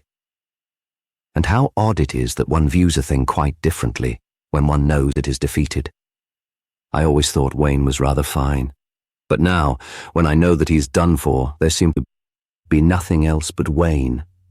All the streets seem to point at him, all the chimneys seem to lean towards him. I suppose it is a morbid feeling, but Pump Street seems to be the only part of London that I feel physically. I suppose, I say, that it is morbid. I suppose it is exactly how a man feels about his heart when his heart is weak. Pump Street. The heart is a pump, and I am drivelling. Our finest leader at the front is, beyond all question, General Wilson. He has adopted alone among the other provosts the uniform of his own halberdiers, although that fine old 16th century garb was not originally intended to go with red side whiskers. It was he who, against a most admirable and desperate defence, broke last night into Pump Street and held it for at least half an hour. He was afterwards expelled from it by General Turnbull of Notting Hill, but only after desperate fighting and the sudden descent of that terrible darkness which proved so much more fatal to the forces of General Buck and General Swindon. Provost Wayne himself, with whom I had, with great good fortune, a most interesting interview, bore the most eloquent testimony to the conduct of General Wilson and his men. His precise words are as follows. I have bought sweets at his funny little shop when I was 4 years old, and ever since. I never noticed anything, I am ashamed to say, except that he talked through his nose and didn't wash himself particularly, and he came over our barricade like a devil from hell. I repeated this speech to General Wilson himself with some delicate improvements, and he seemed pleased with it. He does not, however, seem pleased with anything so much just now as he is with the wearing of a sword. I have it from the front on the best authority that General Wilson was not completely shaved yesterday. It is believed in military circles that he is growing a moustache. As I have said, there is nothing to report. I walk wearily to the pillar box at the corner of Pembridge Road to post my copy. Nothing whatever has happened, except the preparations for a particularly long and feeble siege, during which I trust I shall not be required to be at the front. As I glance up Pembridge Road in the growing dusk, the aspect of that road reminds me that there is one note worth adding. General Buck has suggested with characteristic acumen to General Wilson that, in order to obviate the possibility of such a catastrophe as overwhelmed the Allied forces in the last advance on Notting Hill, the catastrophe, I mean, of the extinguished lamps, each soldier should have a lighted lantern round his neck. This is one of the things which I really admire about General Buck. He possesses what people used to mean by the humility of the man of science. That is, he learns steadily from his mistakes. Wayne may score off him in some other way, but not in that way. The lanterns look like fairy lights as they curve round the end of Pembridge Road. Later. I write with some difficulty because the blood will run down my face and make patterns on the paper. Blood is a very beautiful thing. That is why it is concealed. If you ask why blood runs down my face, I can only reply that I was kicked by a horse. If you ask me what horse, I can reply with some pride that it was a war horse. If you ask me how a war horse came on the scene in our simple pedestrian warfare, I am reduced to the necessity, so painful to a special correspondent, of recounting my experiences. I was, as I have said, in the very act of posting my copy at the pillar box, and of glancing as I did so up the glittering curve of Pembridge Road studded with the lights of Wilson's men. I don't know what made me pause to examine the matter, but I had a fancy that the line of lights, where it melted into the indistinct brown twilight, was more indistinct than usual. I was almost certain that in a certain stretch of the road where there had been 5 lights, there were now only 4. I strained my eyes, I counted them again, and there were only 3. A moment after, there were only 2. An instant after, only 1. And an instant after that, the lanterns near to me swung like jangled bells, as if struck suddenly. They flared and fell, and for the moment the fall of them was like the fall of the sun and stars out of heaven. It left everything in a primal blindness.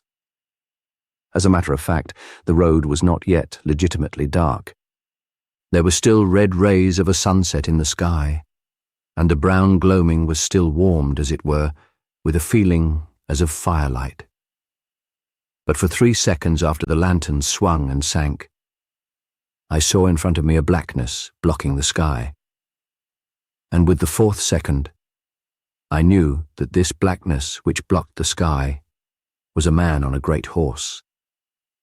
And I was trampled and tossed aside as a swirl of horsemen swept round the corner. As they turned, I saw that they were not black, but scarlet. They were a sortie of the besieged, Wayne riding ahead. I lifted myself from the gutter, blinded with blood from a very slight skin wound, and, queerly enough, not caring either for the blindness or for the slightness of the wound. For 1 mortal minute after that amazing cavalcade had spun past, there was dead stillness on the empty road. And then came Barker, and all his halberdiers running like devils in the track of them. It had been their business to guard the gate by which the sortie had broken out, but they had not reckoned, and small blame to them, on cavalry. As it was, Barker and his men made a perfectly splendid run after them, almost catching Wayne's horses by the tails. Nobody can understand the sortie. It consists only of a small number of Wayne's garrison. Turnbull himself, with the vast mass of it, is undoubtedly still barricaded in Pump Street. Sorties of this kind are natural enough in the majority of historical sieges, such as the siege of Paris in 1870, because in such cases the besieged are certain of some support outside. But what can be the object of it in this case? Wayne knows, or if he is too mad to know anything, and at least Turnbull knows, that there is not, and never has been, the smallest chance of support for him outside, that the mass of the sane modern inhabitants of London regard his farcical patriotism with as much contempt as they do the original idiocy that gave it birth, the folly of our miserable king. What Wayne and his horsemen are doing, nobody can even conjecture. The general theory round here is that he is simply a traitor and has abandoned the besieged. But all such larger but yet more soluble riddles are as nothing compared to the one small but unanswerable riddle. Where did they get the horses? Later, I have heard a most extraordinary account of the origin of the appearance of the horses. It appears that that amazing person, General Turnbull, who is now ruling Pump Street in the absence of Wayne, sent out, on the morning of the declaration of war, a vast number of little boys, or cherubs of the gutter, as we pressmen say, with half-crowns in their pockets, to take cabs all over London. No less than 160 cabs met at Pump Street, were commandeered by the garrison. The men were set free, the cabs used to make barricades, and the horses kept in Pump Street, where they were fed and exercised for several days, until they were sufficiently rapid and efficient to be used for this wild ride out of the town.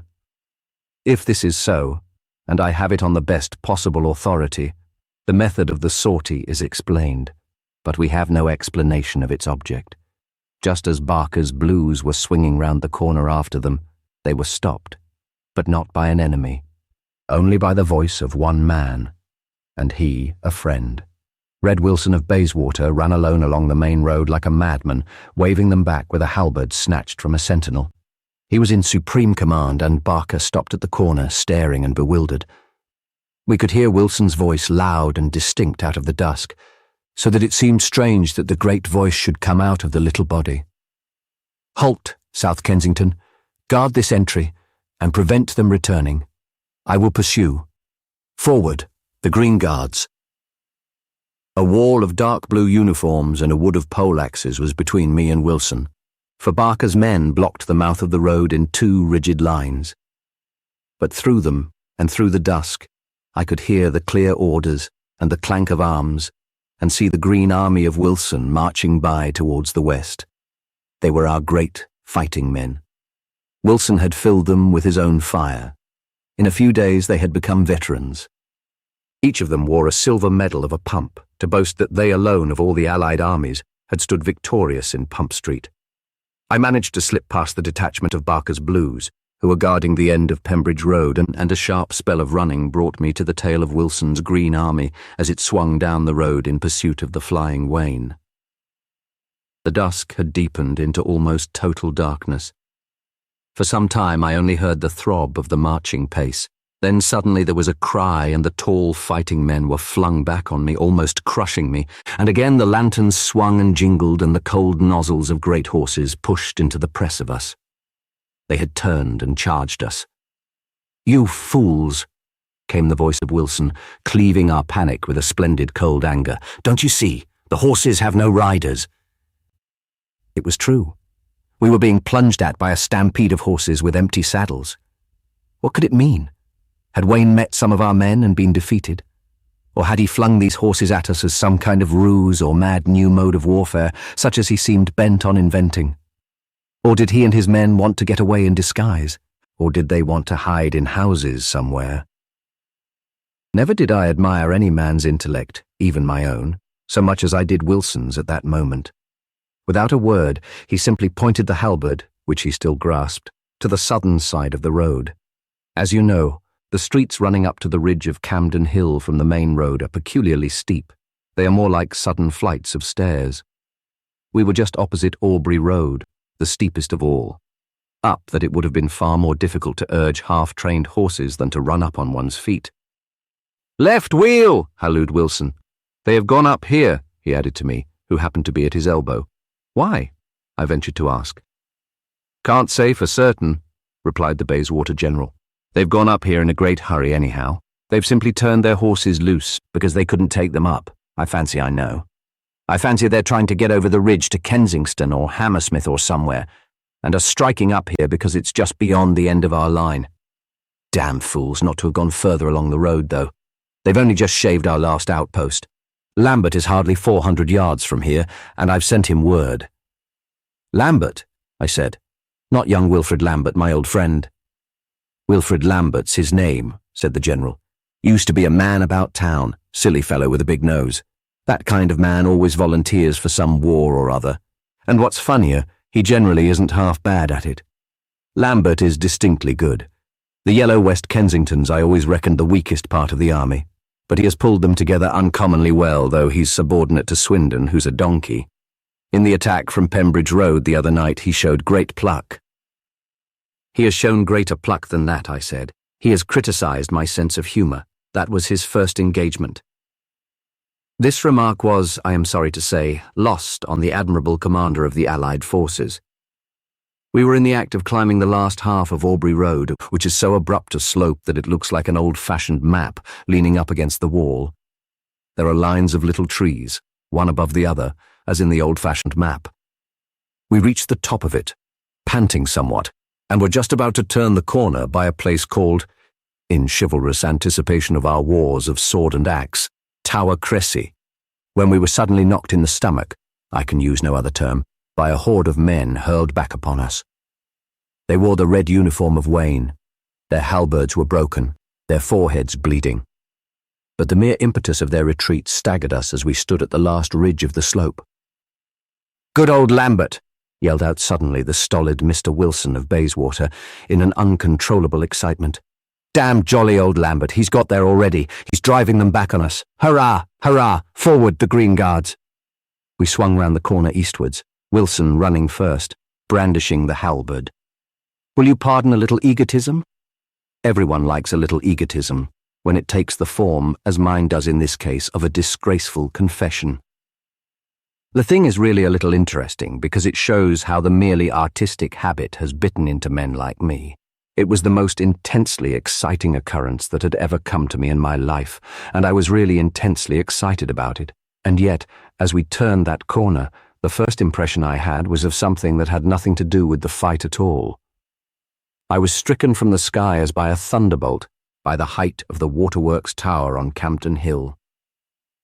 I don't know whether Londoners generally realise how high it looks when one comes out in this way almost immediately under it. For the second it seemed to me that at the foot of it, even human war was a triviality. For the second, I felt as if I had been drunk with some trivial orgy, and that I had been sobered by the shock of that shadow. A moment afterwards I realized that under it was going on something more enduring than stone, and something wilder than the dizziest height. The agony of man. And I knew that compared to that, this overwhelming tower was itself a triviality. It was a mere stalk of stone which humanity could snap like a stick. I don't know why I have talked so much about this silly old Waterworks Tower, which at the very best was only a tremendous background. It was that, certainly, a sombre and awful landscape against which our figures were relieved. But I think the real reason was that there was in my own mind so sharp a transition from the tower of stone to the man of flesh. For what I saw first when I had shaken off, as it were, the shadow of the tower, was a man, and a man I knew. Lambert stood at the further corner of the street that curved round the tower, his figure outlined in some degree by the beginning of moonrise. He looked magnificent, a hero, but he looked something much more interesting than that. He was, as it happened, in almost precisely the same swaggering attitude in which he had stood nearly 15 years ago, when he swung his walking stick and struck it into the ground, and told me that all my subtlety was drivel. And upon my soul, I think he required more courage to say that than to fight as he does now. For then he was fighting against something that was in the ascendant, fashionable and victorious. And now he is fighting, at the risk of his life, no doubt, merely against something which is already dead, which is impossible, futile, of which nothing has been more impossible and futile than this very sortie which has brought him into contact with it. People nowadays allow infinitely too little for the psychological sense of victory as a factor in affairs. Then he was attacking the degraded but undoubtedly victorious Quinn. Now he is attacking the interesting but totally extinguished Wayne. His name recalls me to the details of the scene. The facts were these. A line of red halberdiers headed by Wayne were marching up the street close under the northern wall, which is, in fact, the bottom of a sort of dike or fortification of the waterworks. Lambert and his yellow West Kensingtons had that instant swept round the corner and had shaken the Waynites heavily, hurling back a few of the more timid, as I have just described, into our very arms. When our force struck the tail of Wayne's, everyone knew that all was up with him. His favourite military barber was struck down, his grocer was stunned, he himself was hurt in the thigh and reeled back against the wall. We had him in a trap with two jaws. "Is that you?" shouted Lambert genially to Wilson across the hemmed-in host of Notting Hill. "That's about the ticket," replied General Wilson.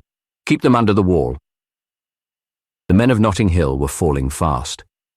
Adam Wayne threw up his long arms to the wall above him, and with a spring stood upon it, a gigantic figure against the moon. He tore the banner out of the hands of the standard-bearer below him, and shook it out suddenly above our heads, so that it was like thunder in the heavens. "Round the Red Lion," he cried. "Swords round the Red Lion. Halberds round the Red Lion. They are the thorns round Rose." His voice and the crack of the banner made a momentary rally, and Lambert, whose idiotic face was almost beautiful with battle, felt it as by an instinct, and cried, "Drop your public-house flag, you footler. Drop it." "The banner of the Red Lion seldom stoops," said Wayne, proudly letting it out luxuriantly on the night wind.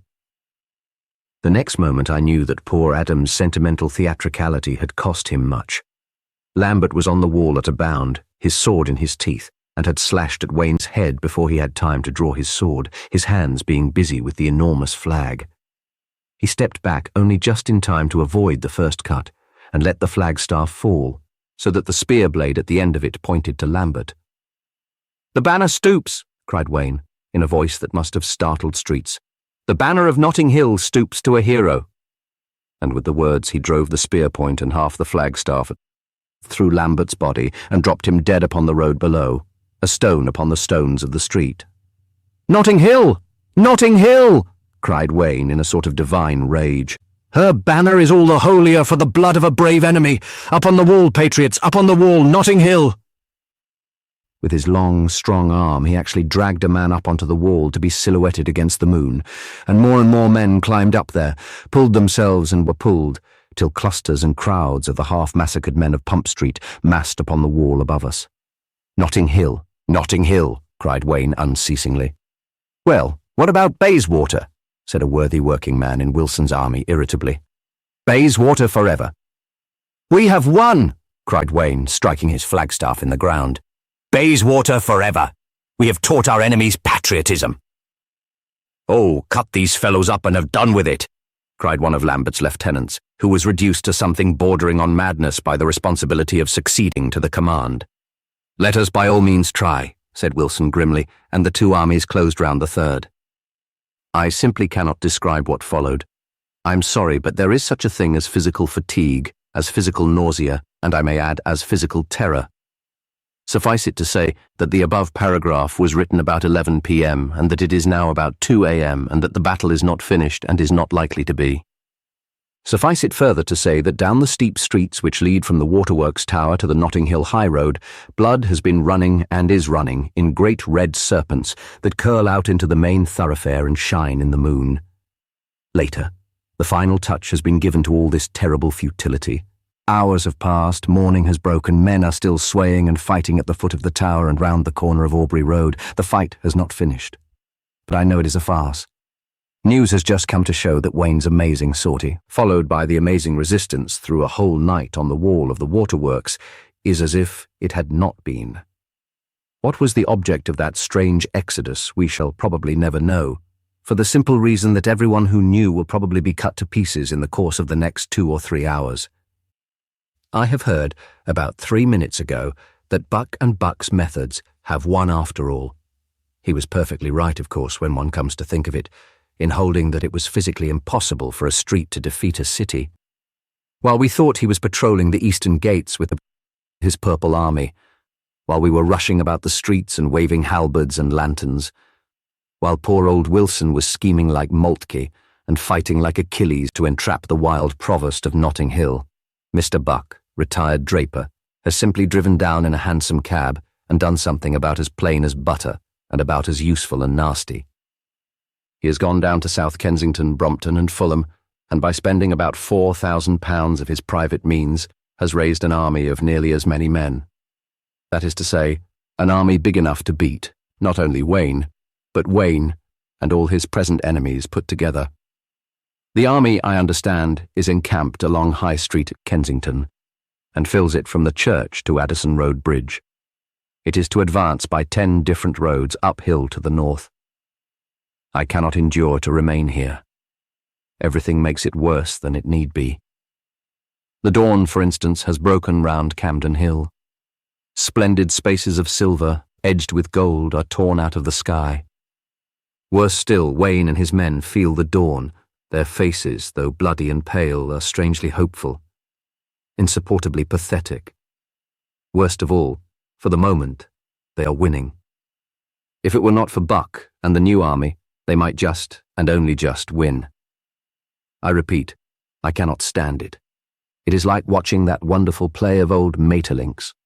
You know my partiality for the healthy, jolly old authors of the 19th century, in which one has to watch the quiet conduct of people inside a parlour, while knowing that the very men are outside the door whose word can blast it all with tragedy. And this is worse, for the men are not talking but writhing and bleeding and dropping dead for a thing that is already settled, and settled against them. The great grey masses of men still toil and tug and sway hither and thither around the great grey tower, and the tower is still motionless, as it will always be motionless. These men will be crushed before the sun is set, and new men will arise and be crushed, and new wrongs done, and tyranny will always rise again like the sun, and injustice will always be as fresh as the flowers of spring, and the stone tower will always look down on it. Matter, in its brutal beauty, will always look down on those who are mad enough to consent to die, and yet more mad, since they consent to live. Thus ended abruptly the first and last contribution of the special correspondent of the Court Journal to that valued periodical. The correspondent himself, as has been said, was simply sick and gloomy at the last news of the triumph of Buck. He slouched sadly down the steep Aubrey Road, up which he had the night before run in so unusual an excitement, and strolled out into the empty, dawn-lit main road, looking vaguely for a cab. He saw nothing in the vacant space except a blue and gold glittering thing, running very fast, which looked at first like a very tall beetle, but turned out, to his great astonishment, to be Barker. "Have you heard the good news?" asked that gentleman. "Yes," said Quin with a measured voice. "I have heard the glad tidings of great joy. Shall we take a hansom down to Kensington? I see one over there." They took the cab, and were in 4 minutes fronting the ranks of the multitudinous and invincible army.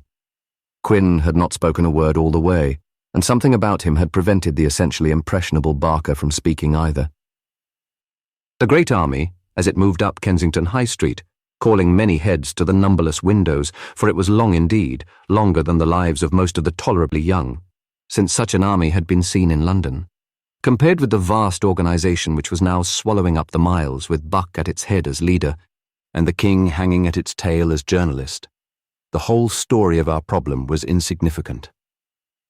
In the presence of that army, the red Notting Hills and the green Bayswaters were alike tiny and straggling groups. In its presence, the whole struggle round Pump Street was like an ant-hill under the hoof of an ox. Every man who felt or looked at that infinity of men knew that it was the triumph of Buck's brutal arithmetic. Whether Wayne was right or wrong, wise or foolish, was quite a fair matter for discussion. But it was a matter of history. At the foot of Church Street, opposite Kensington Church, they paused in their glowing good humour. "Let us send some kind of messenger or herald up to them," said Buck, turning to Barker and the king. "Let us send and ask them to cave in without more muddle." "What shall we say to them?" said Barker doubtfully. "The facts of the case are quite sufficient," rejoined Buck. "It is the facts of the case that make an army surrender. Let us simply say that our army that is fighting their army, and their army that is fighting our army, amount altogether to about 1,000 men. Say that we have 4,000. It is very simple, Of the 1,000 fighting, they have at the very most 300. So that, with those 300, they have now to fight 4,700 men. Let them do it, if it amuses them." And the Provost of North Kensington laughed. The herald, who was dispatched up Church Street in all the pomp of the South Kensington blue and gold, with the 3 birds on his tabard, was attended by 2 trumpeters. "What will they do when they consent?" asked Barker, for the sake of saying something in the sudden stillness of that immense army. "I know my Wayne very well," said Buck, laughing. "When he submits, he will send a red herald flaming with the Lion of Notting Hill.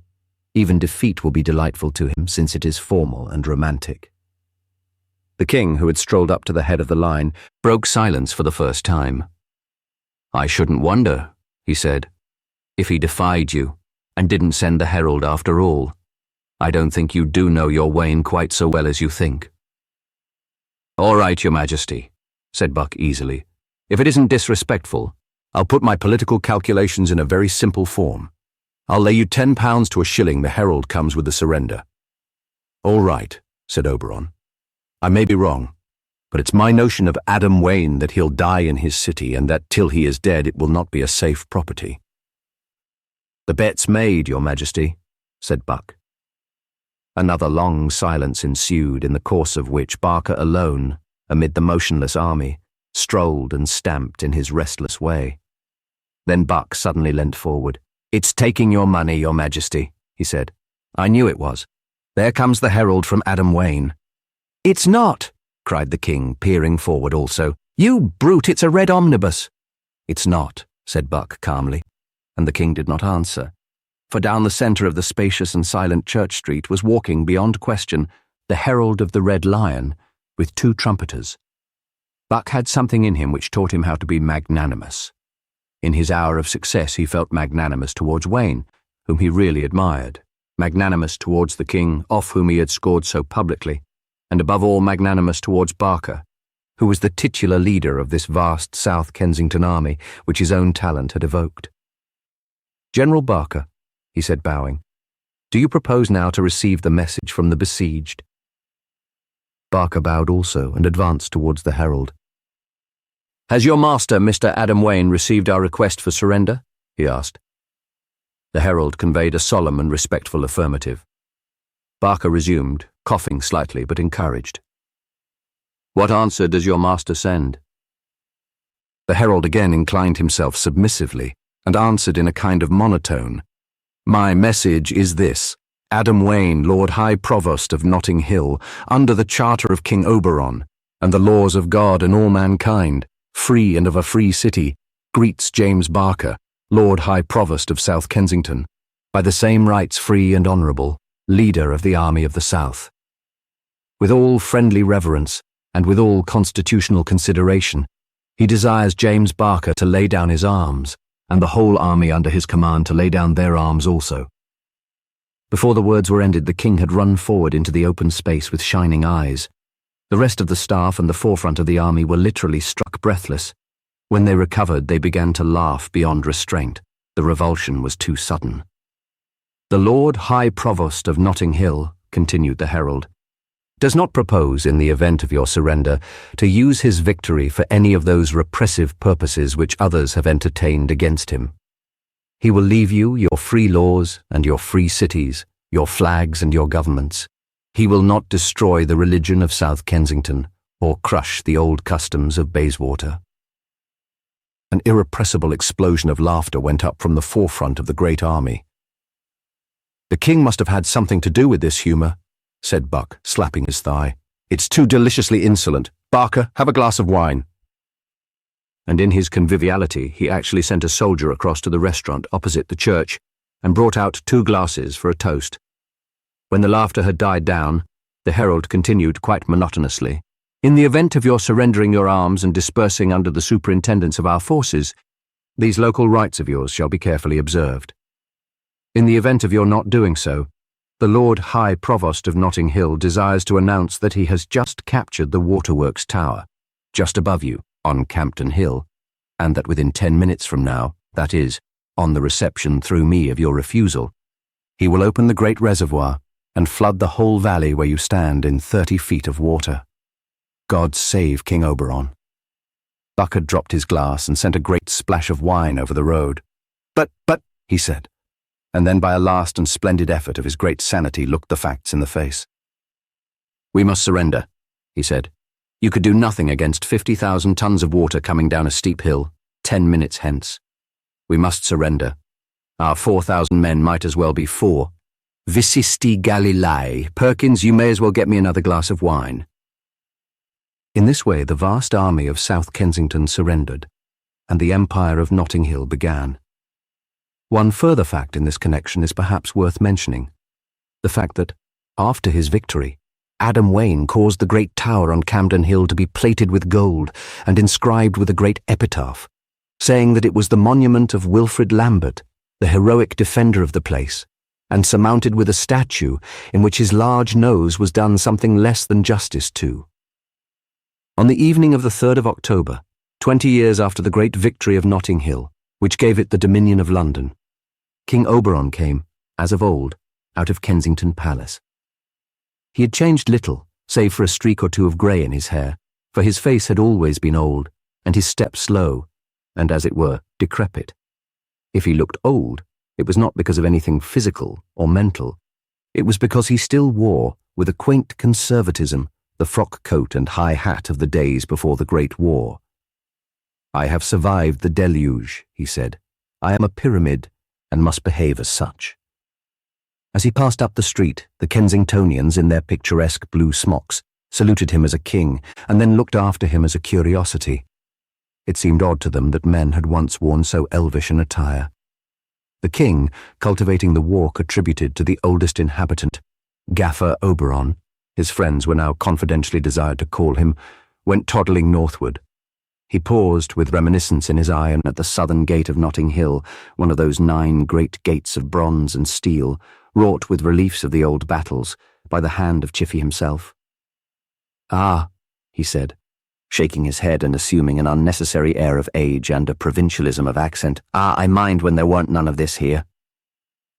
He passed through the Ossington Gate, surmounted by a great lion, wrought in red copper on yellow brass, with the motto, "Nothing ill." The guard in red and gold saluted him with his halberd. It was about sunset, and the lamps were being lit.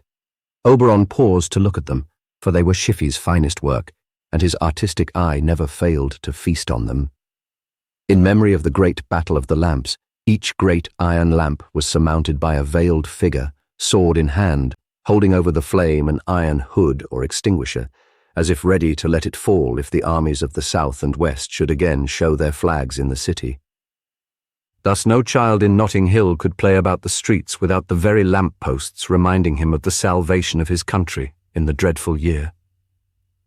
"Old Wayne was right in a way," commented the king. "The sword does make things beautiful. It has made the whole world romantic by now. And to think people once thought me a buffoon for suggesting a romantic Notting Hill. Dearie me, dearie me.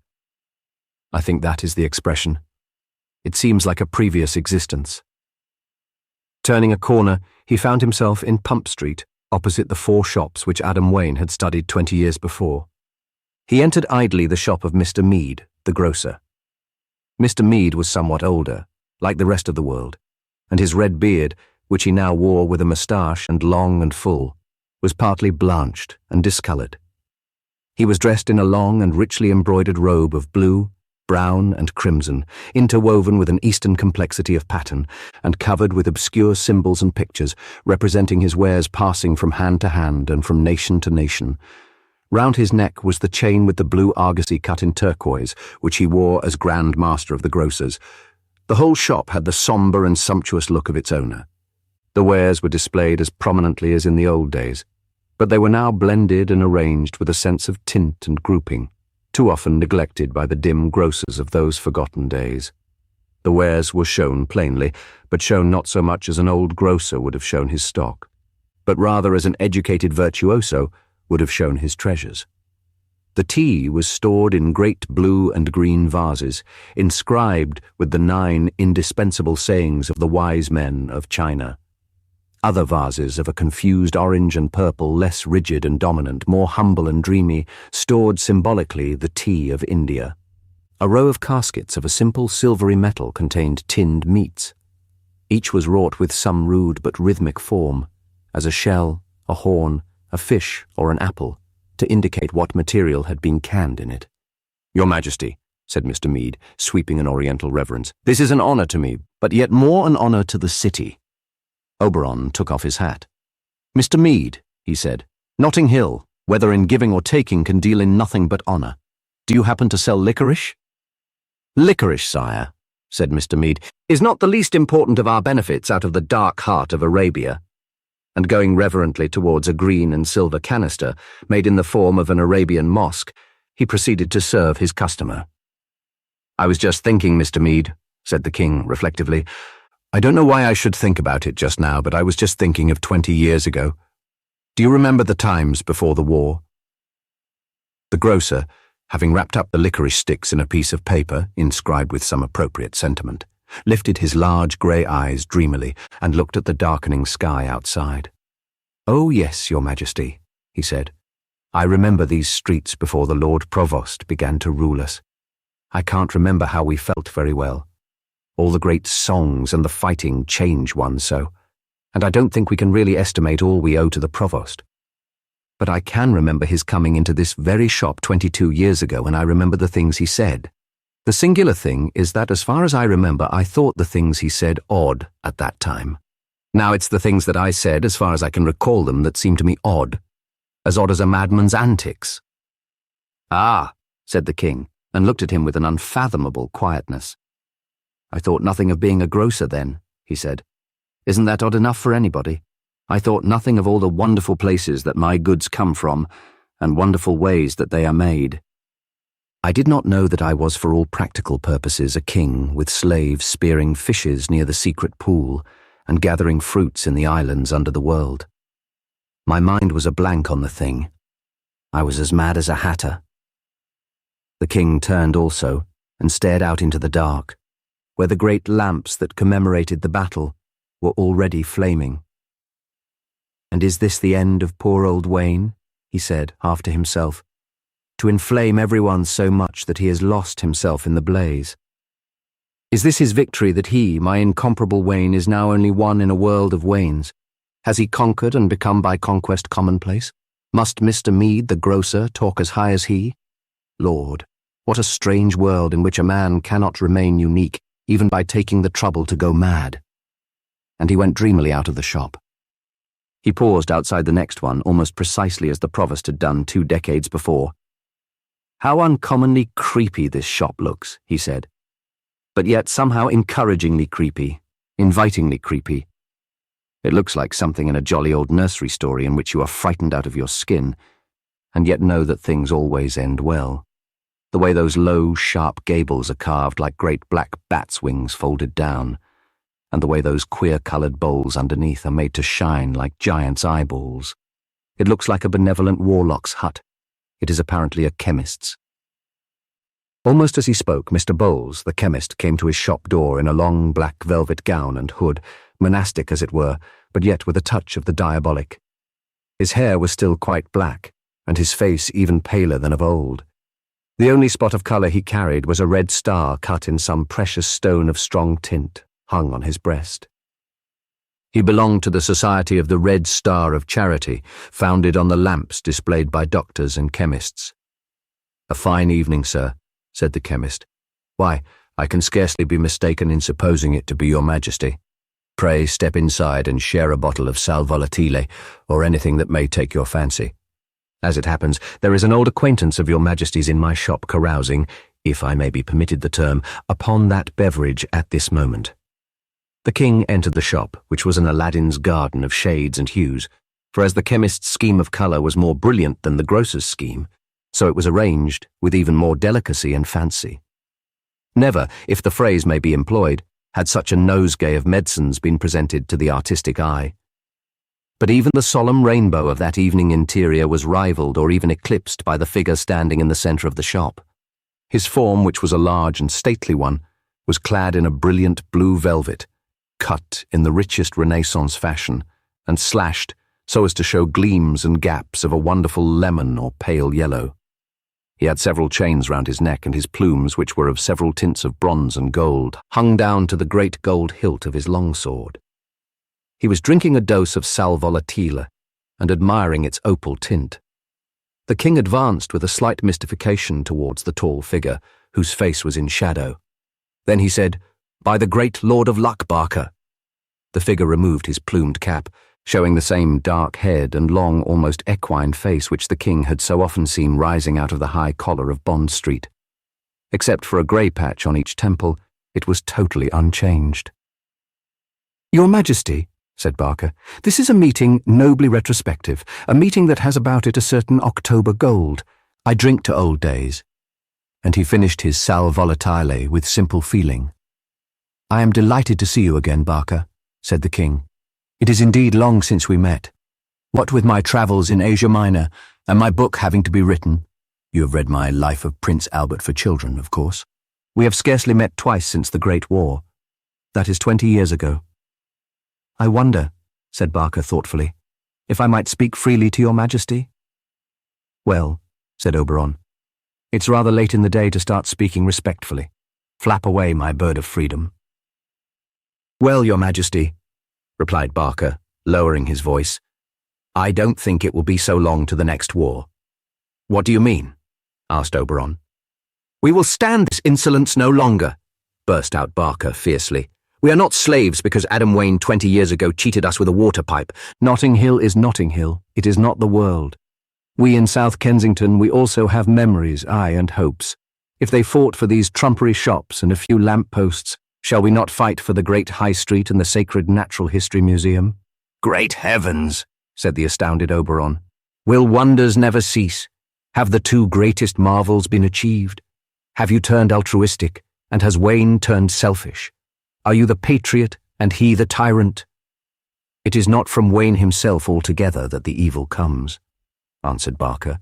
"He indeed is now mostly wrapped in dreams, and sits with his old sword beside the fire. But Notting Hill is the tyrant, your Majesty.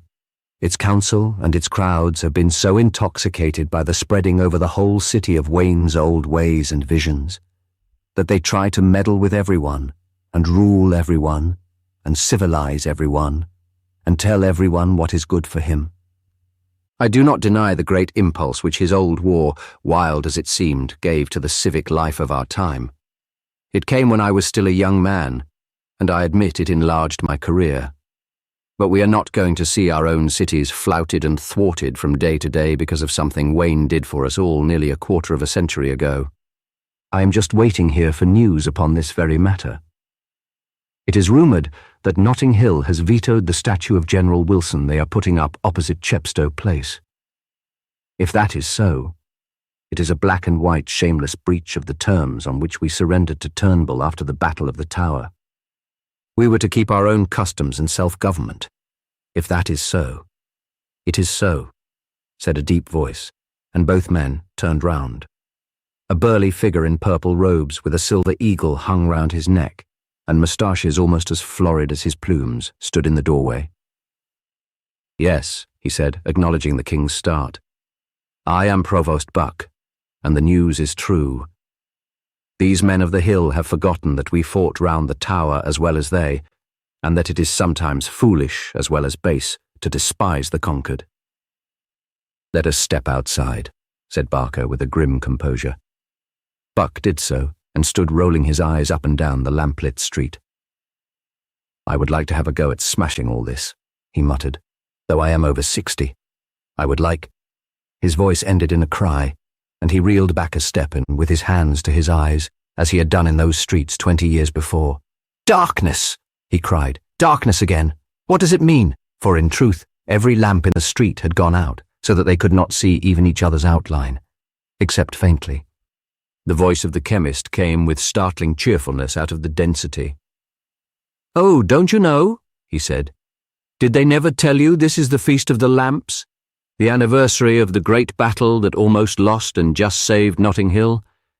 Don't you know, Your Majesty, that on this night 21 years ago, we saw Wilson's green uniforms charging down this street and driving Wayne and Turnbull back upon the gasworks, fighting with their handful like fiends from hell. And that then, in that great hour, Wayne sprang through a window of the gasworks. With one blow of his hand brought darkness on the whole city. And then, with a cry like a lion's that was heard through 4 streets, flew at Wilson's men, sword in hand, and swept them, bewildered as they were, and ignorant of the map, clear out of the sacred street again. And don't you know that upon that night every year all lights are turned out for half an hour while we sing the Notting Hill anthem in the darkness? Hark, there it begins. Through the night came a crash of drums, and then a strong swell of human voices.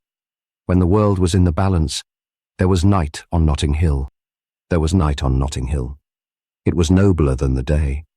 On the cities where the lights are and the firesides glow, from the seas and from the deserts came the thing we did not know. Came the darkness, came the darkness, came the darkness on the foe, and the old guard of God turned to bay. For the old guard of God turns to bay, and the stars fall down before it ere its banners fall today. For when armies were around us as a howling and a horde, when falling was the citadel and broken was the sword, the darkness came upon them like the dragon of the Lord, when the old guard of God turned to bay. The voices were just uplifting themselves in a second verse when they were stopped by a scurry and a yell. Barker had bounded into the street with a cry of "South Kensington!" and a drawn dagger. In less time than a man could blink, the whole packed street was full of curses and struggling. Barker was flung back against the shop front, but used the second only to draw his sword as well as his dagger, and calling out, "This is not the first time I've come through the thick of you," flung himself again into the press. It was evident that he had drawn blood at last, for a more violent outcry arose, and many other knives and swords were discernible in the faint light. Barker, after having wounded more than one man, seemed on the point of being flung back again, when Buck suddenly stepped out into the street.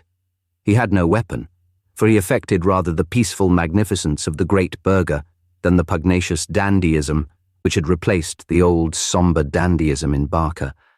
But with a blow of his clenched fist he broke the pane of the next shop, which was the old curiosity shop, and plunging in his hand, snatched a kind of Japanese scimitar, and calling out, "Kensington, Kensington!" rushed to Barker's assistance. Barker's sword was broken, but he was laying about him with his dagger. Just as Buck ran up, a man of Notting Hill struck Barker down, but Buck struck the man down on top of him, and Barker sprang up again, the blood running down his face. Suddenly all these cries were cloven by a great voice that seemed to fall out of heaven. It was terrible to Buck and Barker and the king, from its seeming to come out the empty skies, but it was more terrible because it was a familiar voice, and one which at the same time they had not heard for so long. "Turn up the lights," said the voice from above them, and for a moment there was no reply, but only a tumult. "In the name of Notting Hill, and of the great council of the city, turn up the lights." There was again a tumult and a vagueness for a moment. Then the whole street and every object in it sprang suddenly out of the darkness, as every lamp sprang into life. And looking up they saw, standing upon a balcony near the roof of one of the highest houses, the figure and the face of Adam Wayne, his red hair blowing behind him, a little streaked with grey. "What is this, my people?" he said. "Is it altogether impossible to make a thing good without it immediately insisting on being wicked? The glory of Notting Hill in having achieved its independence has been enough for me to dream of for many years as I sat beside the fire. Is it really not enough for you who have had so many other affairs to excite and distract you? Notting Hill is a nation. Why should it condescend to be a mere empire? You wish to pull down the statue of General Wilson, which the men of Bayswater have so rightly erected in Westbourne Grove. Fools! Who erected that statue? Did Bayswater erect it? No, Notting Hill erected it. Do you not see that it is the glory of our achievement that we have infected the other cities with the idealism of Notting Hill? It is we who have created not only our own side, but both sides of this controversy. O two humble fools, why should you wish to destroy your enemies? You have done something more to them. You have created your enemies. You wish to pull down that gigantic silver hammer which stands like an obelisk in the centre of the Broadway of Hammersmith. Fools! Before Notting Hill arose, did any person passing through Hammersmith Broadway expect to see there a gigantic silver hammer? You wish to abolish the great bronze figure of a knight standing upon the artificial bridge at Knightsbridge. Fools! Who would have thought of it before Notting Hill arose? I have even heard, and with deep pain I have heard it, that the evil eye of our imperial envy has been cast towards the remote horizon of the west, and that we have objected to the great black monument of a crowned raven, which commemorates the skirmish of Ravenscourt Park. Who created all these things? Were they there before we came? Cannot you be content with that destiny which was enough for Athens, which was enough for Nazareth? The destiny, the humble purpose of creating a new world. Is Athens angry because Romans and Florentines have adopted her phraseology for expressing their own patriotism? Is Nazareth angry because as a little village it has become the type of all little villages out of which, as the snobs say, no good can come? Has Athens asked everyone to wear the chlamys? Are all followers of the Nazarene compelled to wear turbans? No, but the soul of Athens went forth and made men drink hemlock, and the soul of Nazareth went forth and made men consent to be crucified. So has the soul of Notting Hill gone forth and made men realize what it is to live in a city. Just as we inaugurated our symbols and ceremonies, so they have inaugurated theirs. And are you so mad as to contend against them? Notting Hill is right. It has always been right. It has moulded itself on its own necessities, its own sine qua non. It has accepted its own ultimatum. Because it is a nation, it has created itself. And because it is a nation, it can destroy itself. Notting Hill shall always be the judge. If it is your will, because of this matter of General Wilson's statue, to make war upon Bayswater—" A roar of cheers broke in upon his words, and further speech was impossible. Pale to the lips, the great patriot tried again and again to speak, but even his authority could not keep down the dark and roaring masses in the street below him. He said something further, but it was not audible.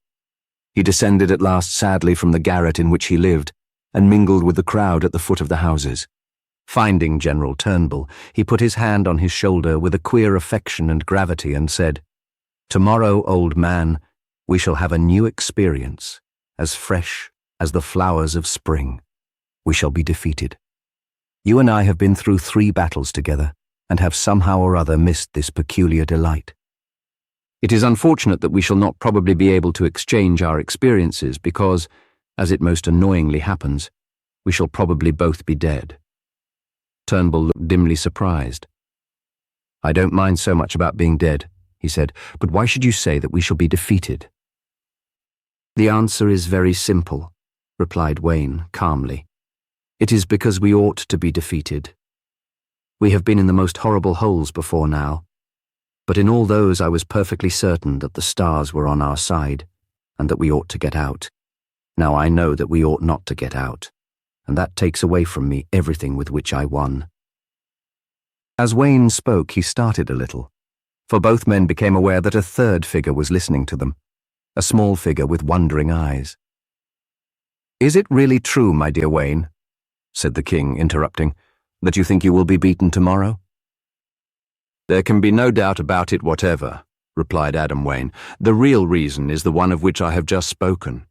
But as a concession to your materialism, I will add that they have an organized army of 100 allied cities against our one. That in itself, however, would be unimportant." Quinn, with his round eyes, seemed strangely insistent. "You are quite sure," he said, "that you must be beaten?" "I am afraid," said Turnbull gloomily, "that there can be no doubt about it." "Then," cried the king, flinging out his arms, "give me a halberd, give me a halberd, somebody. I desire all men to witness that I, Oberon, King of England, do here and now abdicate, and implore the Provost of Notting Hill to permit me to enlist in his army. Give me a halberd." He seized one from some passing guard, and shouldering it, stamped solemnly after the shouting columns of halberdiers, which were by this time parading the streets. He had, however, nothing to do with the wrecking of the statue of General Wilson, which took place before morning. The day was cloudy when Wayne went down to die with all his army in Kensington Gardens. It was cloudy again when that army had been swallowed up by the vast armies of a new world. There had been an almost uncanny interval of sunshine, in which the Provost of Notting Hill, with all the placidity of an onlooker, had gazed across to the hostile armies on the great spaces of verdure opposite, The long strips of green and blue and gold lay across the park in squares and oblongs like a proposition in Euclid wrought in a rich embroidery. But the sunlight was a weak and, as it were, a wet sunlight, and was soon swallowed up. Wayne spoke to the king with a queer sort of coldness and languor as to the military operations. It was as he had said the night before, that being deprived of his sense of an impracticable rectitude, he was, in effect, being deprived of everything. He was out of date and at sea in a mere world of compromise and competition, of empire against empire, of the tolerably right and the tolerably wrong. When his eye fell on the king, however, who was marching very gravely with a top hat and a halberd, it brightened slightly. "Well, your majesty," he said, "you at least ought to be proud today. If your children are fighting each other, at least those who win are your children. Other kings have distributed justice, you have distributed life. Other kings have ruled a nation, you have created nations. Others have made kingdoms, you have begotten them. Look at your children, father." And he stretched his hand out towards the enemy. Oberon did not raise his eyes. "See how splendidly," cried Wayne. "The new cities come on, the new cities from across the river. See where Battersea advances over there, under the flag of the lost dog. And Putney, don't you see the man on the white boar shining on their standard as the sun catches it? It is the coming of a new age, your majesty. Notting Hill is not a common empire. It is a thing like Athens, the mother of a mode of life, of a manner of living which shall renew the youth of the world. A thing like Nazareth. When I was young, I remember, in the old dreary days, wiseacres used to write books about how trains would get faster, and all the world be one empire, and tramcars go to the moon. And even as a child I used to say to myself, far more likely that we shall go on the crusades again or worship the gods of the city. And so it has been. And I am glad, though this is my last battle." Even as he spoke, there came a crash of steel from the left, and he turned his head. "Wilson!" he cried with a kind of joy. "Red Wilson has charged our left. No one can hold him in. He eats swords. He is as keen a soldier as Turnbull, but less patient, less really great. Ha! And Barker is moving. How Barker has improved, how handsome he looks. It is not all having plumes. It is also having a soul in one's daily life. Ha!" And another crash of steel on the right showed that Barker had closed with Notting Hill on the other side. "Turnbull is there!" cried Wayne. "See him hurl them back! Barker is checked! Turnbull charges, wins, but our left is broken. Wilson has smashed Bowles and Mead and may turn our flank. Forward, the Provost's guard!" And the whole centre moved forward, Wayne's face and hair and sword flaming in the van. The king ran suddenly forward. The next instant a great jar that went through it told that it had met the enemy, and right over against them through the wood of their own weapons, Oberon saw the purple eagle of Buck of North Kensington. On the left, Red Wilson was storming the broken ranks, his little green figure conspicuous even in the tangle of men and weapons, with the flaming red moustaches and the crown of laurel. Bowles slashed at his head and tore away some of the wreath, leaving the rest bloody, and with a roar like a bull's, Wilson sprang at him, and after a rattle of fencing, plunged his point into the chemist, who fell, crying, "Notting Hill!" Then the Notting Hillers wavered, and Bayswater swept them back in confusion. Wilson had carried everything before him. On the right, however, Turnbull had carried the Red Lion banner with a rush against Barker's men, and the banner of the Golden Birds bore up with difficulty against it. Barker's men fell fast. In the centre, Wayne and Buck were engaged, stubborn and confused. So far as the fighting went, it was precisely equal. But the fighting was a farce, for behind the three small armies with which Wayne's small army was engaged lay the great sea of the allied armies, which looked on as yet as scornful spectators, but could have broken all four armies by moving a finger. Suddenly they did move.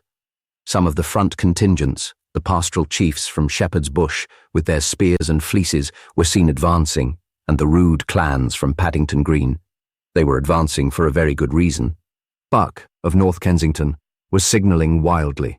He was surrounded and totally cut off. His regiments were a struggling mass of people, islanded in a red sea of Notting Hill. The Allies had been too careless and confident. They had allowed Barker's force to be broken to pieces by Turnbull. And the moment that was done, the astute old leader of Notting Hill swung his men round and attacked Buck behind and on both sides.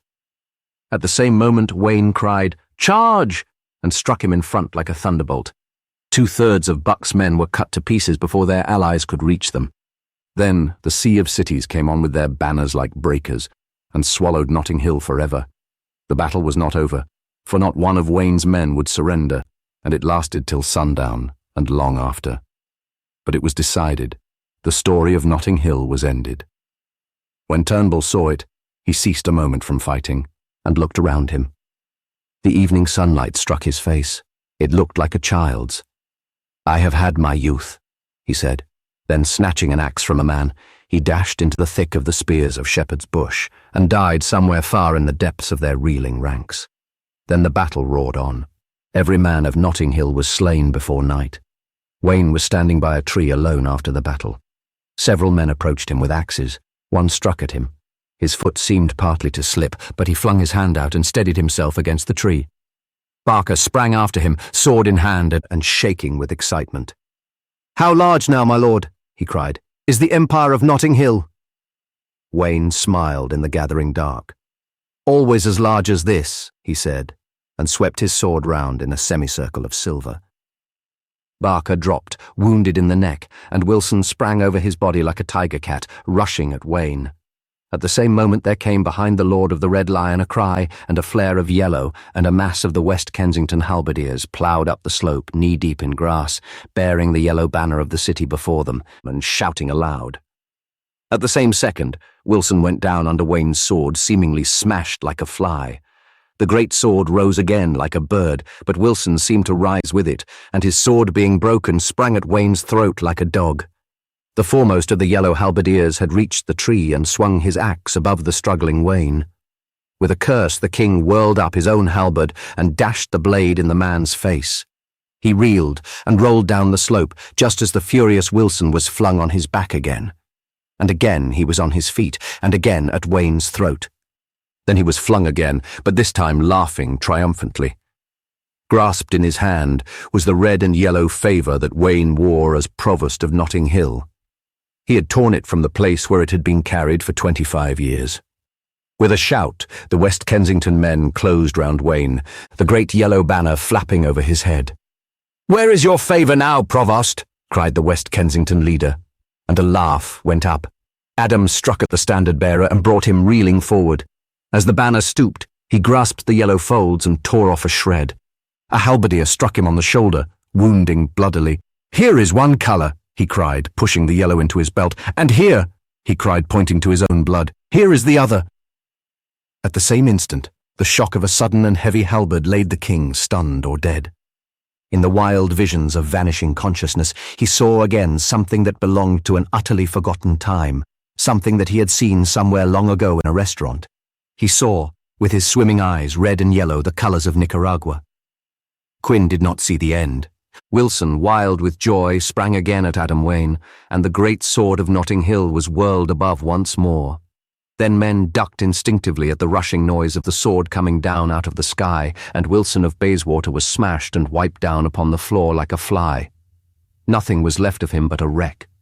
But the blade that had broken him was broken. In dying, he had snapped the great sword and the spell of it. The sword of Wayne was broken at the hilt. One rush of the enemy carried Wayne by force against the tree. They were too close to use halberd or even sword. They were breast to breast, even nostrils to nostrils. But Buck got his dagger free. "Kill him!" he cried in a strange, stifled voice. "Kill him! Good or bad, he is none of us. Do not be blinded by the face. God, have we not been blinded all along?" And he drew his arm back for a stab and seemed to close his eyes. Wayne did not drop the hand that hung onto the tree branch, but a mighty heave went over his breast and his whole huge figure, like an earthquake over great hills, and with that convulsion of effort he rent the branch out of the tree with tongues of torn wood, and swaying it once only he let the splintered club fall on Buck, breaking his neck.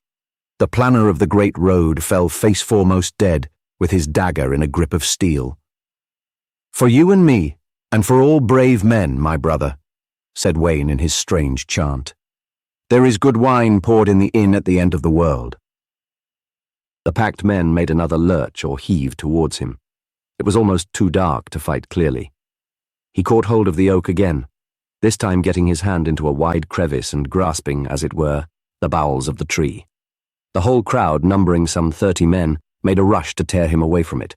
They hung on with all their weight and numbers, and nothing stirred. A solitude could not have been stiller than that group of straining men. Then there was a faint sound. "His hand is slipping!" cried 2 men in exultation. "You don't know much of him," said another grimly, a man of the old war. "More likely his bone cracks." "It is neither. By God, it is neither," said one of the first 2. "What is it then?" asked the second. "The tree is falling," he replied. "As the tree falleth, so shall it lie," said Wayne's voice out of the darkness, and it had the same sweet and yet horrible air that it had had throughout, of coming from a great distance, from before or after the event. Even when he was struggling like an eel, or battering like a madman, he spoke like a spectator. "As the tree falleth, so shall it lie," he said. Men have called that a gloomy text. It is the essence of all exaltation. I am doing now what I have done all my life. What is the only happiness, what is the only universality? I am clinging to something. Let it fall, and there let it lie. Fools, you go about and see the kingdoms of the earth, and are liberal and wise and cosmopolitan, which is all that the devil can give you, all that he could offer to Christ, only to be spurned away. I am doing what the truly wise do. When a child goes out into the garden and takes hold of a tree, saying, "Let this tree be all I have," that moment its roots take hold on hell and its branches on the stars. The joy I have is what the lover knows when a woman is everything. It is what a savage knows when his idol is everything. It is what I know when Notting Hill is everything. I have a city. Let it stand or fall. As he spoke, the turf lifted itself like a living thing, and out of it rose slowly like crested serpents the roots of the oak. Then the great head of the tree, that seemed a green cloud among grey ones, swept the sky suddenly like a broom, and the whole tree heeled over like a ship, smashing everyone in its fall. In a place in which there was total darkness for hours, there was also for hours total silence. Then a voice spoke out of the darkness, no one could have told from where, and said aloud, "So ends the empire of Notting Hill. As it began in blood, so it ended in blood, and all things are always the same." And there was silence again, and then again there was a voice, but it had not the same tone. It seemed that it was not the same voice. If all things are always the same, it is because they are always heroic. If all things are always the same, it is because they are always new. To each man one soul only is given. To each soul only is given a little power, the power at some moments to outgrow and swallow up the stars. If age after age that power comes upon men, whatever gives it to them is great. Whatever makes men feel old is mean, an empire or a skinflint shop. Whatever makes men feel young is great, a great war or a love story. And in the darkest of the books of God there is written a truth that is also a riddle. It is of the new things that men tire, of fashions and proposals and improvements and change. It is the old things that startle and intoxicate. It is the old things that are young. There is no skeptic who does not feel that many have doubted before. There is no rich and fickle man who does not feel that all his novelties are ancient. There is no worshipper of change who does not feel upon his neck the vast weight of the weariness of the universe. But we who do the old things are fed by nature with a perpetual infancy. No man who is in love thinks that anyone has been in love before. No woman who has a child thinks that there have been such things as children. No people that fight for their own city are haunted with the burden of the broken empires. Yes, O dark voice, the world is always the same, for it is always unexpected. A little gust of wind blew through the night, and then the first voice answered, "But in this world there are some, be they wise or foolish, whom nothing intoxicates. There are some who see all your disturbances like a cloud of flies. They know that while men will laugh at your Notting Hill, and will study and rehearse and sing of Athens and Jerusalem were silly suburbs like your Notting Hill, they know that the earth itself is a suburb, and can feel only drearily and respectably amused as they move upon it." "They are philosophers, or they are fools," said the other voice. They are not men. Men live, as I say, rejoicing from age to age in something fresher than progress, in the fact that with every baby, a new sun and a new moon are made. If our ancient humanity were a single man, it might perhaps be that he would break down under the memory of so many loyalties, under the burden of so many diverse heroisms, under the load and terror of all the goodness of men. But it has pleased God so to isolate the individual soul that it can only learn of all other souls by hearsay, and to each one goodness and happiness come with the youth and violence of lightning, as momentary and as pure. And the doom of failure that lies on all human systems does not in real fact affect them any more than the worms of the inevitable grave affect a children's game in a meadow. Notting Hill has fallen. Notting Hill has died. But that is not the tremendous issue. Notting Hill has lived. But if, answered the other voice, if what is achieved by all these efforts be only the common contentment of humanity, why do men so extravagantly toil and die in them? Has nothing been done by Notting Hill than any chance clump of farmers or clan of savages would not have done without it? What might have been done to Notting Hill if the world had been different may be a deep question. But there is a deeper. What could have happened to the world if Notting Hill had never been? The other voice replied, the same that would have happened to the world and all the starry systems if an apple tree grew 6 apples instead of 7. Something would have been eternally lost. There has never been anything in the world absolutely like Notting Hill. There will never be anything quite like it to the crack of doom. I cannot believe anything but that God loved it, as he must surely love anything that is itself and unreplaceable. But even for that I do not care. If God with all his thunders hated it, I loved it. And with the voice a tall, strange figure lifted itself out of the debris in the half-darkness. The other voice came after a long pause and as it were hoarsely. But suppose the whole matter were really a hocus-pocus? Suppose that whatever meaning you may choose in your fancy to give to it, the real meaning of the whole was mockery. Suppose it was all folly. Suppose— I have been in it, answered the voice from the tall and strange figure, and I know it was not. A smaller figure seemed half to rise in the dark. Suppose I am God, said the voice, and suppose I made the world in idleness. Suppose the stars, that you think eternal, are only the idiot fireworks of an everlasting schoolboy. Suppose the sun and the moon, to which you sing alternately, are only the 2 eyes of one vast and sneering giant, opened alternately in a never-ending wink. Suppose the trees in my eyes are as foolish as enormous toadstools. Suppose Socrates and Charlemagne are to me only beasts, made funnier by walking on their hind legs. Suppose I am God, and having made things, laugh at them. And suppose I am man, answered the other, and suppose that I give the answer that shatters even a laugh. Suppose I do not laugh back at you, do not blaspheme you, do not curse you, but suppose, standing up straight under the sky, with every power of my being, I thank you for the fool's paradise you have made. Suppose I praise you, with a literal pain of ecstasy, for the jest that has brought me so terrible a joy. If we have taken the child's games and given them the seriousness of a crusade, if we have drenched your grotesque Dutch garden with the blood of martyrs, we have turned a nursery into a temple. I ask you, in the name of heaven, who wins? The sky close about the crests of the hills and trees was beginning to turn from black to grey, with a random suggestion of the morning. The slight figure seemed to crawl towards the larger one, and the voice was more human. But suppose, friend, it said, suppose that in a bitterer and more real sense that it was all a mockery. Suppose that there had been from the beginning of these great wars one who watched them with a sense that is beyond expression, a sense of detachment, of responsibility, of irony, of agony. Suppose that there were one who knew it was all a joke. The tall figure answered, he could not know it, for it was not all a joke. And a gust of wind blew away some clouds that sealed the skyline and showed a strip of silver behind his great dark legs.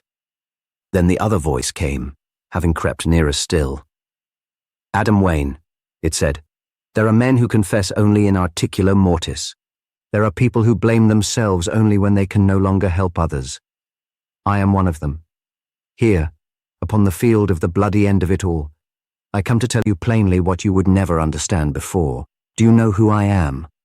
"I know you, Oberon Quinn," answered the tall figure, "and I shall be glad to unburden your spirit of anything that lies upon it." "Adam Wayne," said the other voice, "of what I have to say you cannot in common reason be glad to unburden me. Wayne, it was all a joke. When I made these cities, I cared no more for them than I care for a centaur or a merman or a fish with legs or a pig with feathers or any other absurdity.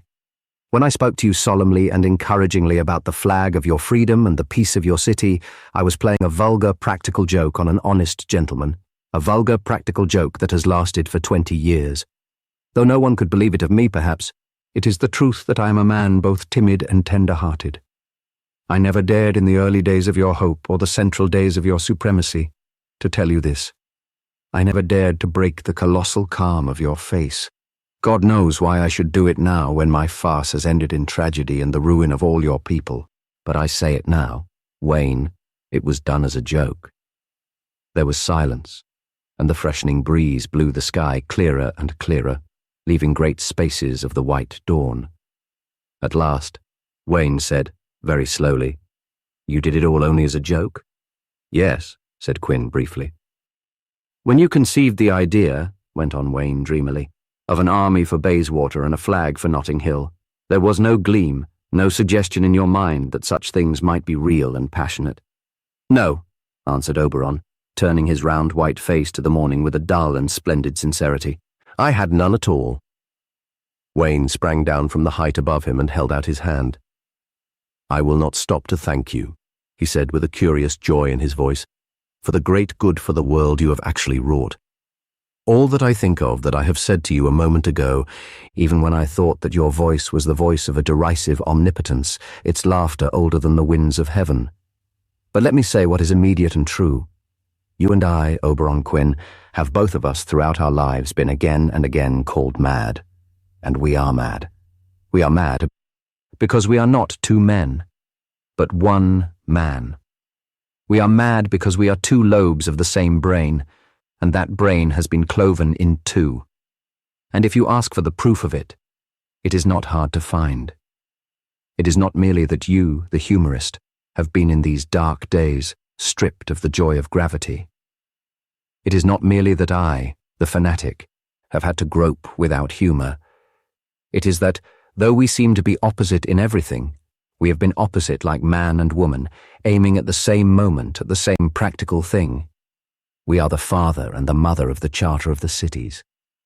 Quinn looked down at the debris of leaves and timber, the relics of the battle and stampede, now glistening in the growing daylight, and finally said, "Yet nothing can alter the antagonism, the fact that I laughed at these things, and you adored them."